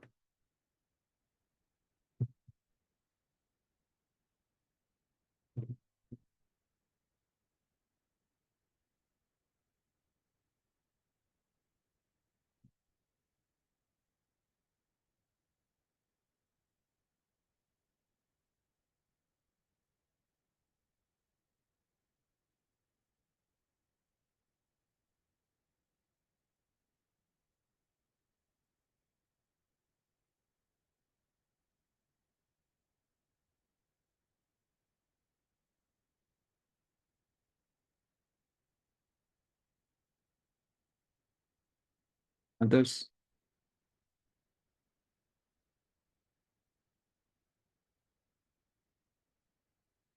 Right. So all of you agree that this we can say, and which is actually this is also the answer in the actual official question. This is from the actual official question. This is the answer, and you can see that there is a difference here. I will also say no to this. There's a great difference. It's saying will not benefit, and here it's saying might not be assured of benefiting. Right? Because if you see the structure is we are given an advantage and then we are given two disadvantages. Right? So it seems like, yeah, the direction is that, yeah, it's perhaps it's trying to indicate it's going in the direction that we cannot be sure just by looking at the initial purchasing costs. But can we be sure of the other thing that it's definitely not beneficial? I don't think so. We can say will not benefit for sure. But I can see from the passage ki, it might, so it's a very safe play. You see, that is how official questions are phrased. They're very particular about words. It's saying that might not be assured of benefiting by always adhering to the policy of keeping its overall coal purchasing costs. Instead of purchasing costs, if you keep as low as possible, you might not be assured of benefiting economically. Yeah, that's what the passage overall is trying to say, because after one advantage, we are given a couple of disadvantages.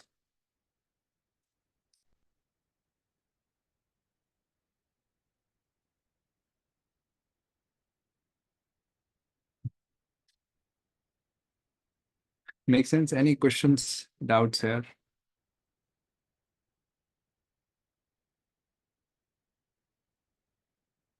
One thing like maybe myself getting a bit confused. We're talking about purchasing cost, right? Obviously, the first line talks about the sort of the purchase cost, pay less for low quality. Yeah. Then in the second line, we are talking that amount of low quality coal is high. So if we in turn, like if we take just these two things, which would affect the purchasing cost, like calculation. So are we clear that with low quality coal, the purchasing cost will be low?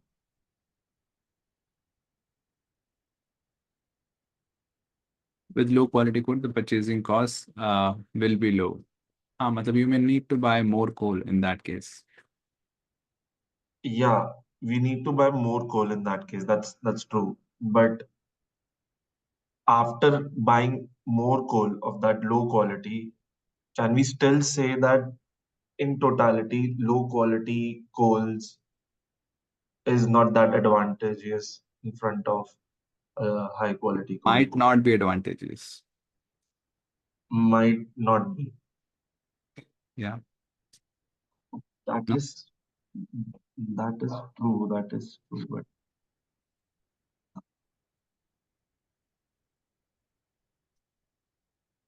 geez, I get it. I don't get it. I'm just trying to like confuse myself a bit more. You're not trying to confuse yourself. You're just having multiple thoughts. CJ, one question. If we want to kind of summarize the entire three sentences into just saying ki what is the crux of the matter, what is essentially is the thing that we need to infer, because I don't see a conclusion here, or I just see facts and statements. So how do we then kind of identify what essentially is the passage saying? What is it something that we need to test out? Inference में तो देखो, majority of the cases you will not be given an argument. Majority of the cases it will just be a bunch of facts, and you need to conclude or you need to derive, you need to infer something. That's the way inference questions are. Whatever is given is treated as a fact. So the majority of the cases, there will be nothing except facts. We need to stitch together all those pieces of information and then evaluate based on what the answer choice is given. Is that So the right approach? we read. So it depends on how the question is phrased. That you're asking me whether the option needs to really stitch together all the options, right? All the statements. Yeah. All the statements need not be the case. Depends on how the question stem, what the question stem is asking. If the question stem is asking just given this, what must we do or what can you be sure about? It could be from the first statement you are able to derive something, right? Okay. Got it. In that case, you need not stitch everything together. Or if the question stem is different, let's say all these statements together are trying to conclude something. What is that? Then naturally you have to take everything together then. It depends on how the question is phrased. But when we read, regardless of, because we read the question, and that's the way I recommend, we read the question after I have read the passage. So when I'm reading it, I read it and I try to make sense. For example, when I read yet, okay, it's a contrast, such as there's now a disadvantage. Okay, there's another disadvantage. Okay, there's an advantage, and then there are a couple of disadvantages. I see. Okay, then I'm trying to understand everything and relate. But what kind of option do I find? That depends on the question step.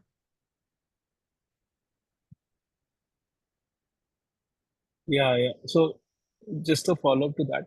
Typically, inference questions have this format, right? Or rather, mostly that we see is it says that based on the argument which of the following is also true, or what can be inferred out of the statement. So it's mostly about understanding the entire passage and then evaluating the answer choices. Mm-hmm. And then saying that whether it is 100% true based on the answer choices or not. So 100% true, actually, if you look at the questions which are categorized as inference, it's a broader categorization, but 100% true, the questions which are actually asking for must be true statements are not many. Most of the questions are which of the following is best supported. Okay. Mm-hmm. Which means even in the correct option, you may be able to find an objection. But the objection objection to that option will be very far-fetched compared to the objections you may have for other options.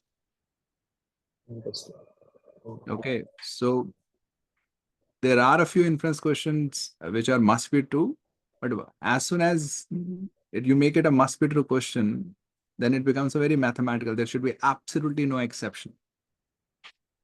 Okay, so it becomes a very math-like question then. So essentially they generally stay away from that. They just say best supported.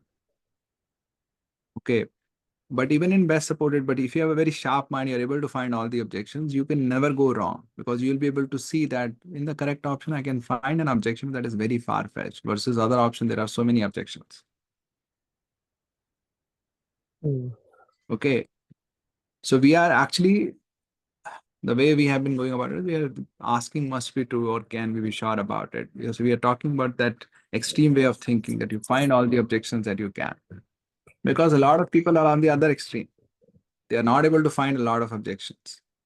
They find a lot of options very attractive. Yeah, this can also be input. Yeah, B is also fine. C is also fine. Okay. So we try to take the other way, go to the other extreme, but the actual balance will lie somewhere close to that extreme. It may not be exactly at the extreme. It's very close to that.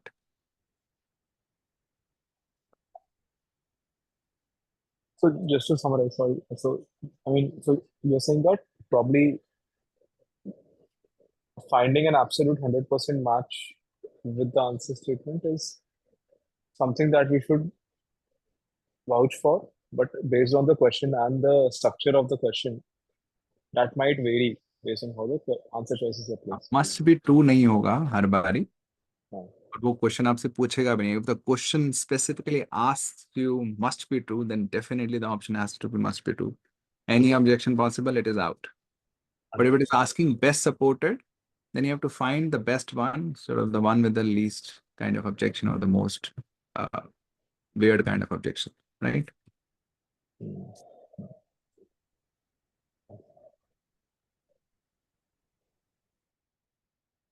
Make sense?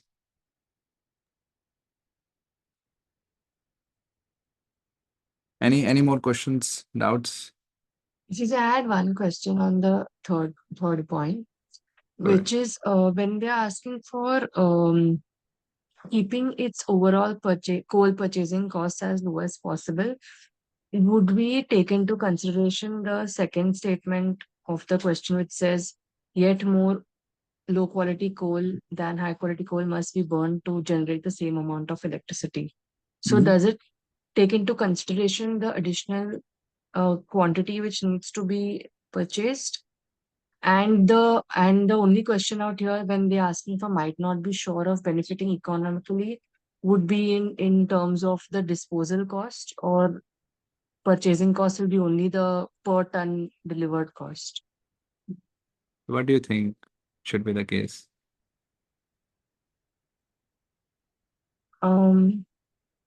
I think when they say overall coal purchasing cost, it would include um the quantity increase as well. Yeah, that's what I'll also think. Okay. But regardless of what stand I take, it is still saying overall coal purchasing cost, right? Hmm. So, and this is something that I say it whenever you read any expert on GMAT Club or you sort of hear me, basically it has to make sense to you. If it doesn't Okay. make sense to you, you should not accept it just because some expert is saying that. Right. But of course, if you Hmm. disagree with me, you can sort of bring it to me and we can have a discussion. That's fine. But the basic, and that's what I said, that I don't create a GMAT world and a sort of a normal world. Because as soon as they create a GMAT world, then you're like, oh, but he's a GMAT expert. I'll have to follow. No, Okay. but it's if you think GMAT is just a test of logic and reasoning, and then you can just logically argue, but this does not make sense. It's saying overall. And why just pattern? Why not overall? It's saying overall, right? Yes. Thank you. Yeah.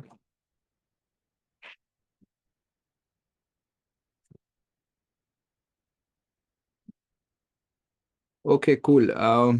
We are already far over our time. So what we will do is we'll continue with this in the next session. There are a few options that I want to discuss related to this passage, and then we'll do one or more inference questions, hopefully full length official questions, and the session that is scheduled for today evening. Okay, cool. Any doubts, questions, any comments before we conclude this? We meet next today evening at 6:30 p.m. IST. Thank you, sir.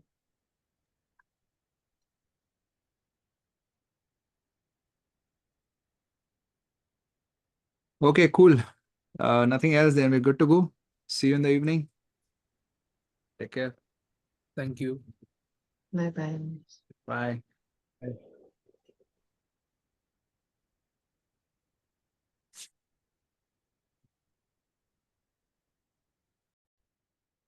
So what you see on the screen is a passage and three questions, three options. I launch the poll. You are expected to sort of select your answer. It's a multiple answer question and none is also a possibility. So it could be multiple options are correct or it could be none of the options is correct. And as you will see, none is also an option in the poll. So if you believe none of them is correct or none of them you can be sure about, then you select none, or if there are multiple options, you can select those multiple options in the poll. Okay, so I've launched the poll. The question remains the same. Can we be sure about the option?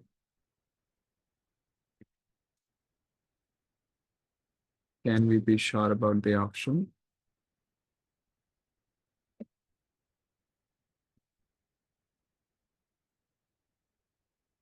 Given the passage.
Okay.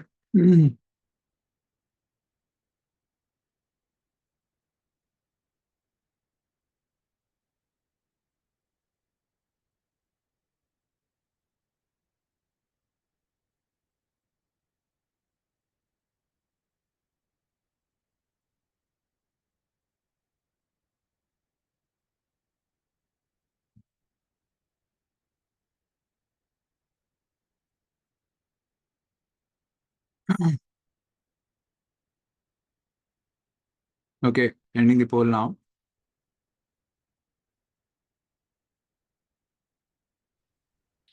CJ, I just joined actually.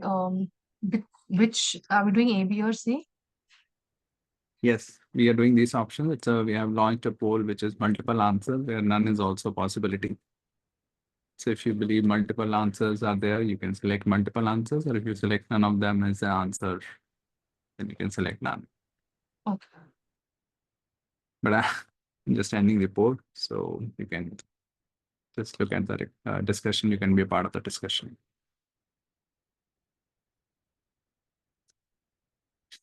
Okay.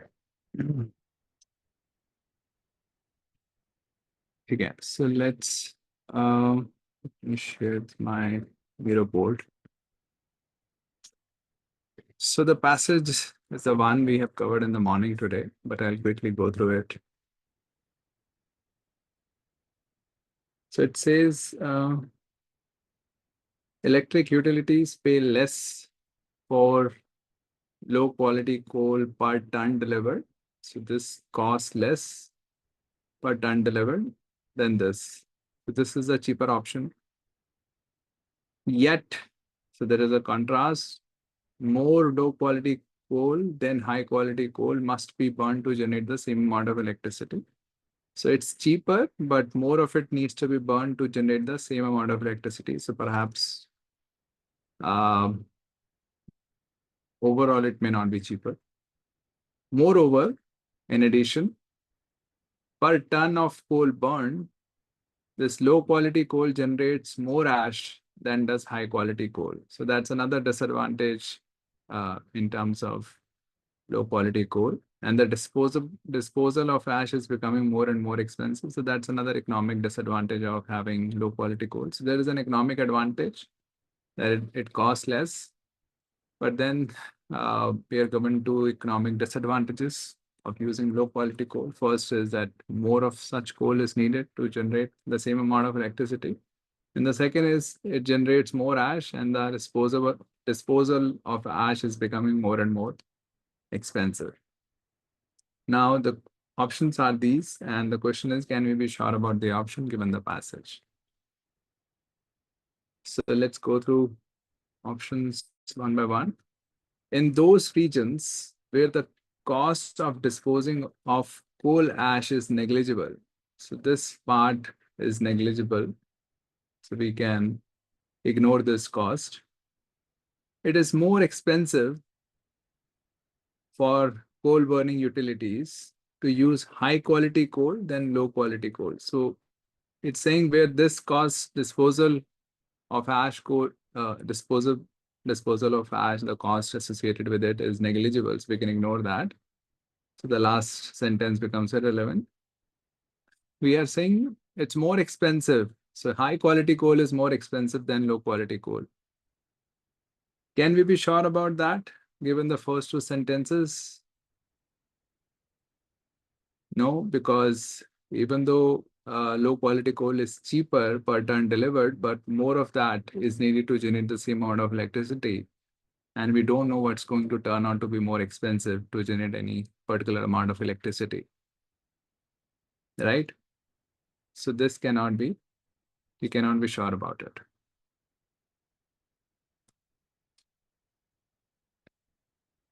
Option B. And if you have a question, any doubt regarding anything, you can raise your hand and then you can speak. It says it is no less expensive. A very common pattern that I've observed is that whenever there are these negative statements, it can also be called a double negative, no less. So it's a less nahi hai, what does it mean? Okay, so it's whenever there are negative statements and there is negative involving a comparison, a lot of people get confused. So one of the ways I try to, even for me also, it's a little challenging. Okay, so what I do is a lot of times I look at the positive statement and see how I look at the positive statement, and then I can see, given this is what the positive statement means, or if the positive statement is definitely contradicting, then I can say the negative statement must be an inference. Okay, so I try to deal with the positive statement. This is one of the tools that I use, because a lot of times it's difficult to deal with a negative statement, and for me also it's a little challenging. And I can possibly expect many of you have faced the same problem. It says it is no less expensive. It's not less expensive. So which means it's equally expensive or more expensive to dispose of a ton of coal ash that results from the burning of high quality coal than it is to dispose of a ton of coal ash that results from the burning of low quality coal.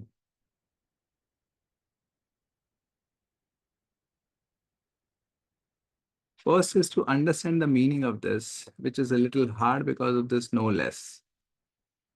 Okay, so let me ignore that no part. So what it is saying is it is less expensive. What is less expensive? To dispose a ton of coal ash that results from the burning of high quality coal. So you have high quality coal, you get, let's say, 1 ton of ash from this.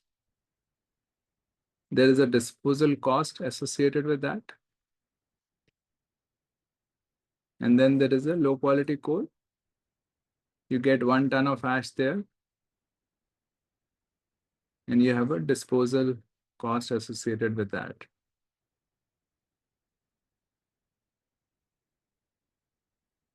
Right? It is comparing this. It is let's ignore no part. It's a little complicated. Less expensive to dispose a ton of ash that results from high quality coal than it is to dispose a ton of ash that results from low quality coal. So you burn low quality coal, you get a ton of ash. There is a disposal cost. You get one high quality coal, you burn a ton of ash. There is a disposal cost. And it's saying it's no less expensive. So this is more or equally expensive. So this disposal cost is greater than or equal to this disposal cost.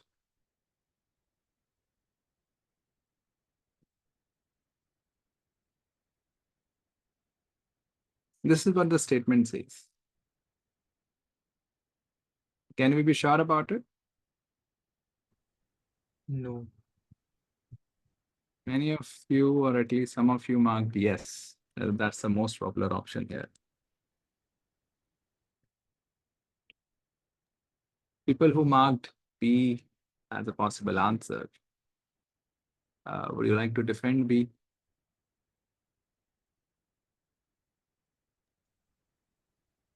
CJ, I just thought that this is a trap question where they are trying to trap you in thinking that what if like it's since it's given that burning the low quality coal will generate more ash. So they are just trying to confuse. But since we are given that it is just ash in both the cases that we are comparing, so ideally the ash should be equal. And since it's equal, so no less expensive is basic. I interpreted it as like the cost being equal. No less means greater than or equal to, which includes equal to. But are you sure that the cost is equal given the Yeah. passage? It is not explicitly, I mean, it is not mentioned, but I would just assume कि भाई ash ही तो है इसमें वाला क्या होगा. Okay. तो आप कह रहे हो कि अगर मान सकते हैं कि 2 किलो आलू हो 2 किलो प्याज हो, मतलब दोनों को ट्रांसपोर्ट करने में सेम ही कॉस्ट लगेगी ऐसे। Almost yes. अब नहीं तो एटलीस्ट आई मीन नहीं दोनों ऑलमोस्ट, आलू ये दिया हुआ है, we are given that both are ash. हाँ बोथ आर राइस, तो दोनों सब्जियां हैं यानी चलो आप दोनों आलू ही हैं, कोई छोटा आलू है कोई बड़ा आलू हो सकता है यस, डिफरेंसेस हो बीच में आलू के, तो आप कह रहे हो yeah, कि but transportation cost won't be very much, like won't differ much, I would assume. you would assume it's a different thing. यहाँ पे question is not what you can assume, the question is what we can be sure about given the passage. आप कह रहे हो Yeah, passage में तो कुछ नहीं दिया हुआ है, but common sensically outside knowledge से होना ही चाहिए ऐसे ऐसे। sort of. And moreover, the fact that like the like I thought that it is a trap question because they want you to think in a way ki, we are comparing the residue that is left from burning of uh, like 1 ton of low versus high quality coal. So that's how I interpret it. ये तो आपको लगा trap है, तो अगर आप इसको trap की तरह ना सोचते तो शायद आप रिजेक्ट कर देते, बट आपको लगा ट्रैप है बट ट्रैप में वो कुछ गलत कर रहे हैं तो फिर you fail in Yes, trap. sort of. And with that, I interpreted no less expensive as being equal, like yeah, costing equal, which is also a mistake. हाँ बट नहीं, कहाँ दिया हुआ है कि दोनों की जो कॉस्ट है वो, मतलब can't it be the case कि एक्चुअली लो क्वालिटी कोल की जो डिस्पोजल कॉस्ट है per ton of ash it is more, because let's say ash भी बड़ी बुरी क्वालिटी की होती हो, that is not possible you are saying. Yeah, could be the case that the ash contains something very much hazardous, so we need to take extra precautions. ये सब thought बाद में आता है, but while marking नहीं आता. But नहीं भी आया था तो पर मैं तो बिल्कुल ही नहीं दिया हुआ ना कि पर टन किसकी ज्यादा, हमें तो बस इतना दिया हुआ है लो क्वालिटी कोल में ज्यादा एश जनरेट होती है, और in general disposal of ash is becoming more and more expensive. उन दोनों का एश का पर टन डिस्पोजल कॉस्ट तो कहीं कंपेयर नहीं हुआ है, right? Yeah, but I interpreted it as that at least वही basic assumption कि cost तो equal ही होना चाहिए. वो तो फिर आप बिना पैसेज के भी कर सकते हो ना, आपको पैसेज ना दूं मैं, सिंपली ऑप्शन बी ही दे दूं, then also you will think यार ऐश ही है दोनों, फिर आपको पैसेज क्यों चाहिए? Right. राइट, क्वेश्चन है कि आपको पैसेज से can what can you be sure about. इसमें तो एक्चुअली पैसेज में तो कहीं भी देयर इज एब्सोल्युटली दो no indication of a comparison of per ton disposal of ash between high quality coal and low quality coal. आप कह रहे हो बट कॉमन सेंस के लिए दोनों एश, वो ठीक है, फिर तो आप जनरल नॉलेज लगा रहे हो completely, nothing in the passage suggest so, right? Even if I remove the passage, you can still make the same argument, right? Yes. Yes. Those are not called inferences from the passage. वो तो फिर passage हो या ना हो एक ही बात है. So this is cannot be, nowhere actually it is compared per ton disposal of ash between high quality coal and low quality coal. So again, it is entirely possible that I'm not sure if some of you can share why you marked it, that would be helpful for me to understand. Chiranjeevi, if I may. Yeah, please go ahead. Uh, I mean, my thought process was the first sentence. It says that if you buy low quality coal, you have to pay less.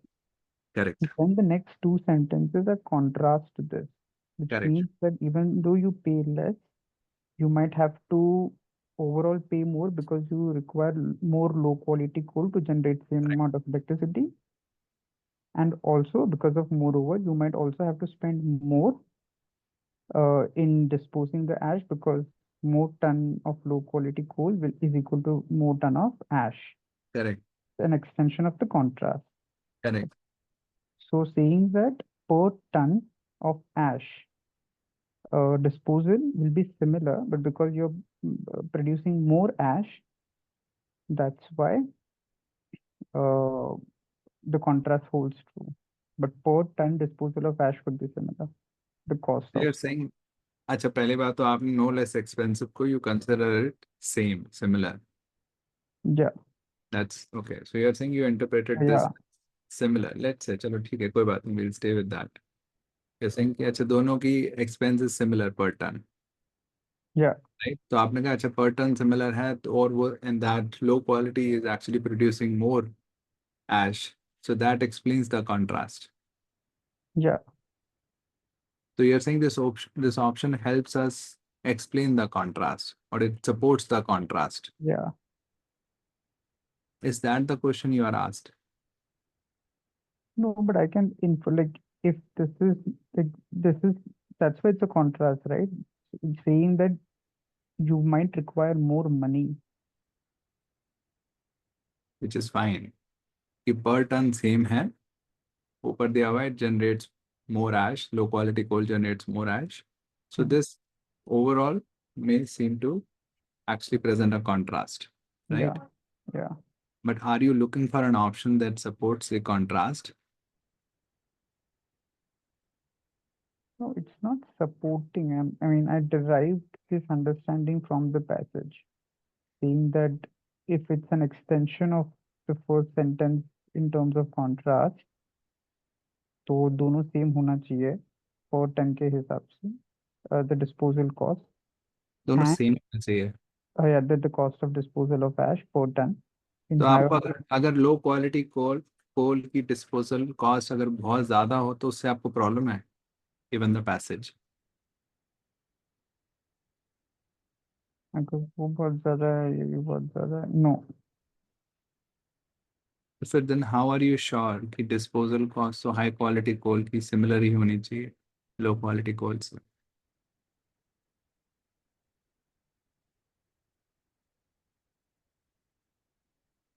I, hmm. I don't know. I also read, I mean, just my thought was I also read saying that moreover, per ton of coal bond. Acha, per ton of coal bond. Hmm, hmm.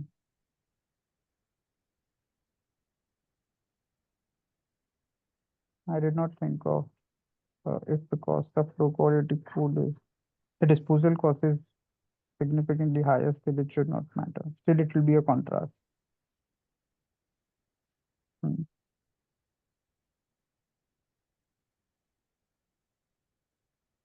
Got it.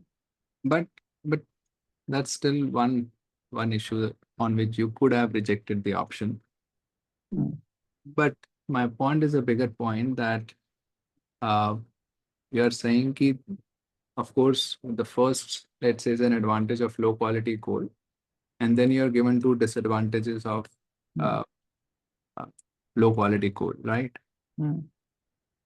Now you're saying any option that presents a further disadvantage of low quality coal, you can be sure about that.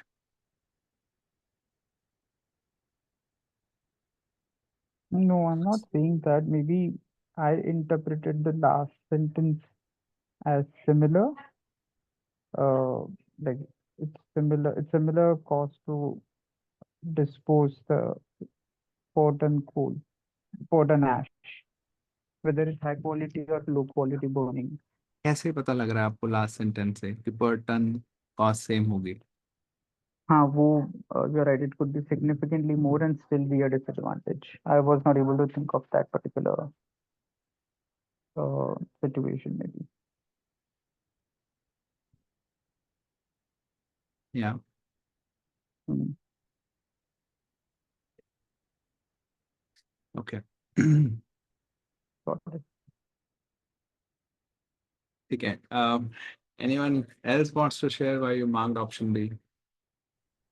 One thing, CJ, like maybe my way of rejecting the option not be correct now, or kind of trying to understand from your viewpoint, is here it is given that low quality coal generates more ash, right?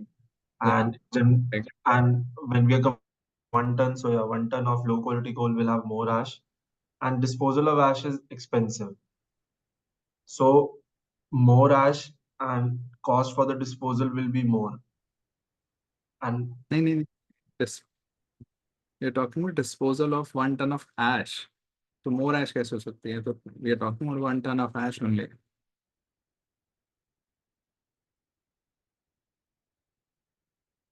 We are not saying ki dispose of ash that you get after burning 1 ton of coal. That's not what this option is saying. Sorry, CJ, I lost you in between my internet. The option is not saying that you are disposing ash that you get after burning 1 ton of coal. उसके बारे में बात नहीं हो रही है हमारी. We are not saying कि जितनी भी ऐश बनती है after burning 1 ton of coal, तो फिर आप बोल सकते हो 1 टन ऑफ कोल में, लो क्वालिटी कोल में ज्यादा ऐश आती है. Okay, it says a coal of It's a saying ton of ton of yeah. ash. We're talking about ash only. जो कोल से निकली है, but we are talking a ton of ash. Yeah, and that we are not. That is unknown. Yeah. Okay. Yeah, my way of rejecting was totally wrong. Yeah. The पहला step is always to देखो, these are actually complicated, मतलब not very easy to understand statements. So I would also need some time to really get a hang of them. But again, what I see is कि people don't invest the time that it takes to really understand the statement. There is almost a hurry to evaluate it. But अगर समझ ही नहीं आया तो evaluation कैसे correct होगा?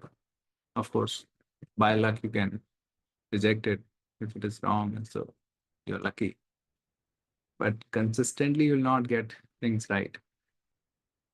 It's a process level issue that you can evaluate something without having understood that statement or person. Yeah, no, definitely. So yeah, second is also wrong. Let's look at the third one. In regions where coal ash disposal is the least expensive, तो यहाँ पे सबसे सस्ती है compared to other regions. Reserves of low quality coal are likely to decline at a faster rate. So मतलब इसकी consumption will be ज़्यादा than इसकी consumption. We cannot say that ठीक है, coal ash is actually quite cheap, but still in the first two statements there is an advantage of low quality coal, but there is also a disadvantage of low quality coal. So we don't know where the balance will lie, whether it makes sense for electric utilities to use high quality coal or low quality coal. That we cannot say. So we cannot say whose reserves are going to decline at a faster rate.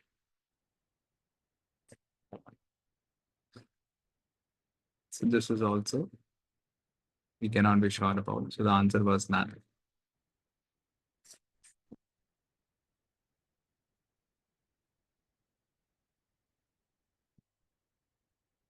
इसका जो actual official answer है, we have already discussed in the morning.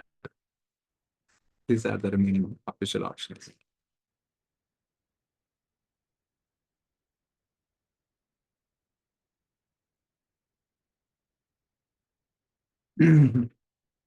Yeah, Rahul. CJ, just from my understanding, the second option was wrong irrespective of no less expensive वाला phrase हटा के Irrespective. was, so I mean even if let's say no less expensive word, so my understanding was that so what you explained was that because there's no mention of, we don't know that from the passage whether the coal ash that is high quality or low quality that is getting burned, their disposable cost is same or not. Is that the explanation that you were saying?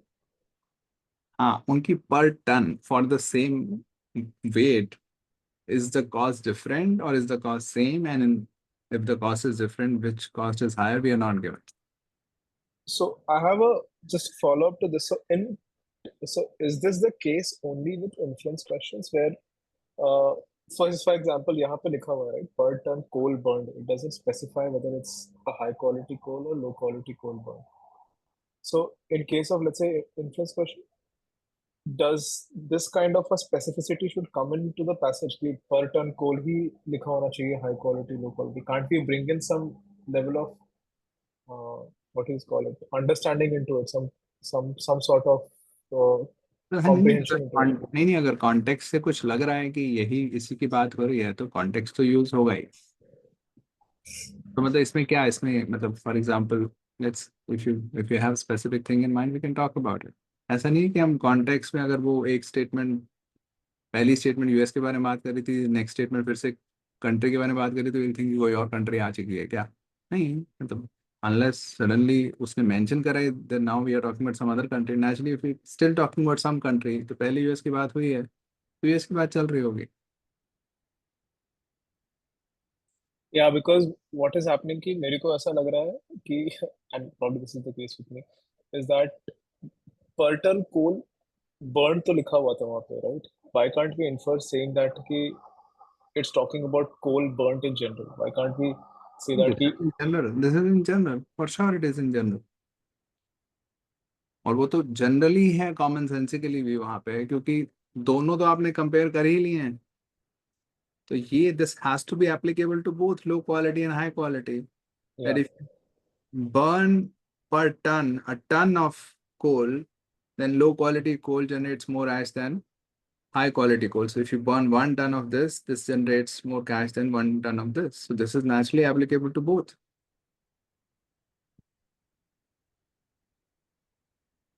yeah so okay, so then if we remove that no less expensive use case, Yeah. अगर वो होता कि because I also understood it wrong, I thought कि it's saying कि दोनों same है, अगर वो होता then this statement would have been a yes, right? लो, किसको हटा के यस का बोल रहा।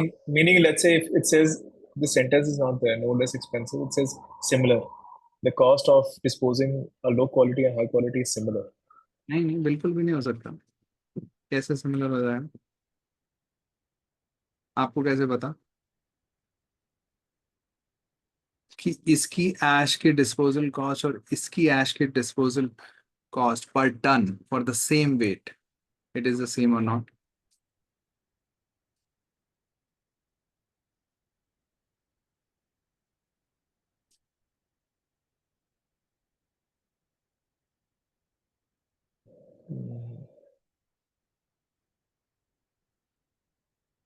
Oh, that angle, yeah.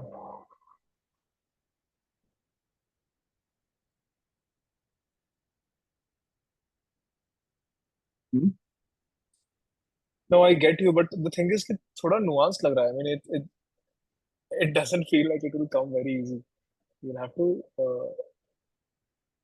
because I went through the route of saying thinking that per ton coal means per ton coal of uh, coal burnt, right, which has both high quality and low quality.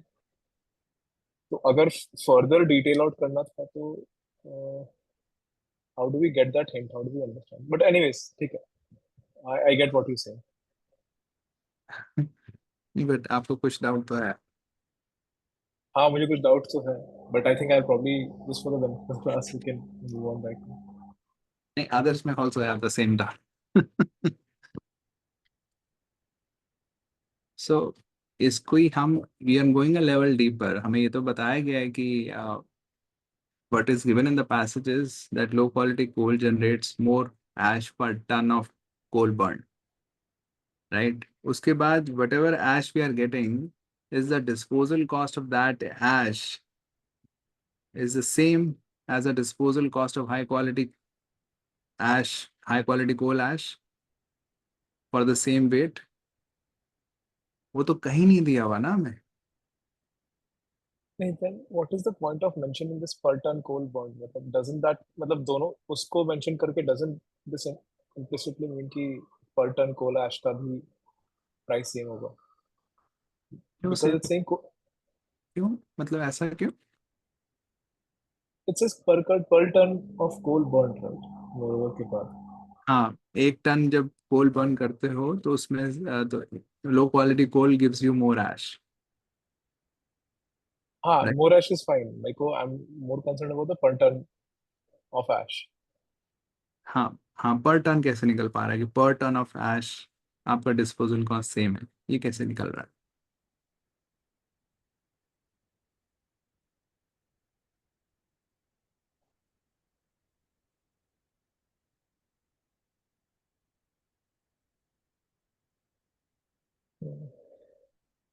आपको लग रहा है कि अगर per ton of ash disposal cost ही different है तो इसका फिर फायदा क्या हुआ बोलने का? ये कह रहे हो? Yeah, हैं? I mean per ton का, I mean I I'm not able to understand that per ton of coal burnt. अगर वो लिखा हुआ है वहाँ पे, the ash that comes out, चाहे वो कोल लो क्वालिटी का ज्यादा हो या हाई क्वालिटी का कम हो, I will have to anyway dispose a per ton coal. I have to So dispose a ton of per ash. ton, a ton of ash, right? हाँ, Then the disposable cost should be in reference to the ton of ash of high and low quality. तो आप कह रहे हो same ही होनी चाहिए, चाहे high quality से आए चाहे लो क्वालिटी से आए। Because it says because it's anyways. First of all, it's ash. Second of all, can we comprehend saying that ki both the ash will be of similar disposable cost or quantity? नहीं, quantity तो different ही है per ton of coal burn. तो दिया ही हुआ है low quality generates मोर ऐश। बात है कि जो बाद में ऐश जितनी भी निकली उसको हम for the same weight, is it दोनों की ash cost, disposal cost is different और disposal cost is same? Hmm. Right. एक तो है कि दो मशीन्स, लेट्स से दो मशीन्स है मेरे पास, एक मशीन ए है एक मशीन बी है। If you give it let's say some input, it generates more waste for the same amount of input than machine B. So machine A generates more waste. Okay. So let's say अगर आप input दे रहे हो 100 kgs, so it is generating let's say a waste of 30 kgs and it is generating a waste of 20 kgs. Okay. Hmm. This is what we are told. Okay. Yeah. Now what can you say about the per kilogram cost of disposal of this waste versus this waste?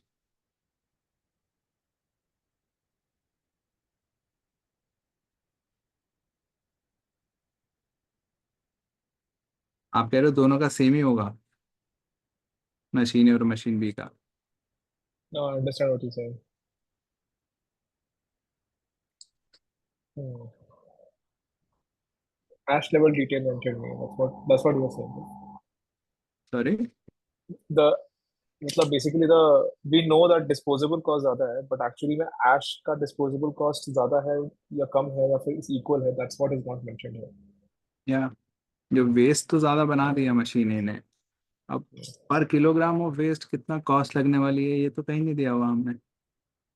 हमें ये पता है कि जितनी भी overall पर kilogram waste की जो डिस्पोजल कॉस्ट है वो बढ़ रही है, पर इन दोनों में आपस में कितना डिस्टिंक्शन है, that we have never discuss in the passage. Got it. Got it.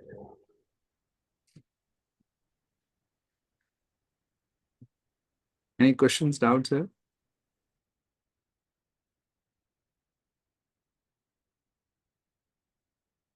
Okay. See, for last option, we do not know number of reserves of low quality and high quality. So can we reject on basis of that?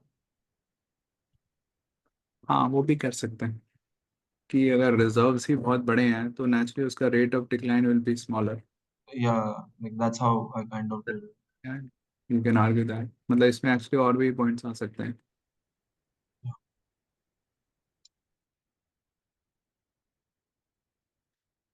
ठीक है, cool. So let me go back to the PPT. So again, you have a one sentence passage and an option. The question remains the same. Can you be sure about the option? I launch a poll, yes or no. Mark your answer there.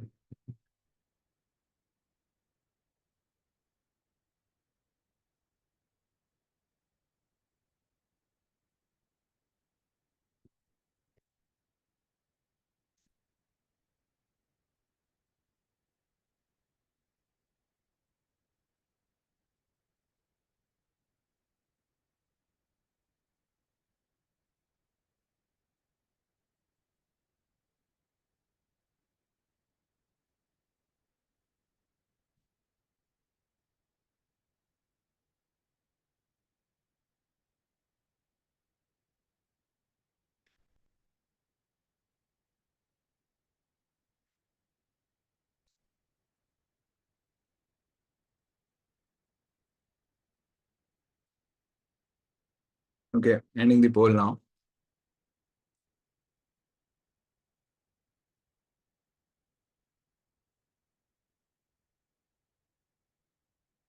So many of you marked no. Why no?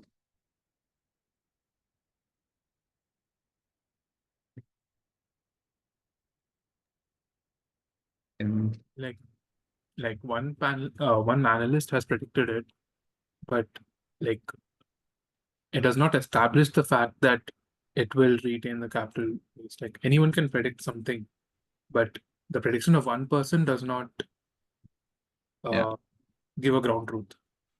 yeah. So what we have stated as a fact is that the analyst predicts this, but we are not given as a fact that the prediction is correct.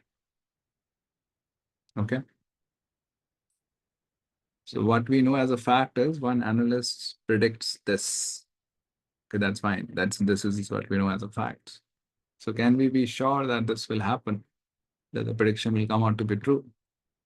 I don't know that. So this we cannot be sure about.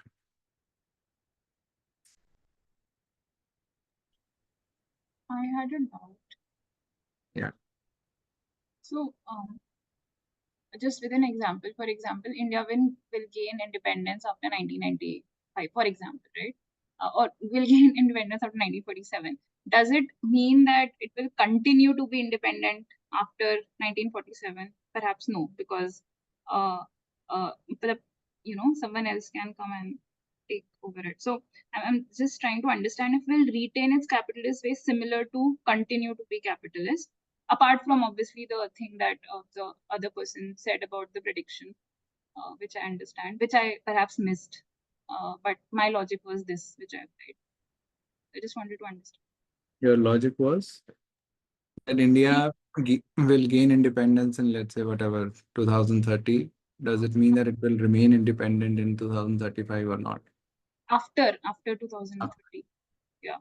So I thought these two But sentences are different. how does this distinction apply here? It is saying will retain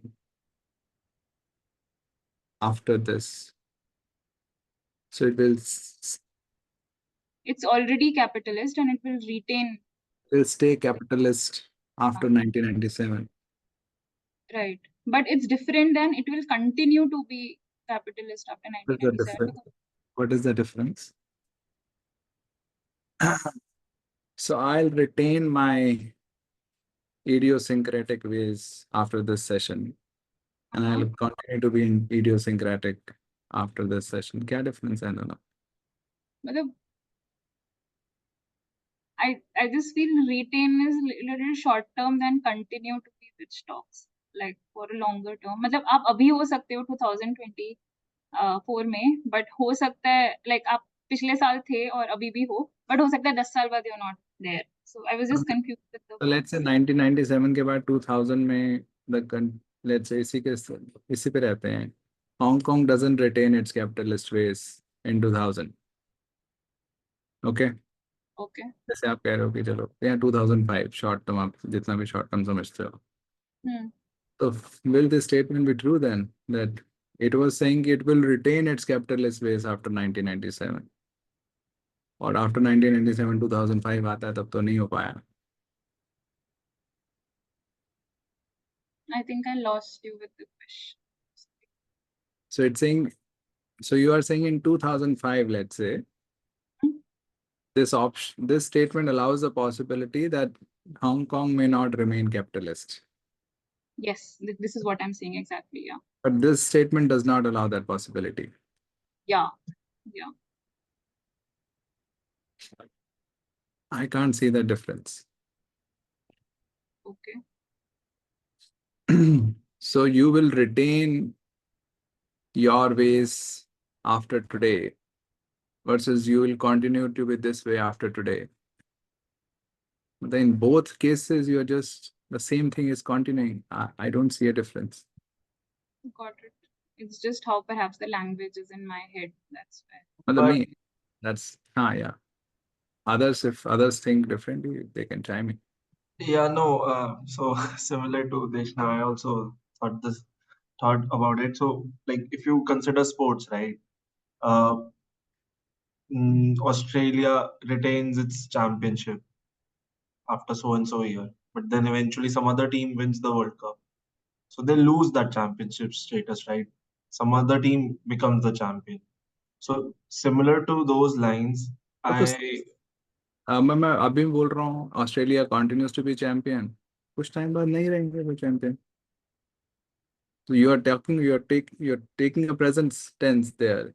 Australia retains its championship, but after some time they may not remain champion. Of course, I can say Australia continues to be champions. After some time they may not remain champion.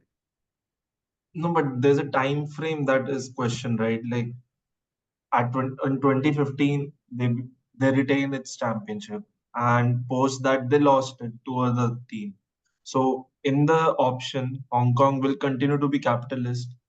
We can't say, right? Like Australia remain champions for like these many years. देखो remain और retain में पहली बात तो I don't see any difference. और अगर आप continue को explain करने के लिए remain use कर रहे हो, तब तो वैसे भी you are not creating any distinction between these two.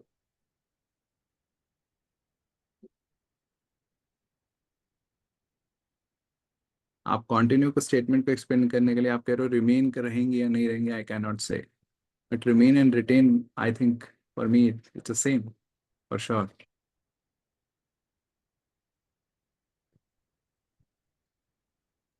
Yeah, I think it makes sense now. Okay, in my mind there is no difference, and I'm not sure who was speaking, but you were using remain to explain continue. So yeah. CJ, I feel that I mean the difference that I see is basically like how things are changing from the current state. So when I say retain, it means that let's say it's we are talking pre-elections, and I would use retain the word retain for Congress, and would use the word continue for BJP, because like current state BJP is there, so I know. after elections BJP will continue to be ruling party. But when I say retain, it is basically that past में Congress was there, but now it will again retain that नहीं that नहीं नहीं, status. Retain का मतलब नहीं तो वो regain होता है.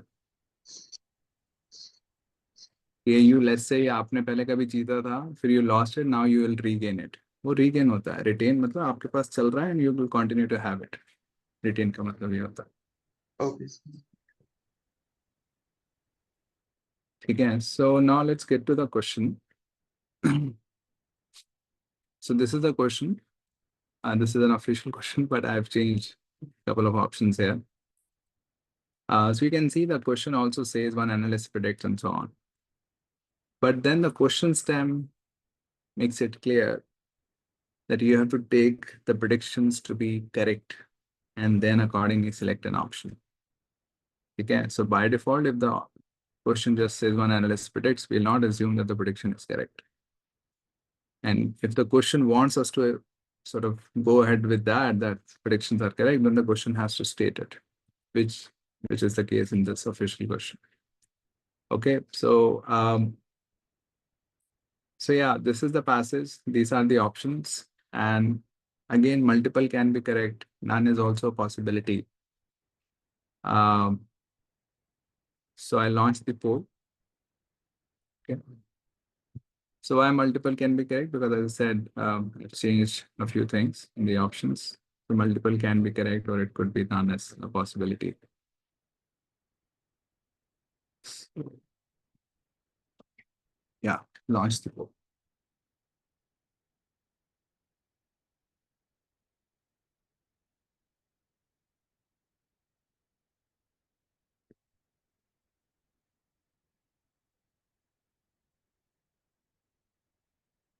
Take your time, don't be in a hurry. I'll give you what, 6 minutes is a good time. 6 minutes to answer this question.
Okay. Going to end the poll in 15 seconds.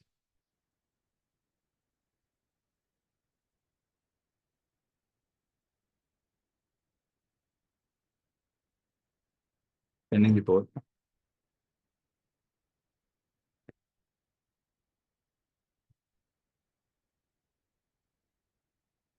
These are the results.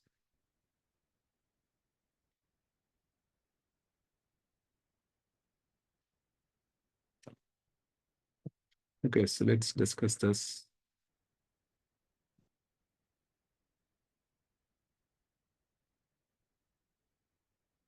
So the prediction, we have to take the prediction to be correct in any case. So what it says is Hong Kong can retain its capitalist ways after it becomes part of mainland China in 1997. So once after this happens, this can retain as long as this is satisfied, which is, so if a capitalist HK is useful to China, HK can continue to be capitalist. Okay, this is the first one. Okay. Okay, so this is the first prediction, that if this is useful capitalist, HK is useful to China, then HK can continue to be capitalist after 1997 when it becomes a part of China. Okay. The second prediction is a capitalist Hong Kong will be useful to China as long as it is prosperous. So if HK is prosperous,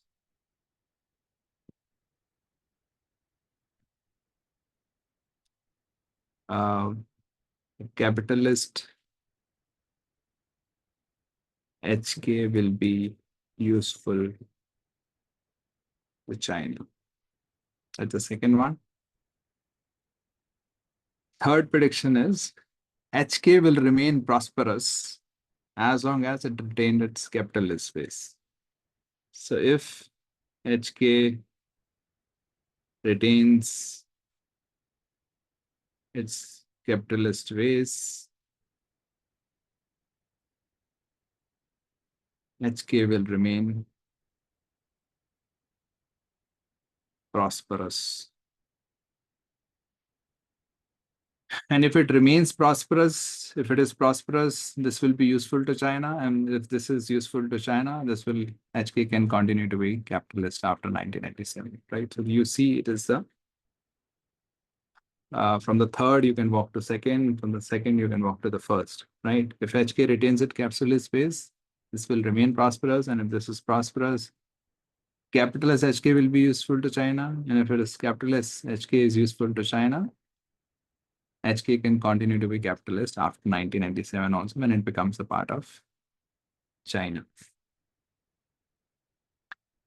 Okay. So this is what we are given.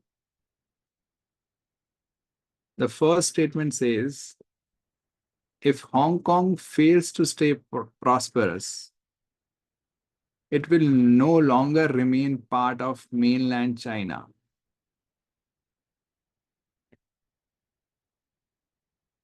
Nobody marked it, which is good.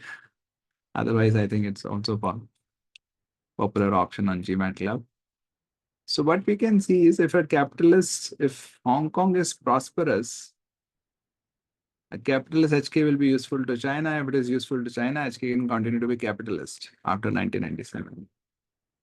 But if it is not prosperous, then it may not be useful to China.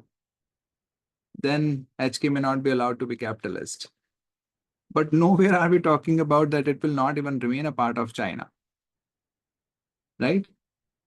In any part of the passage, we are nowhere talking about that, okay, that if it is not useful, if it is not prosperous, it will not even remain a part of China. So this is a complete no. Option B, 4 of you marked. If Hong Kong retain its capitalist ways until 1997, so it is capitalist. And if it is capitalist, it will remain prosperous. And if it is prosperous, it will be useful. If it is useful, it can continue to be capitalist. It will be allowed to do so afterwards. So yeah, we can be sure about this. If it is capitalist till 1997, given the prediction, it will remain prosperous. If it remains prosperous, it's useful. And if it is useful, it can continue to be capitalist. So it will be allowed to be capitalist. So this can be inferred, or we can be sure about.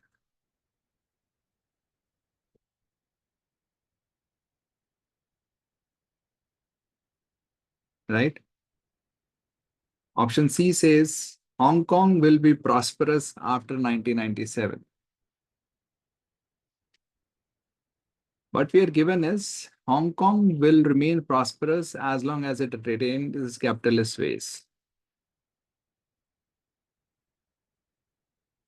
Are we given that it will retain its capitalist ways till 1997?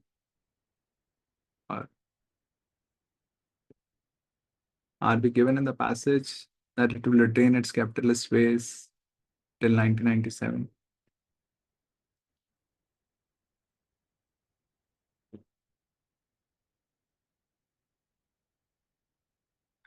No. All of these are if-then conditions. Right? That if it retains its capitalist ways, it will remain prosperous, it will be useful, and so on. Now, option C is a blanket statement without any if. It's saying it will be prosperous after 1997. We don't know that.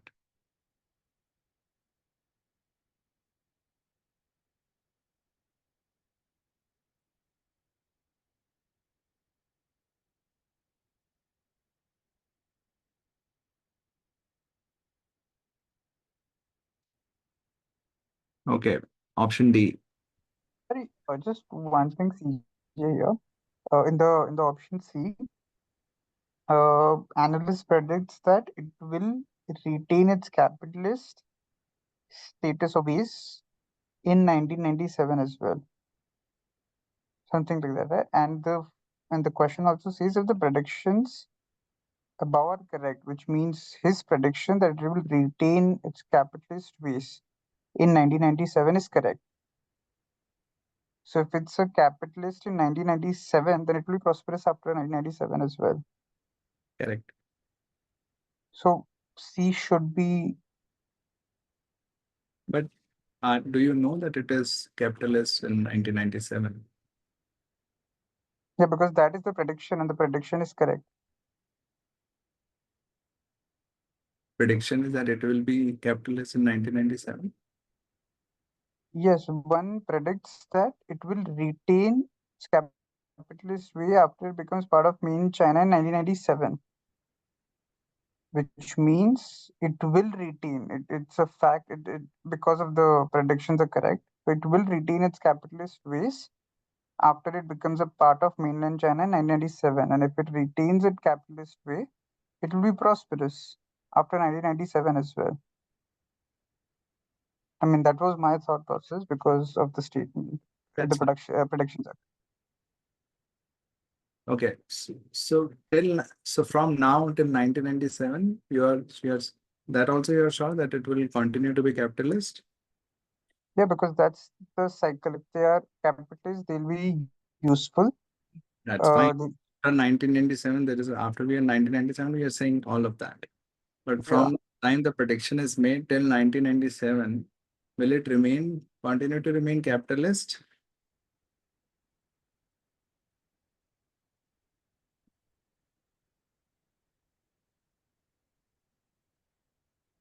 After 1997, it's given to us that it can retain. First of all, it's not saying it will. It can retain its capitalist base, right? Right. As long as it is useful, and it will be useful if it is prosperous, it will be prosperous. If it retains, then it will be prosperous. The prediction is it will, it can retain is the prediction and not will. नहीं, वो तो एक अलग बात है, but यहाँ पे जो लास्ट पार्ट है that it will remain prosperous as long as it retains its capitalist base. तो अगर आप कह रहे हो अगर रिटेन करता है capitalist base, then it will remain prosperous. So naturally, Yeah, but possibility he's predicting, analyst is predicting that it will retain its capitalist base. वो कहाँ लिखा हुआ है? One analyst predicts that can is the, I think the word there, because if can के जगह पे will होता, so one analyst predicts that Hong Kong will retain its capitalist base after it becomes a part of mainland China, and if that prediction is correct, then maybe the answer would have been yes, because of the word can is the thought that's becoming no. So the prediction is that this can, and you are saying let's make it this will. Hong Kong will retain its capitalist base after, let's say, the words after 1997.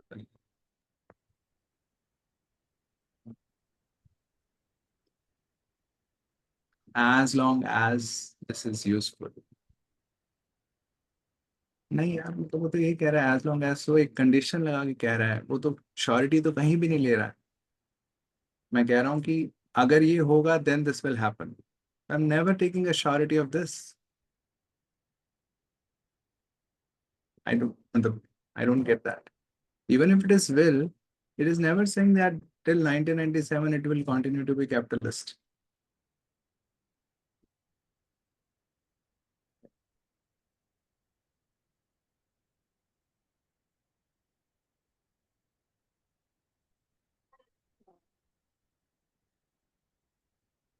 Okay. When Right. they are saying that in the first statement that one analyst predicts that Hong Kong can retain its capitalist ways after it becomes a part of mainland China in 1997. So doesn't it imply that it is already having capitalist ways and will continue? At the time of the prediction, for the prediction to make sense, whenever the prediction is made, could be 1990, could be 90, right? Sometime before 1997, the prediction is made. Whenever the prediction is made, it makes sense that it should be capitalist at that time. Then only you can talk about retaining something,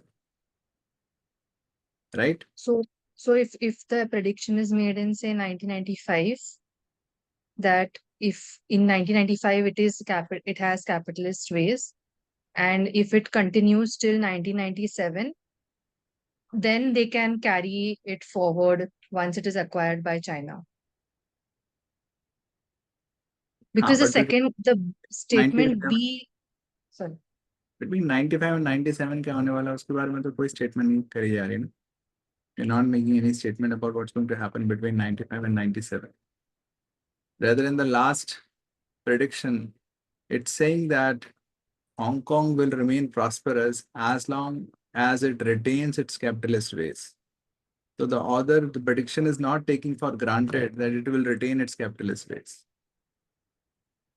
Rather, it's saying if it retains its capitalist ways, then it will remain prosperous. The prediction itself has conditions, so yeah, that's why the predictions are conditional. They're not unconditional predictions. Nibriti, not clear? No. What is not clear? Actually, probably I'm not able to understand that. What is the prediction here? Is it that Hong Kong will remain prosperous as long as it retains capitalist ways, or that it will happen? I mean, it will retain the capitalist ways till 97 and then be useful to China if it carries on the capitalist ways. अच्छा, आप कह रहे हो कि वो 1997 तक की, is there a guarantee that it will be capitalist? I don't think there is such a guarantee, and that's further, I would say, further supported by the last statement. कि वहां पे if it retains its capitalist way, that's still in the if part. So which means it's still open whether it will retain its capitalist base or not.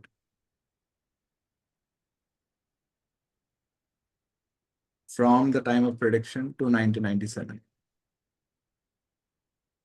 Also, that retains in the last sentence is not for after becoming a part of mainland China. It is retained till 1997 before it becomes a part.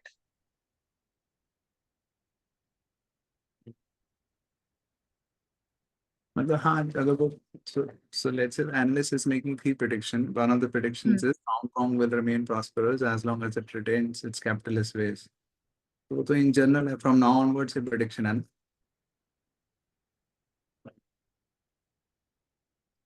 somebody is making a prediction: Hong Kong will remain prosperous as long as it retains its capitalist ways.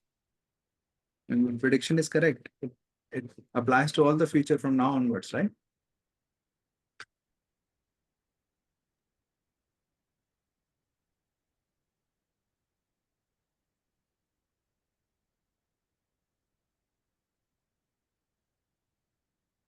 What is not clear here?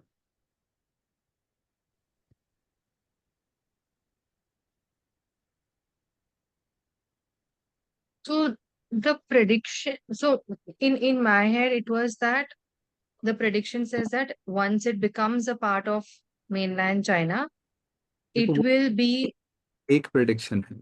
There are three predictions here, and okay. there is a that predicts that one thing, then Okay. that another thing, and then that the third thing. Okay. So it's not a sequence. मतलब it turns out to be sequence, but उस just right वो तो बाद में we understand and then we realize that it happens to be that these are connected, but the way it is presented predicts that. So there are three predictions given here. Understood.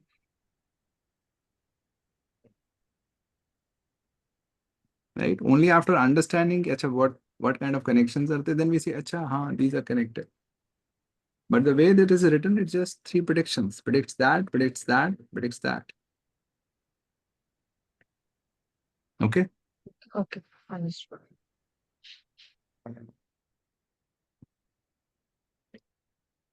Okay, D. The usefulness of Hong Kong to China is directly proportional to the prosperity of Hong Kong. We know that if Hong Kong is prosperous, capitalist Hong Kong is useful to China. And if Hong Kong is more prosperous, will it be more useful to China? That is also given to us.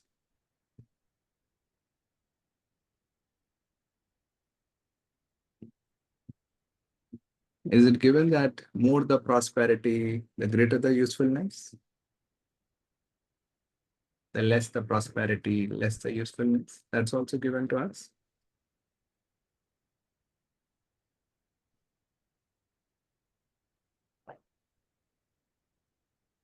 No, I think it just says if it is prosperous, it's just useful. The measure is not defined. The spectrum is not given. But given is कि अगर ये है तो ये है. अगर उसको बढ़ाएंगे तो ये भी बढ़ता जाएगा. Yeah, this will remain just useful. Nowhere are we given that. It's a very common mistake in inference question, and of course, it's more of a comprehension problem. कि when you say कि अगर x करने से y होगा तो then you start thinking, अच्छा, if I do more of x,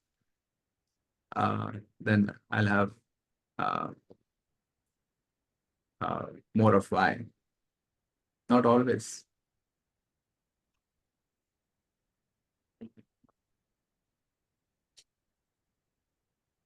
Okay, this we cannot say that the usefulness is proportional to the prosperity. But we know as if it is prosperous, then it's useful. That's given to us. But will the usefulness increase as the prosperity increases? This is not given to us. Then you may think, oh, but in common sense, yeah, it can. But essentially, then you're not inferring from the passage. Okay, but then essentially you can argue this outside the passage also. Passage just says ki if this happens, this is useful. Okay, for example, if you put 2 pinches of salt on my salad, the salad becomes useful to me. And I say, oh, 2 pinches of salt is useful to CJ. Let me put 2 fistful of salt. It will be extremely useful to CJ. May not be. I know the example is not parallel because we are talking about prosperity here. But essentially, you cannot just make it. I'm giving you in binary terms that if this happens, this is useful. You cannot make it across the spectrum. And it's a very common mistake people make.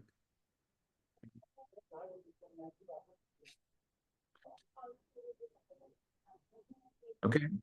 The last option, China will not interfere in the internal matters of Hong Kong after 1997 if Hong Kong remains prosperous. So if this is prosperous, capital HK will be useful to China, and if it is useful to China, HK can continue to be capitalist. So what we can really say is that China will allow Hong Kong to remain capitalist after 1997 if Hong Kong remains prosperous. But this option is going much beyond that. It's not saying this China will allow it to remain capitalist. It's saying it will not interfere in the internal matters, which is a much, much broader statement than saying, okay, I'll allow you to be capitalist. It is another mistake people make. We are given something very specific that, okay, China will allow Hong Kong to remain capitalist if this happens. Now, instead of that, you're making a very broad statement that China will not interfere in the internal matters. No, we cannot say that.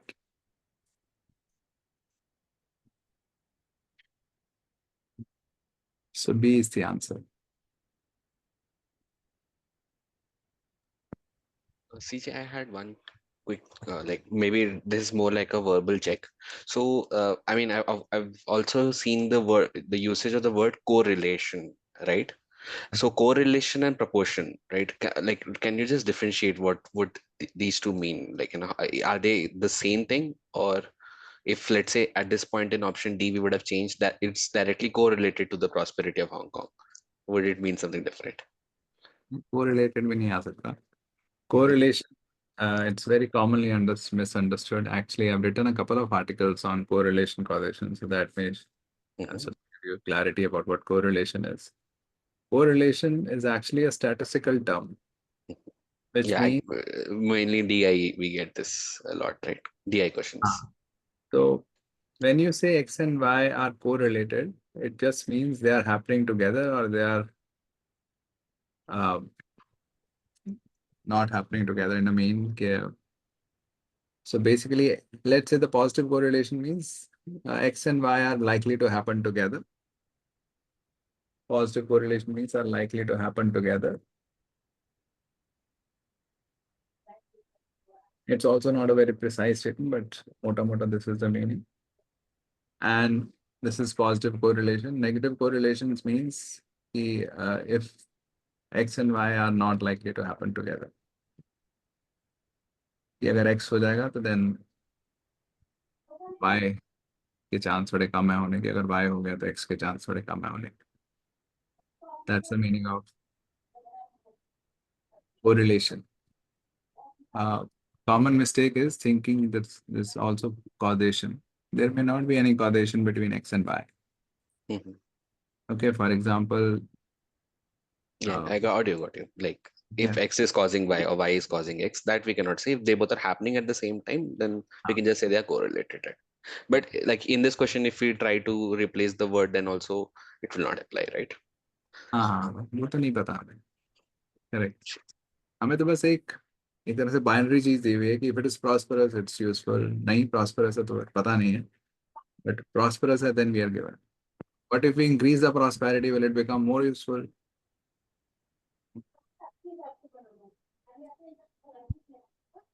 Okay. Sure.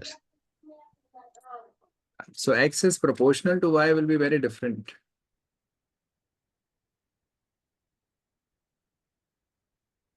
क्या दिख रहा था मैं? ठीक है, इसका मतलब हो जाएगा कि जैसे जैसे आप x को बढ़ा रहे हो आ, वैसे वैसे y बढ़ रहा है, या जैसे जैसे y को बढ़ा रहे हो वैसे वैसे x बढ़ रहा है।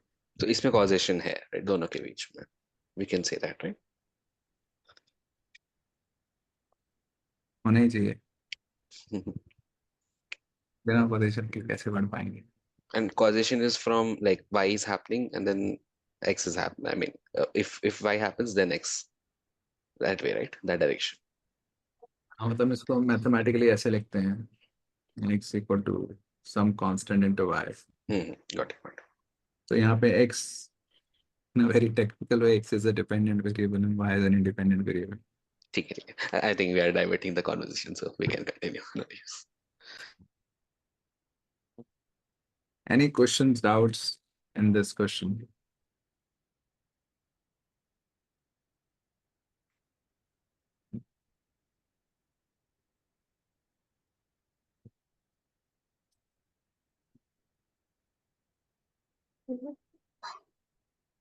Yeah. Ankit, you want to say something? No, sorry. Sure. Okay. Anybody wants to share um, anything you learned or where you made the mistake in this question before we move away from this question? Yeah, Paras. In the last point, I think the the broader term of using internal matters, so that yeah, that was something which I overlooked and I marked E as well. Achha, I see. Yeah. Okay, thank you. Yeah, Akash. So I think I made a very big mistake. So I thought that when they are talking about this capitalist ways in the last line, they are circling back to the first one. So it would be a complete circle. So given that if are used, so since it is circling back to being a capitalist, so everything will be a possibility. I could not sort of differentiate according to the timeline. So when it mentions first of capitalist, it mentions 1997, like post 1997. I just assumed that to be the same capitalist thing in the last line. I did not relate it the way you did, like Okay. about this being like the current time. I see. I see. Okay. Mm. Thank you for sharing that. Okay, so let's move on to the next question.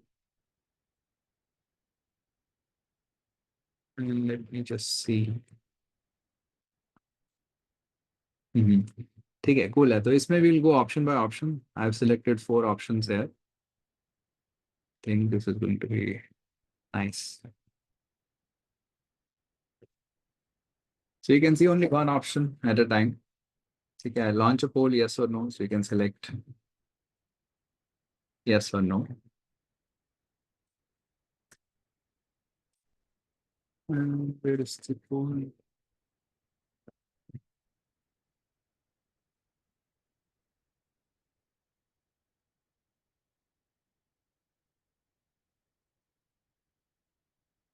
And I'll basically show you all the 4 options one by one.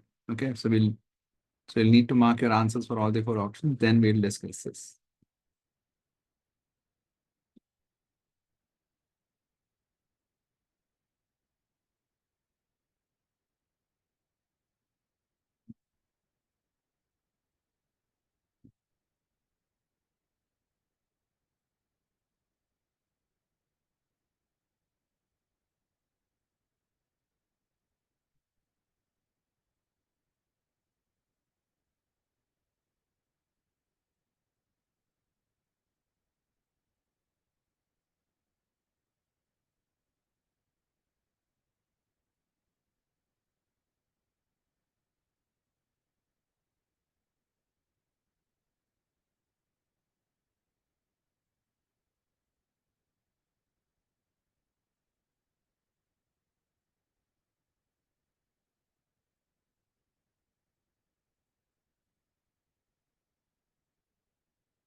Okay, ending the poll in 10 seconds.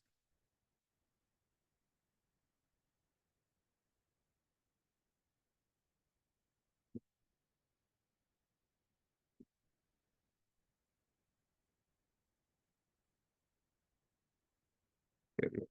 Now on to option B.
Okay, ending the poll now.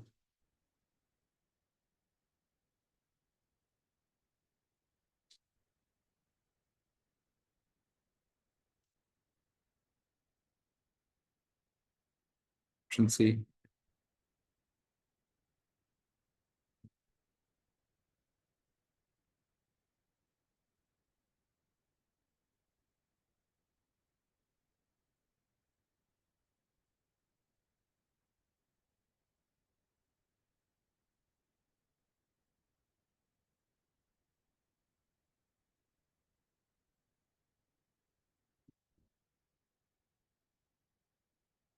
Just a second. The activity closed.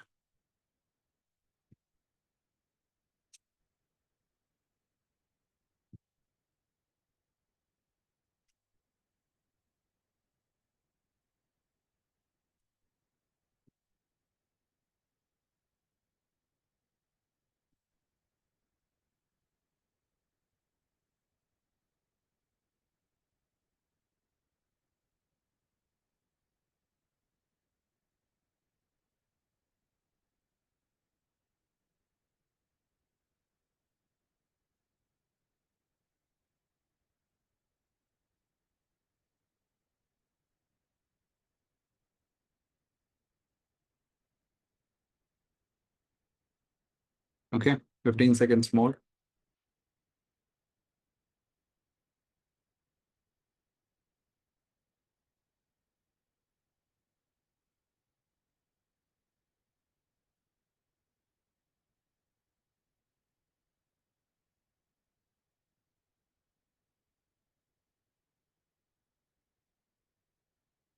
Ending the poll now.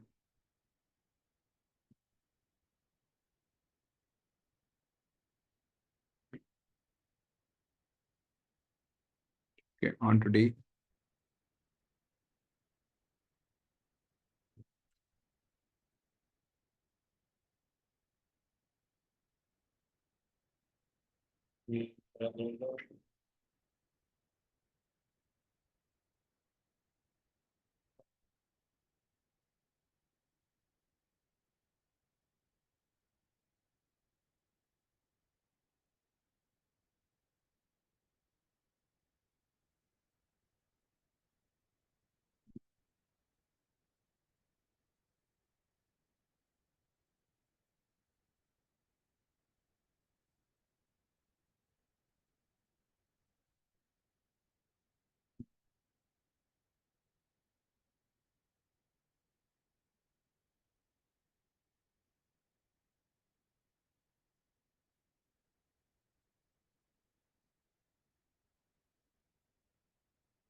Okay, ending the poll now.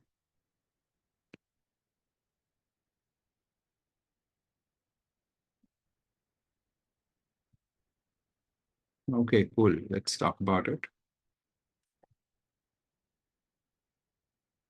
So it's talk about some ant colonies. We have harvester ant colonies. Live for 15 to 20 years. Though there's a contrast.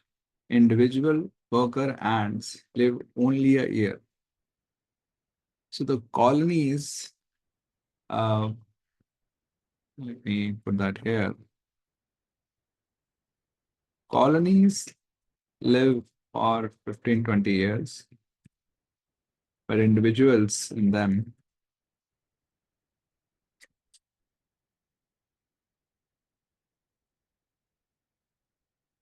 live for only a year.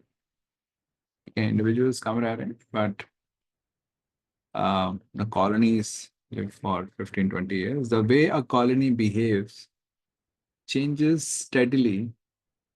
So by now you would know the meaning of steadily.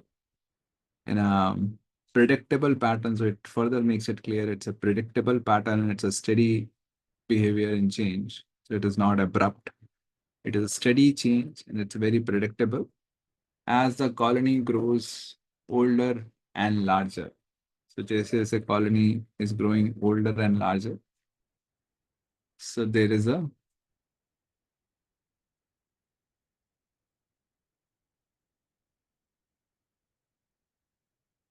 steady behavior change, which is also predictable.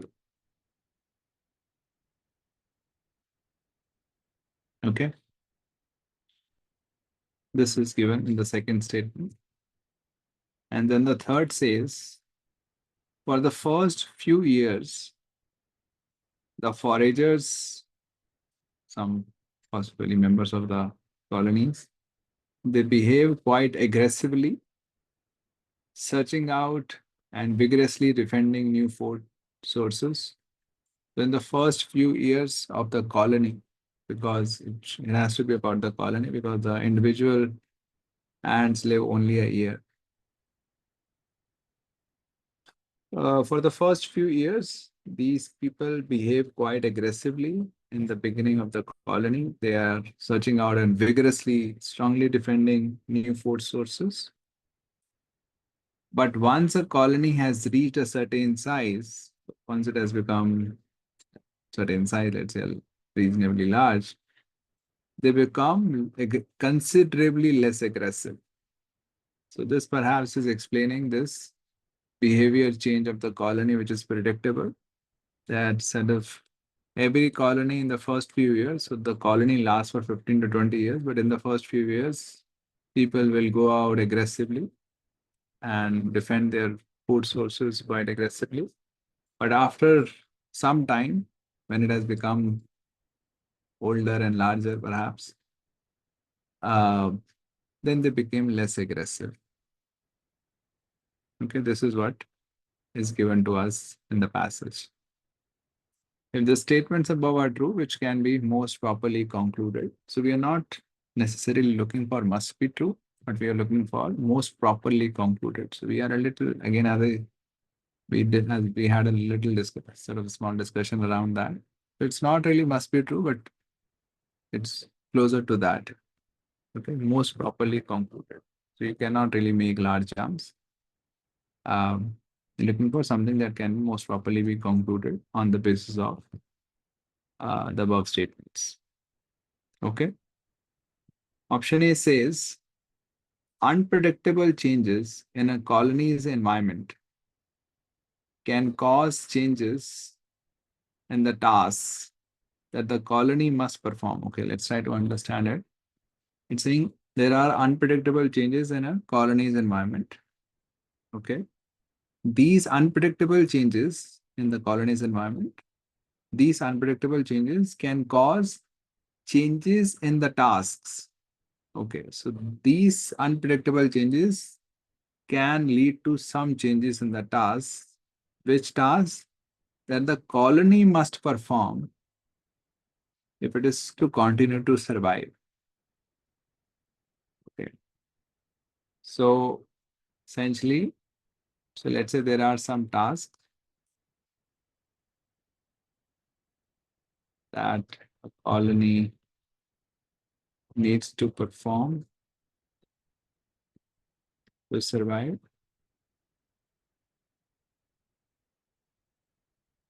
The option is saying unpredictable changes can lead to changes in such tasks, these tasks. Which tasks? The tasks that a colony needs to perform to survive.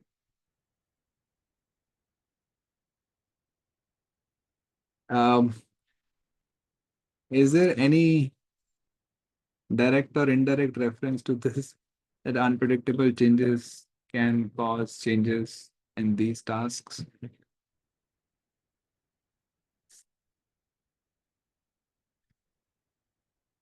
There is absolutely no such discussion.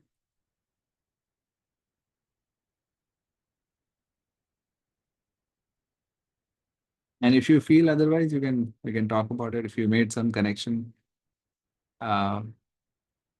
because of which you thought option A is fine, we can talk about it. But right now, what I see is that there is no such discussion that there are unpredictable changes and that changes the task that the colony needs to perform to survive.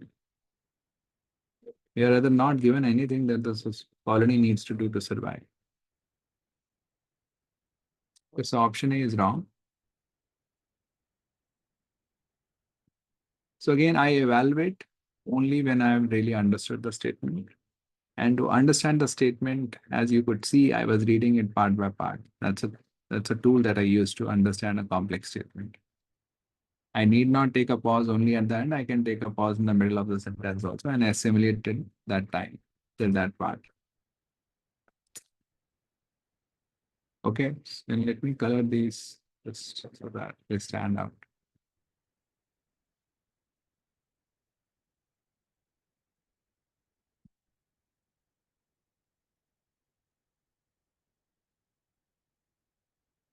Okay. So a new colony comes into existence when a group of young, aggressive workers leave a mature colony and sets up on its own. So वो कह रहे हैं that let's say there is a group of young, aggressive workers. They leave a mature colony and they set up on their own. So these people come together, they leave they're working in a established company. So they leave the company, they're trying to create a startup. And that's, then we are saying a new colony comes into existence when this happens. Is it given anywhere in the passage how new colony comes into existence? No. We are just told how the colony behaves in the initial few years and how it behaves later, and then there is a predictable pattern of behavior change there. We are not given anything about how the colony comes into existence. Is it that a group of young aggressive workers who leave a mature colony, or it could be that these are not young workers, these are, let's say, old workers closer to their death. I don't know how how a new colony comes into existence. Again, there is absolutely no indication about it.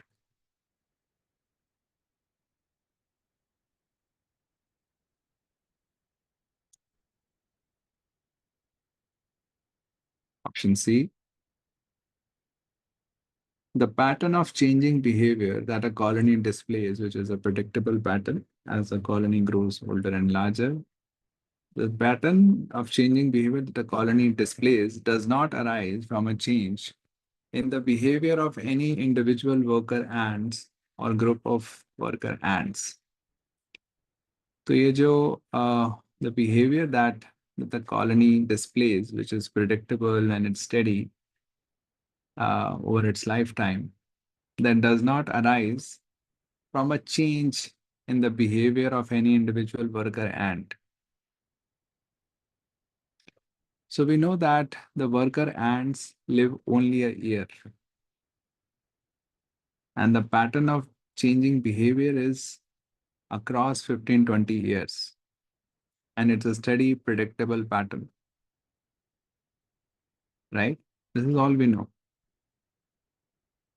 Pattern is across the lifetime, which is 15-20 years. And it's a predictable, steady pattern. And the individual worker ants live only a year. Right?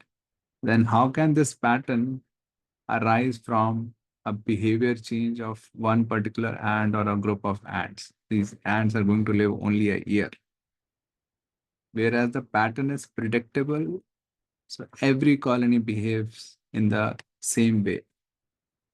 So that cannot be arising out of a change in any particular group or any particular ant. Okay, so what we are given is colony lives for 15-20 years, behaves in a predictable pattern, sort of not behaves, sort of change in behavior are steady and predictable. Worker ants live only for a year, right? And these colonies are living for 15-20 years, and that there is a predictable, steady chain. So definitely, logically, we can argue that the changes in behavior of the colony cannot or does not arise from change in behavior of any ant or ants.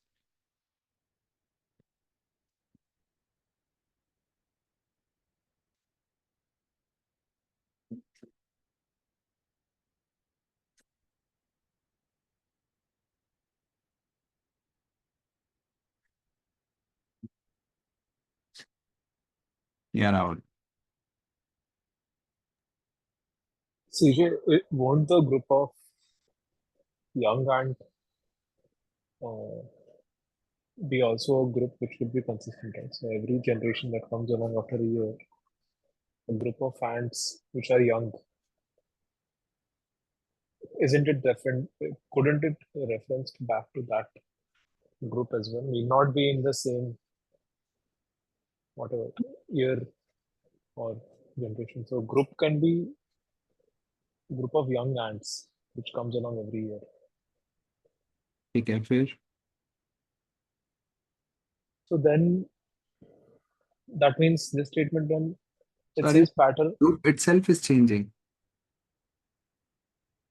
You still call it a group of ants.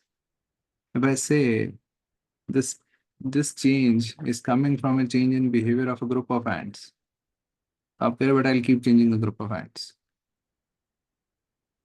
Is that what you're saying? Yeah, but that group remains the same. Right? It's still every year there's a young set of ants who are working on it. So that young set of ants is group to same ही रहेगा, right? The members are changing, but it's still the young set of ants. What do you understand from a group of worker ants? If I say this is coming from a change in behavior of a group of ants. So you are saying I'll keep changing the ants. I can't relate to that. I mean, it's as simple as that.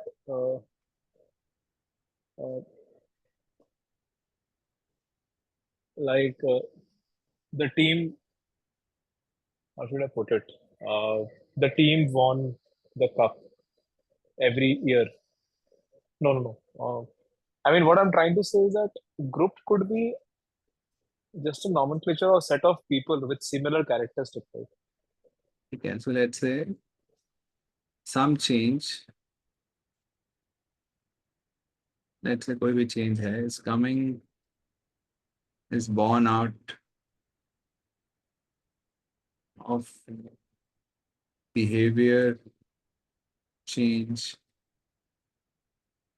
in a group of people.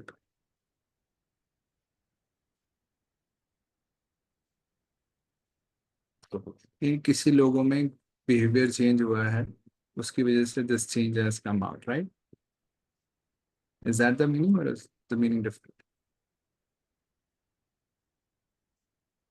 I'm sorry, I don't understand this statement very Some properly. change Uh-huh. is born out of, has come Mhm. out of behavior change in a group of people. So in this case, it's referring to a specific set of people, a group of people. Why?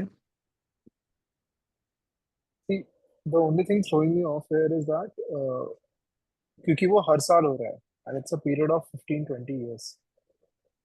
And they're referring that every year a group of young, for the first few years, the foragers behave quite aggressively and search out and vigorously defend new food sources. So this foragers is a group, right? This changes every year, right? For This the group, first few years. a group of people could be Indian team, Indian cricket team, and which can keep changing. Yeah.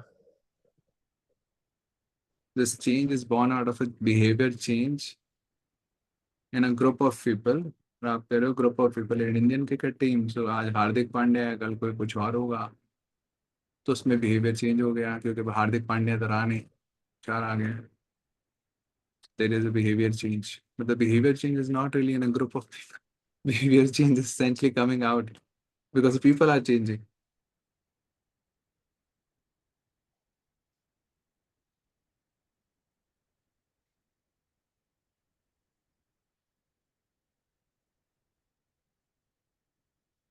Okay, to me, this means the group has to remain the same.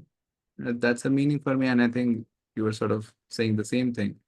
But in this case, when it's a group of worker ants, you are suddenly thinking that, okay, the group itself can change. But then how can I attribute this change to change in behavior of this group?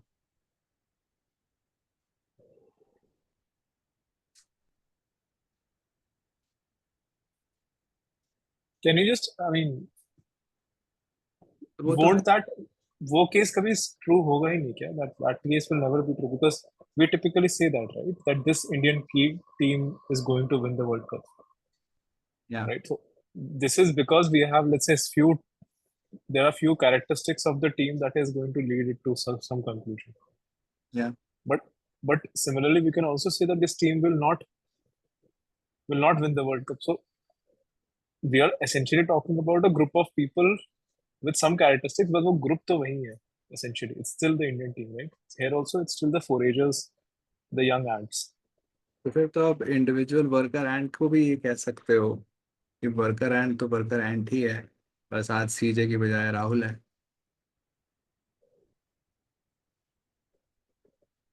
दोनों ही human being ही हैं.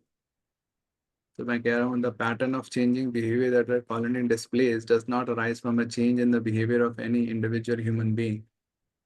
से कि but individual human being तो आज सीजे, कल राहुल, परसों अंकित, ऐसे सोच सकते हैं. Yeah, I understand what you're saying. For some reason, this individual wala bit now it's setting right. And ये वाला भी आपके दिमाग में सेटिंग राइट ही है, जस्ट दैट कि यहाँ पे when you shift the context from here to here then you are thinking differently. यहाँ पे तो फिर आपने बोल ही दिया था कि it has to be the same group of people. No, मतलब within the context. Of course मैं ही नहीं कह रहा कि इंडियन क्रिकेट टीम में तो नेचुरली वो कॉमन एग्जांपल है ही है. जब जैसे इंडियन पीपल के बारे में बात करते हैं तो इंडियन पीपल तो चेंज होते ही हैं रोज या daily, every hour, every second. But जब यहाँ पे इस कॉन्टेक्स्ट में बात हो रही है that it does the change in behavior does not arise from a change in behavior of any particular individual or a group of individuals, then the group has to be the same by context कि उन individual के group से जो changes निकल रहे हैं उस chain से ये चेंज नहीं हो रहा. And let's say if we remove this part of behavior of any individual worker ant hai, if we remove that and we just consider a group of worker ants, then what happens? Because somehow I feel that individual worker ant agar nahi hota, then probably the hint would have, or the context would have changed. Right? So the pattern of changing behavior that a colony displays does not arise from a change in the behavior of Group of any worker group of ants. any group of worker ants. Any तो common ही है दोनों में, तो आप कह रहे any भी remove कर दें. Any we can keep. Any is fine. Any group of worker ants. Yeah. हाँ, तो कोई भी एक ग्रुप ऑफ वर्कर एंट ले लो, दैट कैन उसके चेंज इन बिहेवियर से वी कैन नॉट से the colony is changing because of that.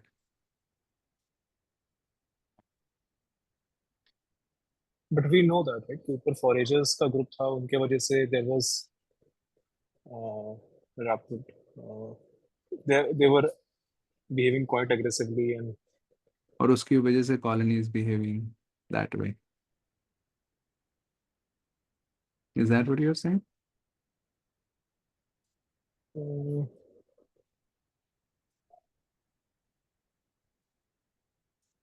So what I'm saying is that foragers behave in a certain way, and that's why colony behaves in a certain way. Is that the link that you are making? Yeah. Foragers are not the colony. If I They're say part of they're part of the colony only. हाँ, तो अगर मैं बोल रहा हूँ foragers behave aggressively and then after a certain time they became less aggressive. Am I not talking about the behavior of the colony by giving this example? Yes, we are. वो तो colony as a colony के बारे में बात कर रहे हैं कि हम colony पहले aggressive होती है in the beginning years. Of course, colony aggressive होने का मतलब the individual members of the colony are aggressive, and after some time the individual members are less aggressive. That's a context, right? And this is the predictable across colonies which last for 15-20 years, whereas individual members last for only 1 year, right? And now देखो यहाँ पे दूसरी problem क्या है कि यहाँ पे आप कह रहे हो कि ग्रुप का मतलब है the colony itself, given the way you are defining the group which itself can change, which means the colony which is changing, क्योंकि ants तो मर ही रही हैं हर साल में. Then naturally the colony का changing behavior must be coming out of the change in behavior of the colony, which is a tautology.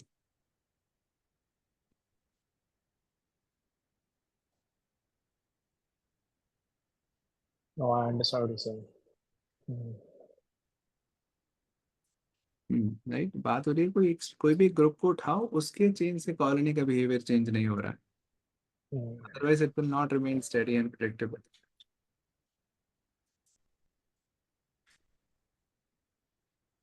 Right? Yeah. Yeah, Deshna, you wanted to say something? I got my answer. Okay.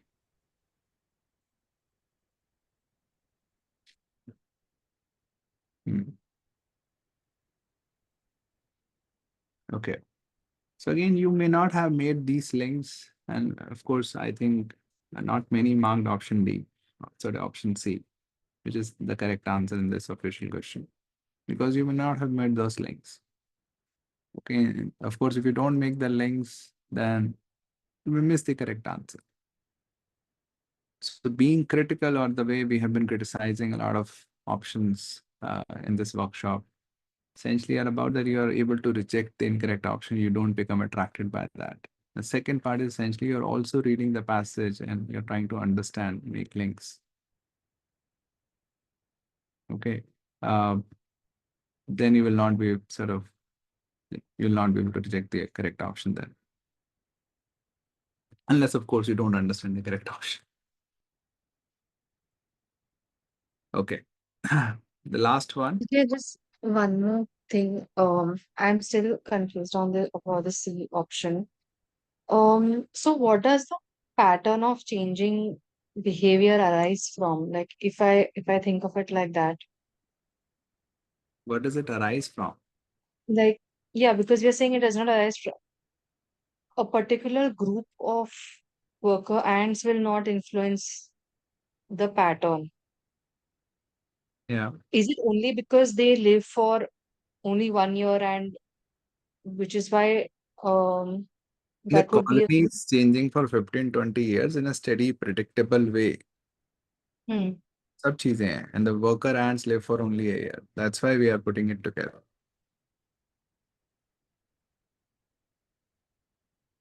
कि अगर एक individual एंट की वजह से वो change हो रहा है, Hmm. then essentially then you cannot It will explain not that be steady. in 20 years in a predictable way, right? Understood. ठीक है.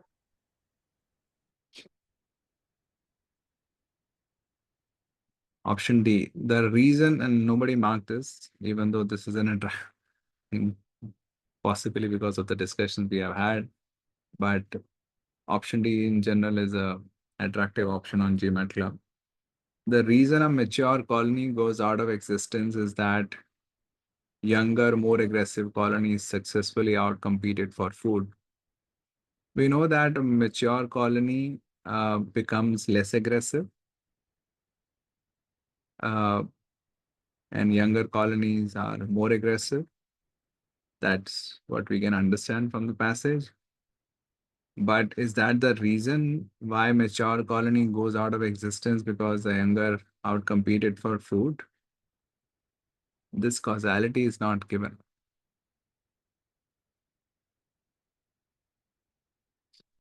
Okay, so this cannot be inferred.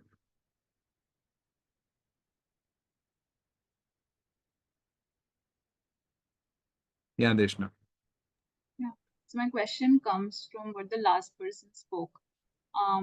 So she asked what influences the behavior, right? Or something on those lines.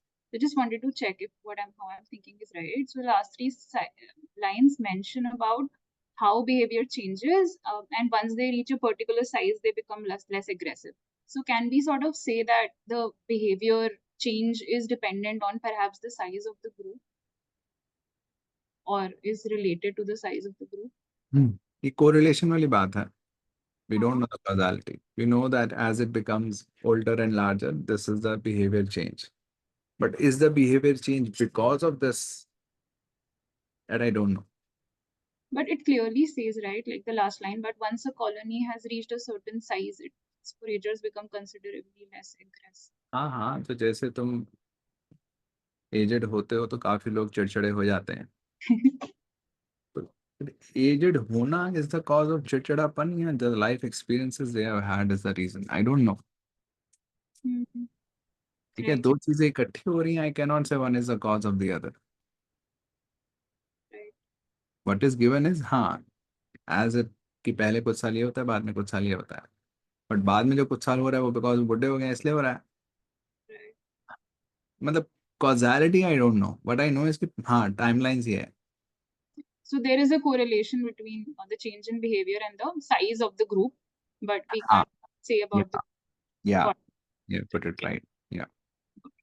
Thank you.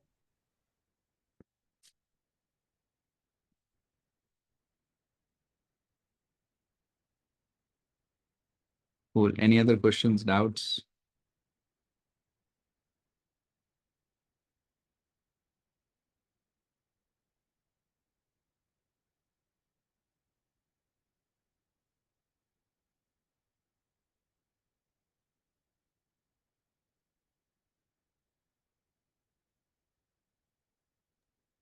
Okay, if no more questions, doubts, we are at the end of the workshop. So CJ, I had one thing.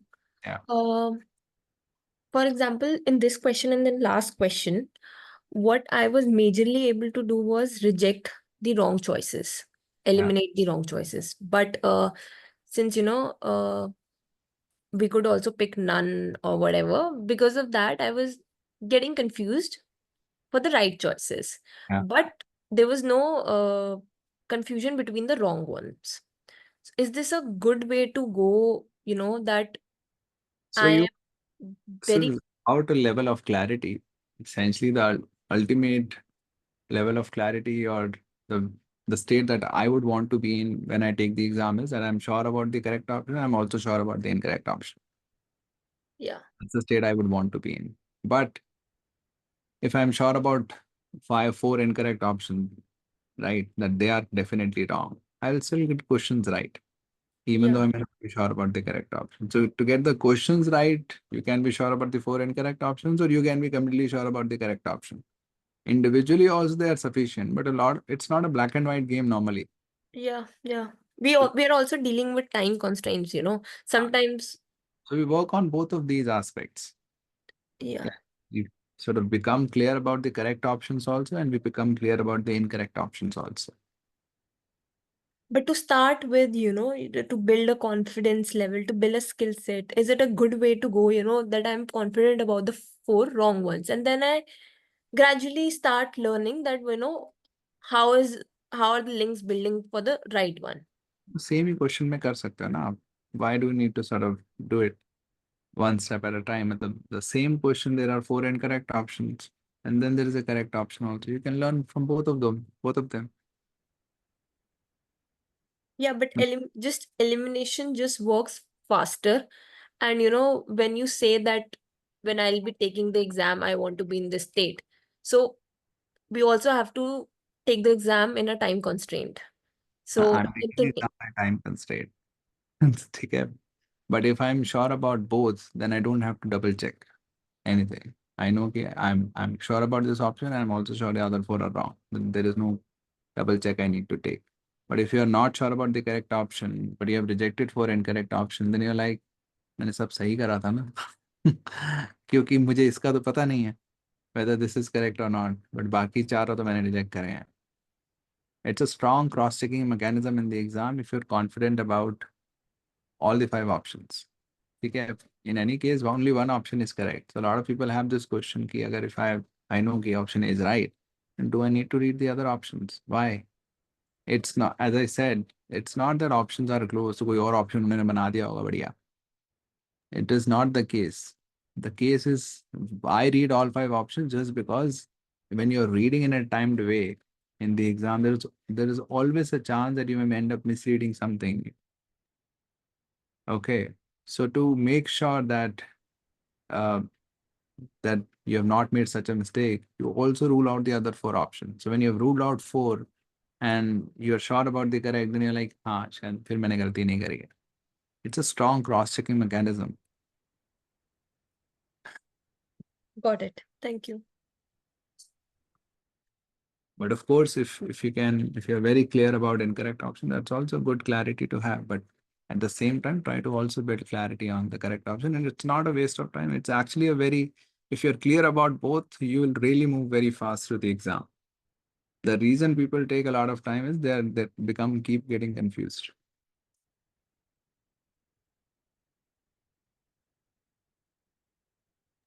Thank you. So we are at the end of this workshop. Jay, And I had a question. shared a link in the chat. Just hold on. Just a second. Share a link. This is the feedback link for this workshop. You can share your feedback here. Yeah. Right. So somebody was speaking. Yeah, Deshna here. Yeah. I wanted to check if we have exhausted all the OG inference questions, what should be the next source? LSAT official questions you can try. Any particular, like we can choose any of them, or Else means any of them means? मतलब like उसमें भी कुछ pattern देखना है कि अच्छा बड़े हैं तो नहीं करना, छोटे हैं तो नहीं करना है, कुछ भी उठा के कर सकते हैं.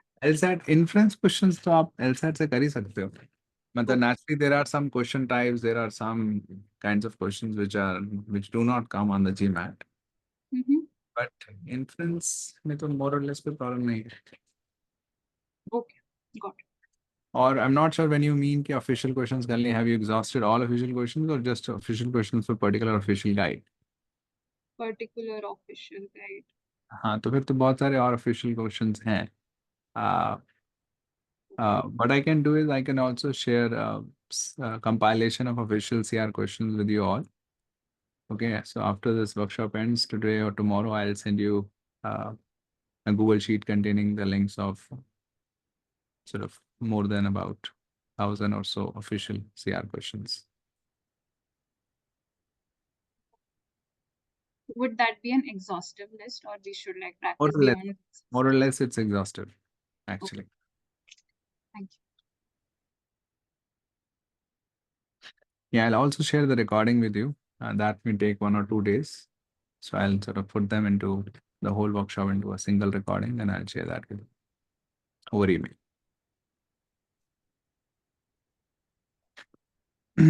Okay, before you leave, I would like to hear any takeaway, anything you learned in this workshop.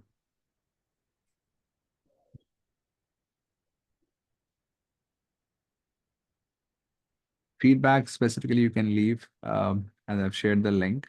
But right now, I want to hear anything you learned in the workshop, any takeaway you have. CJ, sorry, I have one question. Can I go ahead? Yeah. So, is it so clear that inference question and let's say Chandan weekend question, or evaluate question has a different way to approach? And does it require, for example, Chandan weekend seems little bit more structured where you have a conclusion and premise and then you go ahead. Mhm. Is it a different way to approach an inference question? Inference में जो भी दिया हुआ है, we treat that as a fact. We treat them as facts. That's not the case in strength and weaken question. Rather, the reason we are strengthening and weakening is that whatever is given is given in the passive, we are not treating them as facts. That's why we can weaken them, we can strengthen them. So that's a main difference between the approach to the passage in inference versus strength and weaken questions. Whatever is given in inference question is treated as facts. Yeah, because what's happening is that, let's say, strength and weaken, you think a little bit more in terms of what could go wrong logically. And of course, over here also. But यहाँ पे it's more concentrated on what exactly it's written in the passage without bringing a lot of worldly knowledge. Yeah. Is my what do you say interpretation correct of these two things? Because I feel that strength and weaken में क्या हो रहा है कि it's more to do with does it make sense? Is it sounding logical? And over here it's more to do with is the author actually saying this? हाँ, तो यहाँ पे तो it's main about कि author ने ये बोला और ये नहीं बोला, right? So whatever the author has said is treated as a fact. In the case of an argument, the author is giving some premises and then concluding, and then you try to evaluate you try to understand the argument and see the logical links. So for that, to understand the argument, what kind of jumps or what kind of the logic is there in the argument, you try to ask this question, does it make sense? So there you are in an evaluation mode. Here you're just in an understanding mode, what the author is saying and what the author is not saying. In any case, you need to be clear about this. This is essentially comprehension, as I said in the beginning. Comprehension itself means that you are clear about what it says, what it does not say. If you're not clear about what it does not say, then again, the clarity of comprehension is not there. You're assuming things which the author has not said. That could, of course, impact your performance in strength and weaken questions also. Author kuch bol hi nahi raha hai and you're thinking the author has already said it. So you'll get those questions also wrong. Okay, the common theme is the comprehension. After comprehension, what do you do? In inference question, after comprehension, you treat everything as a fact, and then you say, what else can I be sure about? In a strength and weaken question, after you have comprehended, you try to understand the logic, the jumps, and then find ways to strengthen or weaken. So you don't treat that argument as a fact in strength and weaken question. But in any case, in both the cases, you have to comprehend it well. Got it. Yeah. Thank you. Yep. Any learning, any takeaways anybody wants to share?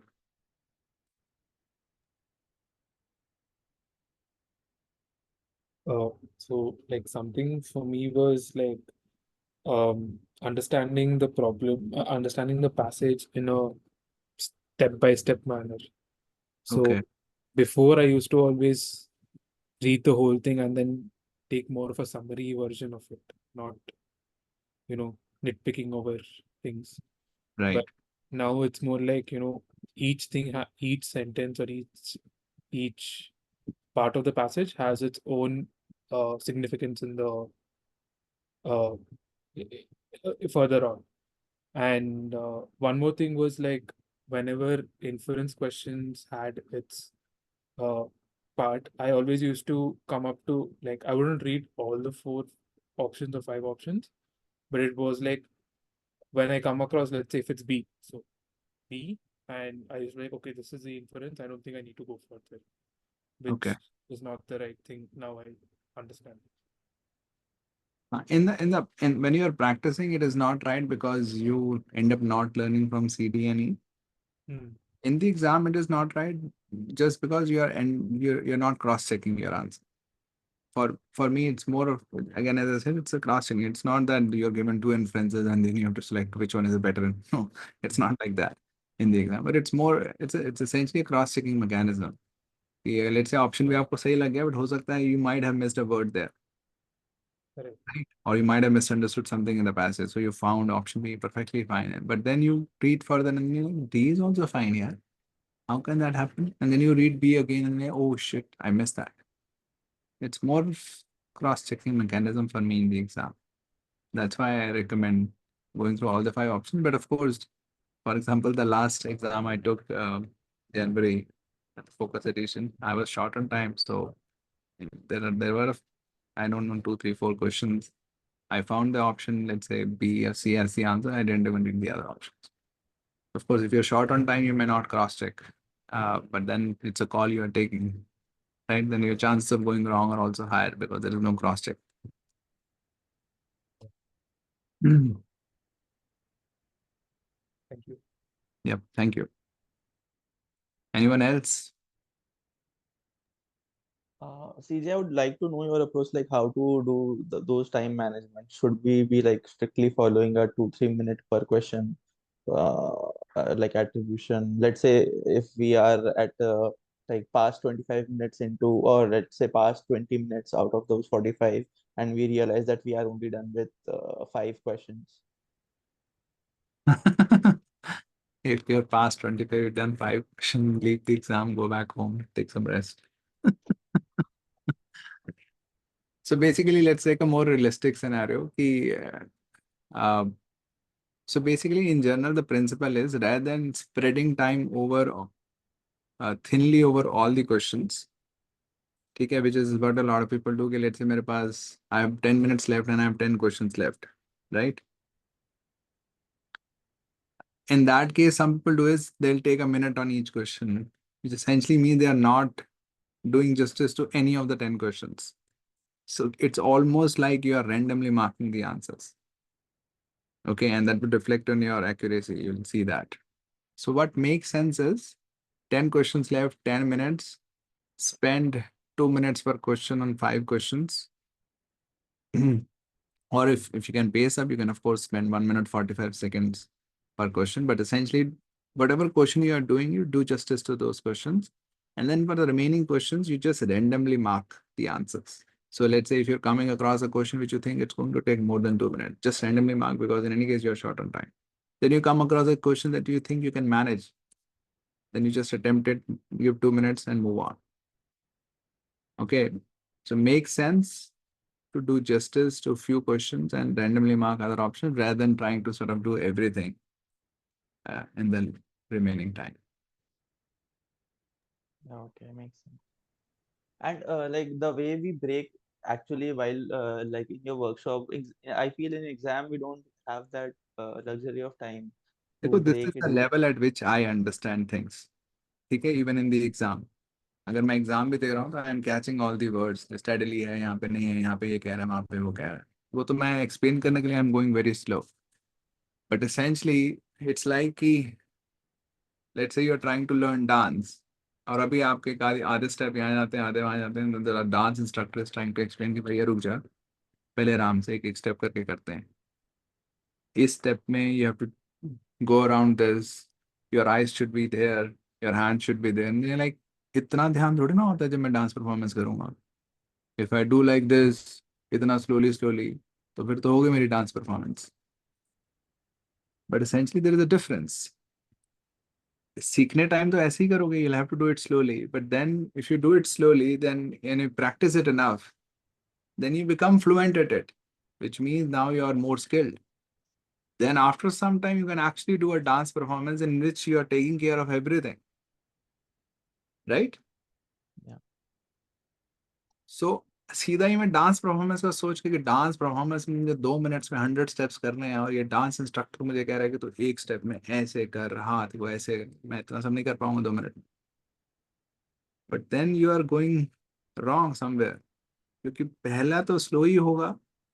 After repeated practice of that correct thing, you will can do the correct thing at a fast pace, and that's how you'll be able to do a good dance performance. Yeah. Makes sense. Right? Yeah. Thanks.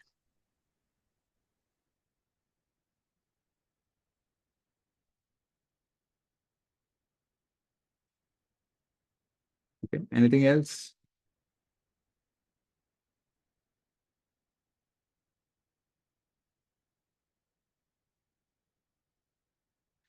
Okay, cool. Nothing else. We're good to go. Again, I've shared the link once again. I request you to share your feedback. That would help me improve. Thank you so much for attending the workshop. Have a good night. Take care. I hope the workshop helps you. Bye. Thank you. Thank you for the workshop.